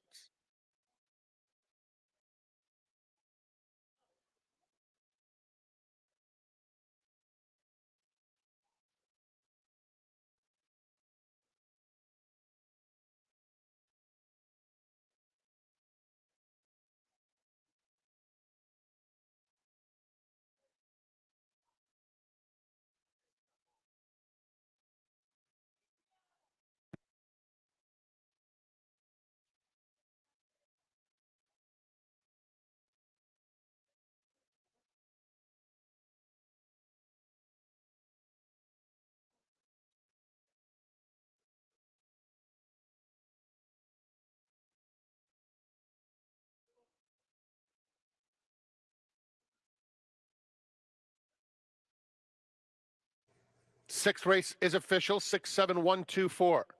In front of the Run Happy winner's circle, number 6, Oil Can Knight, a 5-year-old dark bay or brown gelding by Can the Man out of Make It a Game.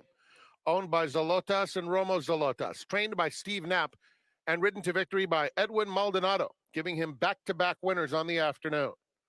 Oil Can Knight was bred in Kentucky by Michelle Moorhead, Mallory Moorhead, and Matthew Moorhead. Running time, 1:10.52 seconds.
Octopus to the out.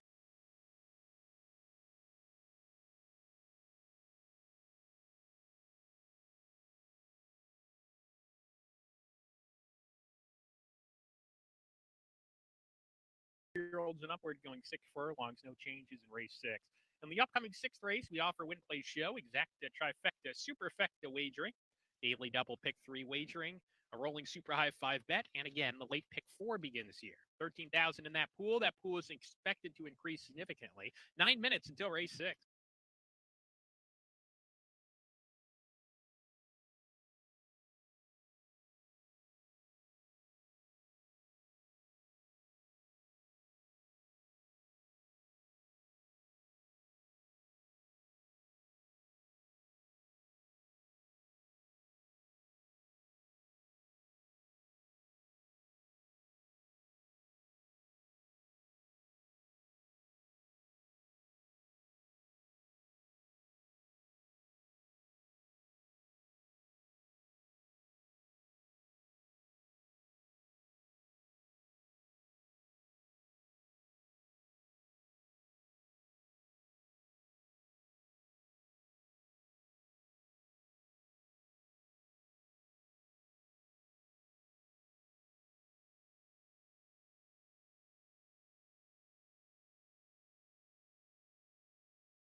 At Golden Gate, I'm looking at the number 2. 6 minutes until race number 6, ladies and gentlemen. We kick off the late pick 4 here. We made the pick 5 score with over $400, so I'm going to take some of that money that I just won and put it back into the pick 4. This is a good sequence here, but 3 to 5 on number 4, Perfect Wager. That's low. I mean, that's an underlay, but you know what? This horse is coming out of Calvert allowance races, a lot of runs down south, and this horse fits with this group. But at 3 to 5, I'm not actually going to play him. I like a few others in here a lot more. In fact, I picked this horse to finish 4th. Maybe I'm missing something. And I probably did underrate him. I mean, he's the class of the race. My pick 4 is coming up on the screen in just a little bit here. I prefer Abusive Gary, who 2 starts ago ran a really good second at the allowance condition here at Golden Gate. We'll talk about more on him in just a second. We're going to go 3 deep in here, and I'm trying to beat this horse. Perfect Wager at 3 to 5. We'll talk about that in just a little bit. Race number 7, we are singling there. Number 6, Vegas Palm from the Gary Mandela barn. I know she's 0 for 13, but her speed figures just tower over everybody else's. She just looks quicker than everybody else in race number 7. So I think she'll probably be pretty tough. All she has to do is take to the Tapeta, and she probably wins. Race number 8, we'll go 3 deep in there. In race 9, if we're lucky enough to make it that far, we get to sit back, relax, and hope for a price to win the finale because we have the all button, and that all button really came in handy for us in the early pick 5 in race number 4. $36 to play here for me in the late pick 4. I'm Matt Dinnerman, wishing you the best of luck. Perfect Wager. Let's talk about him. We should. 4 to 5 for the son of Elusive Warning. He won't go off at that price. He got bet very, very heavy in the early stages of wagering here, so I think his odds will drift up, but he could go off favorite nonetheless. Coming off a 3-length loss at the Calvert allowance condition in December. That was off an 11-month layoff. So he makes his second start off the break, second start for Victor Trujillo. This horse is 2 for 13. He broke his maiden and then won a starter allowance. He did break his maiden for a tag. Since then, he's lost 9 straight races, a couple of in-the-money finishes, and one of those races came on turf going long, the other on dirt sprinting. It looks like he can be effective in many different types of surfaces, dirt, turf. I'd imagine synthetics he'll be fine. He's been working over this track for the Victor Trujillo barn as some fast works on the page leading up to this run. Brian Pena has them out. Maybe I just made a massive error in handicapping by not including this horse on tickets or in my top 3 picks, but I just look and say it's interesting that he is in for a $20,000 condition. That is interesting. I mean, this is a poker game after all, the claiming game here. And maybe trainer Victor Trujillo's playing some poker here, saying, let's try to get a win and see if maybe we can sneak by one. I don't really know. We're going to find out in a few minutes, but it is interesting. A horse of this caliber is in for a $20,000 condition because just on paper, it looks like he's probably a little better than that. But that $20,000 tag makes me a little bit suspicious. Number 2, Abusive Gary, you know, he has to show to us that he can repeat that 2-back effort where he went off at 22 to 1 in a first level allowance and ran the second. Ran a really good race. He came back in a Calvert allowance and ran very poorly at Del Mar on November 28th. Has been here at Golden Gate Field since that run. But this horse, I mean, just 3 starts ago on the turf, he lost by 3 lengths to a good horse named Sunrise Journey, who'd be competitive against this field. So Abusive Gary, 9 to 5, and underlay probably, but at the same time, off that 2-back effort, that's why people are looking and probably playing him. I like him. I think his best race can beat this field, and he's 9 to 5. Should get a good trip. And I actually think he'll get the jump on Perfect Wager. He doesn't really have that much early speed. Number 1, Our Bold Prince. He's 1 for 16, but he hits the board often, and he's hit the board at starter allowance condition. I mean, look, he just ran second beaten ahead to ready for a fight. 3 starts ago at the starter allowance condition. That horse came back to win an allowance. Most recently, he lost by 2 lengths to Lester Rejoice, who we saw a couple weeks ago win at Santa Anita in a race there. And the winner of that last start in which Our Bold Prince competed in NRA, well, he ran second in an allowance race yesterday. So Our Bold Prince, he's got a steady of good drills on this page for trainer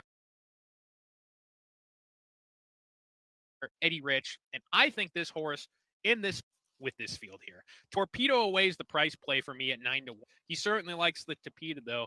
4 career victories on this track. Last time we saw him at this level, he ran 3rd behind Emerald Magic.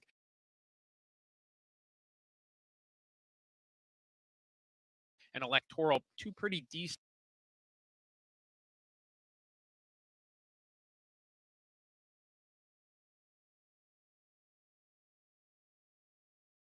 horses at that condition. We've also seen him hit the board at this level, open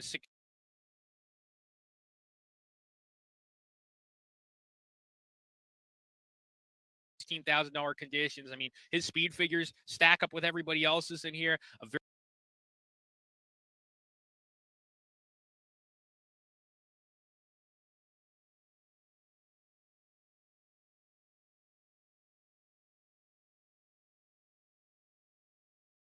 very tactical horse. You can put him anywhere in the race.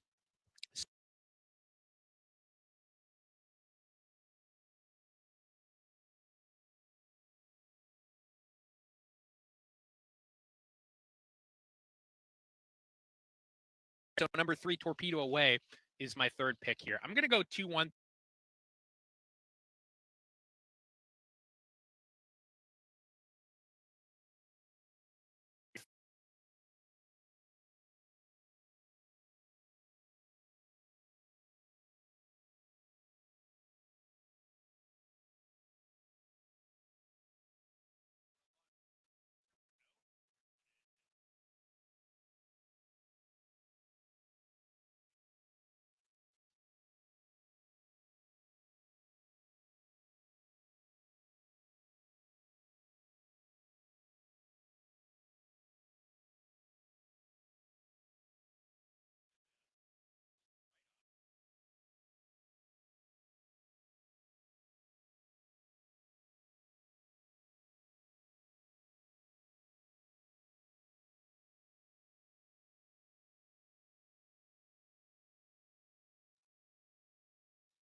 And the red light is flashing on the starting gate at Golden Gate Field as the runners have made their way to the gate for race number 6.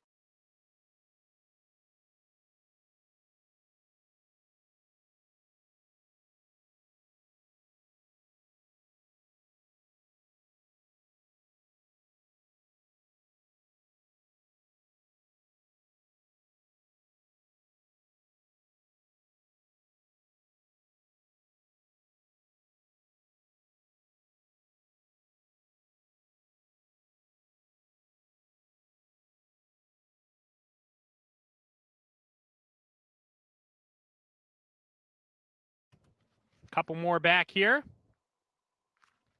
Barbier and Our Bold Prince both go in. We're ready to go.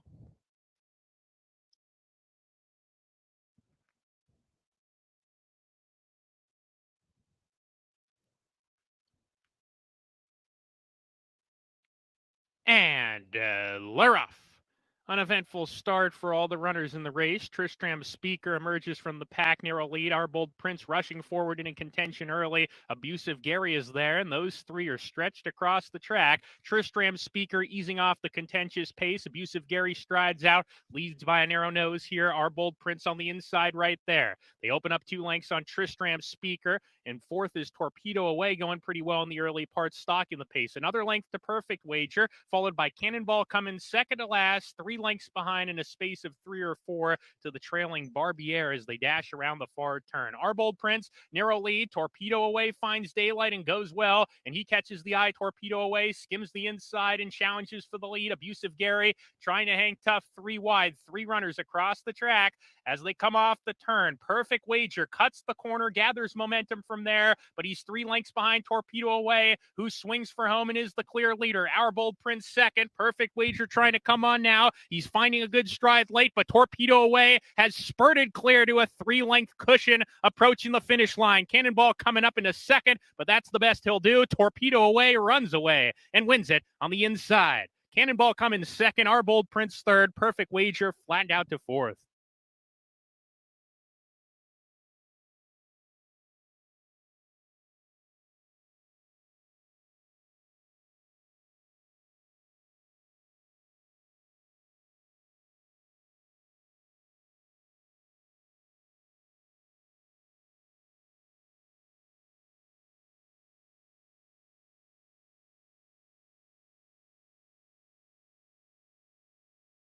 Number 3, Torpedo Away was first. Second, number 5, Cannonball coming. Third, number 1, Our Bold Prince. Fourth was number 4, Perfect Wager. A photo finish for fifth. Please hold all tickets until the photo is down and the result is posted official.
Jay Cohen calls him out for the grade 3 megahertz stakes. No show wagering with the scratches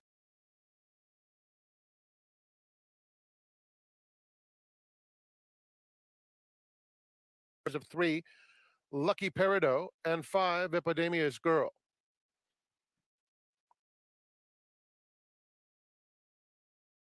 Pick 3 starts here in 9 minutes.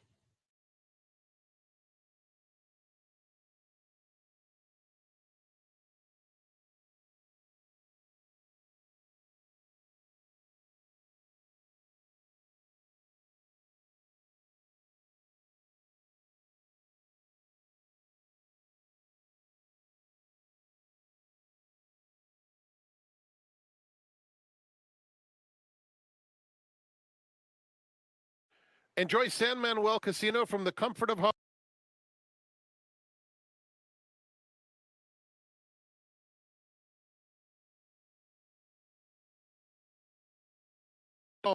At play.sanmanuel.com. Play free slots and casino games and experience the most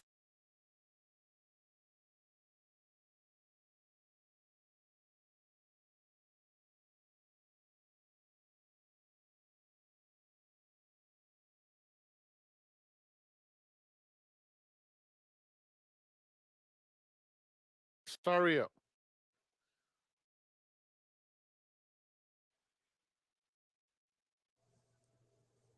And 6 is Setamar, owned by Ruiz Racing, trained by Shelby Ruiz with Umberto Rispoli.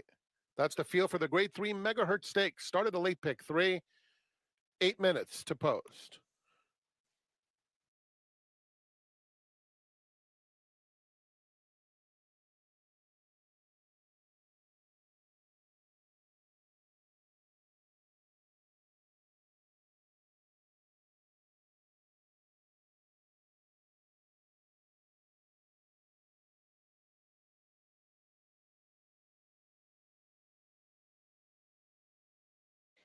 Zoe Cabin here in the paddock with just a few observations on the one in here, and that is Brooke. I actually got a chance to speak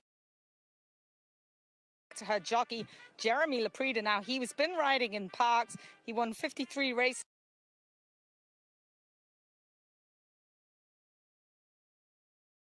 last year, but he's a multiple Group 1 winning jockey and in his home in Chile. He's been aboard this filly in all 8 of her starts, 5 of them resulting in wins. And I spoke to him and simply said, you know, what happened last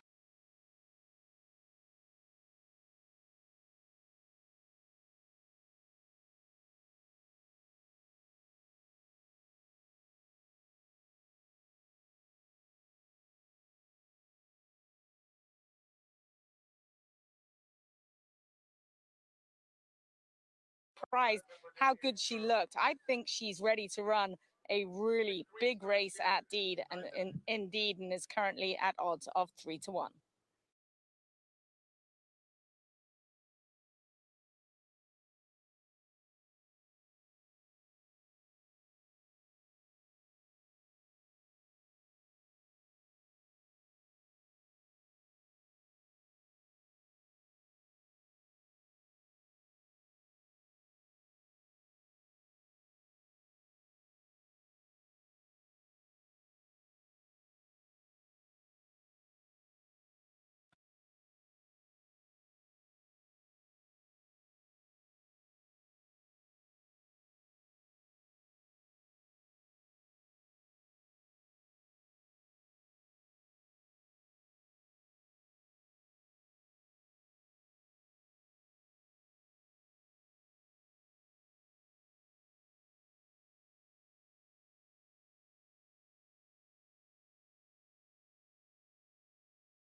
It is time for the feature race here at Santa Anita, the Megahertz Grade 3 for these fillies and mares.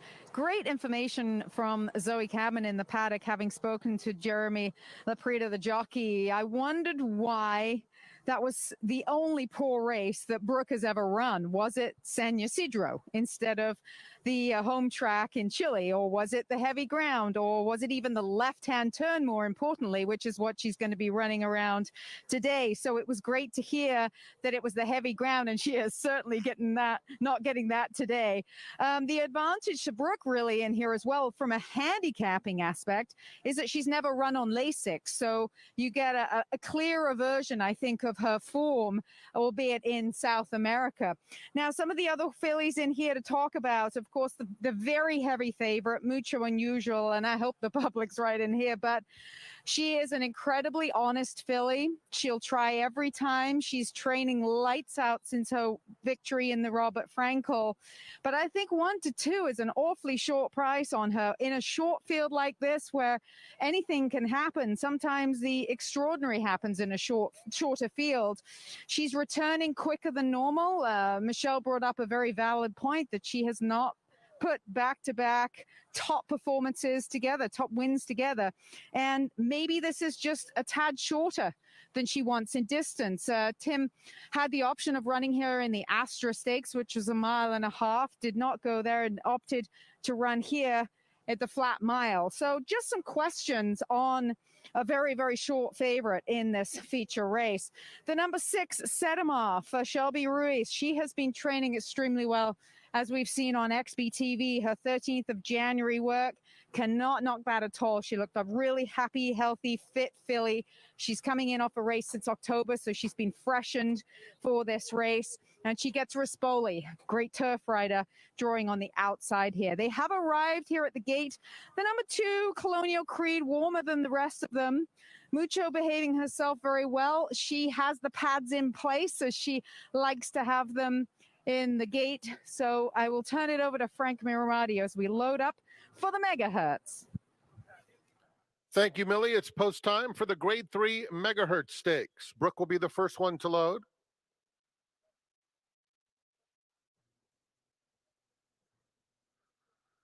And she is backing away. The rider has jumped off. New surroundings for Brooke.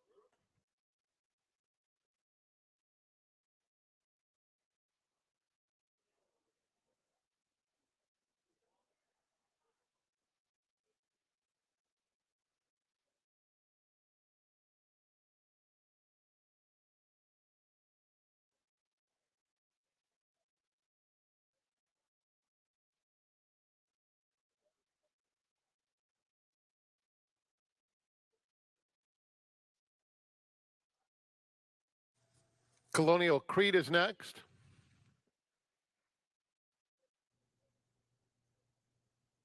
Here's Mucho Unusual. And Sedamar to the outside.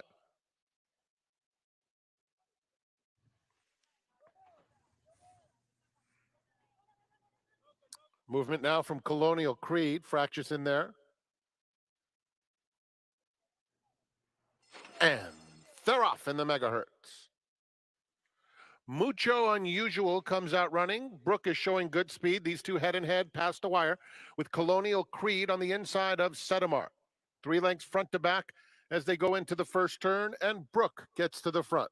Leads by about a neck to a half length with Mucho Unusual in second. Colonial Creed is down on the inside third. The pace is moderate and a length and a half to Sedamar. Brooke shows the way by a length and a half. Mucho Unusual under a hold in second with Colonial Creed down at the rail, and Sedamar 2.5 lengths off the pace as they swing on to the backstretch. It's Brooke by a length and a half. The favorite Mucho Unusual in second. Then it's Colonial Creed galloping along third. Sedamar reserved will do her best running later. Heading to the 3/8 in the megahertz stakes. Brooke has been the controlling speed, tracked intently throughout by Mucho Unusual, who has not been let run yet by Joel Rosario. At the rail, Colonial Creed is the first to be asked. Sedamar inches up outside of her. Approaching the quarter pole, Brooke by a neck, Mucho Unusual comes to her now. Sedamar inching up, claims third with her bid. As Brooke goes a bit wide at the top of the stretch, there's room on the inside for Colonial Creed. Mucho Unusual is outside of her, and Sedamar is kicking in. It's Mucho Unusual, Sedamar coming fiercely on the outside, and at the rail, it's Brooke. Mucho Unusual digging in, turning away all challenges, and it's Mucho Unusual to win the megahertz. Sedamar fired big, but was second best. Brooke finished third, then it's Colonial Creed.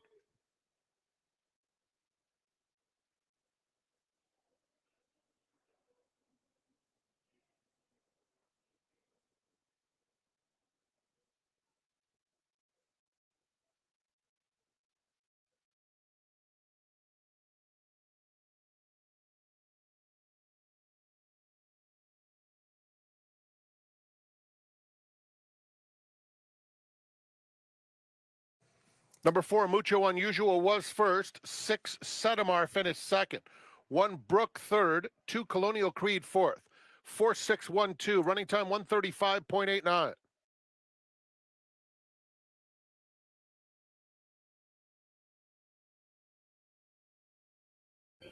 I'm going to be taking a 15-minute break. So then I'll be back on to do some harness racing from Yonkers and Pompano, I believe.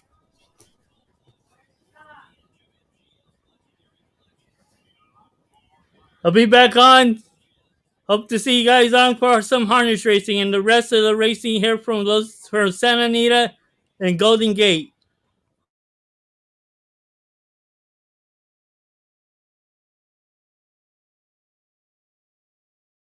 Ladies and gentlemen, there's a steward's inquiry concerning the actions of number 1, Brooke, and number 2, Colonial Creed.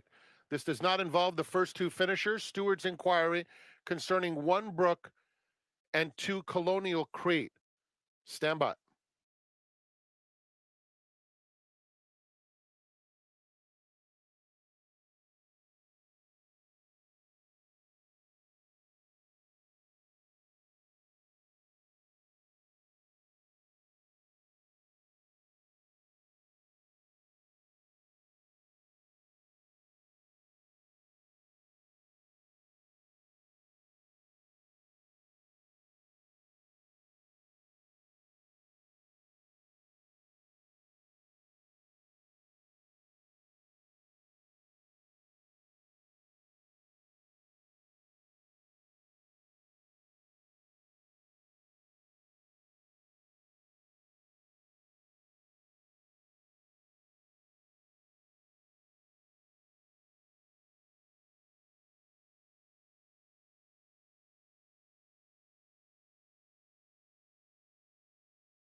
Heading toward the Run Happy winner's circle for the Grade 3 Megahertz Stakes is number 4, Mucho Unusual.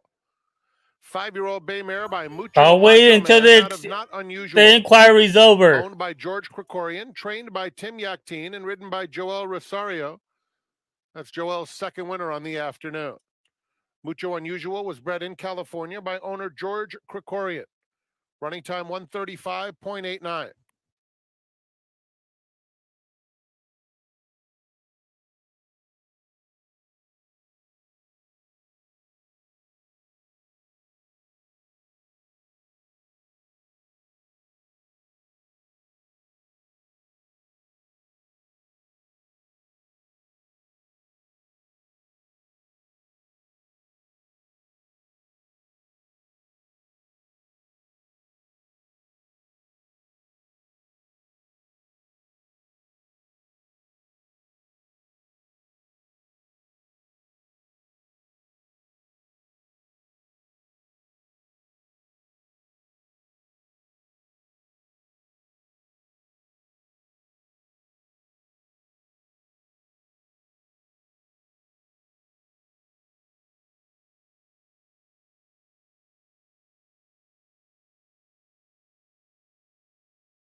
Ladies and gentlemen, there has been a disqualification. Number 1, Brooke, who finished third, has been disqualified and placed last behind number 2, Colonial Creed, for interference. It will read 4-6-2-1 after the disqualification. Okay, they changed.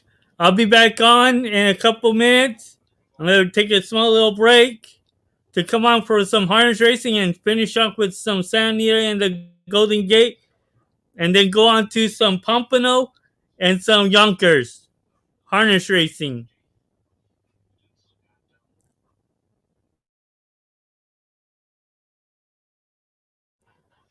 Subscribe to the channel and like the video. Suscríbete a mi canal y gusta el video.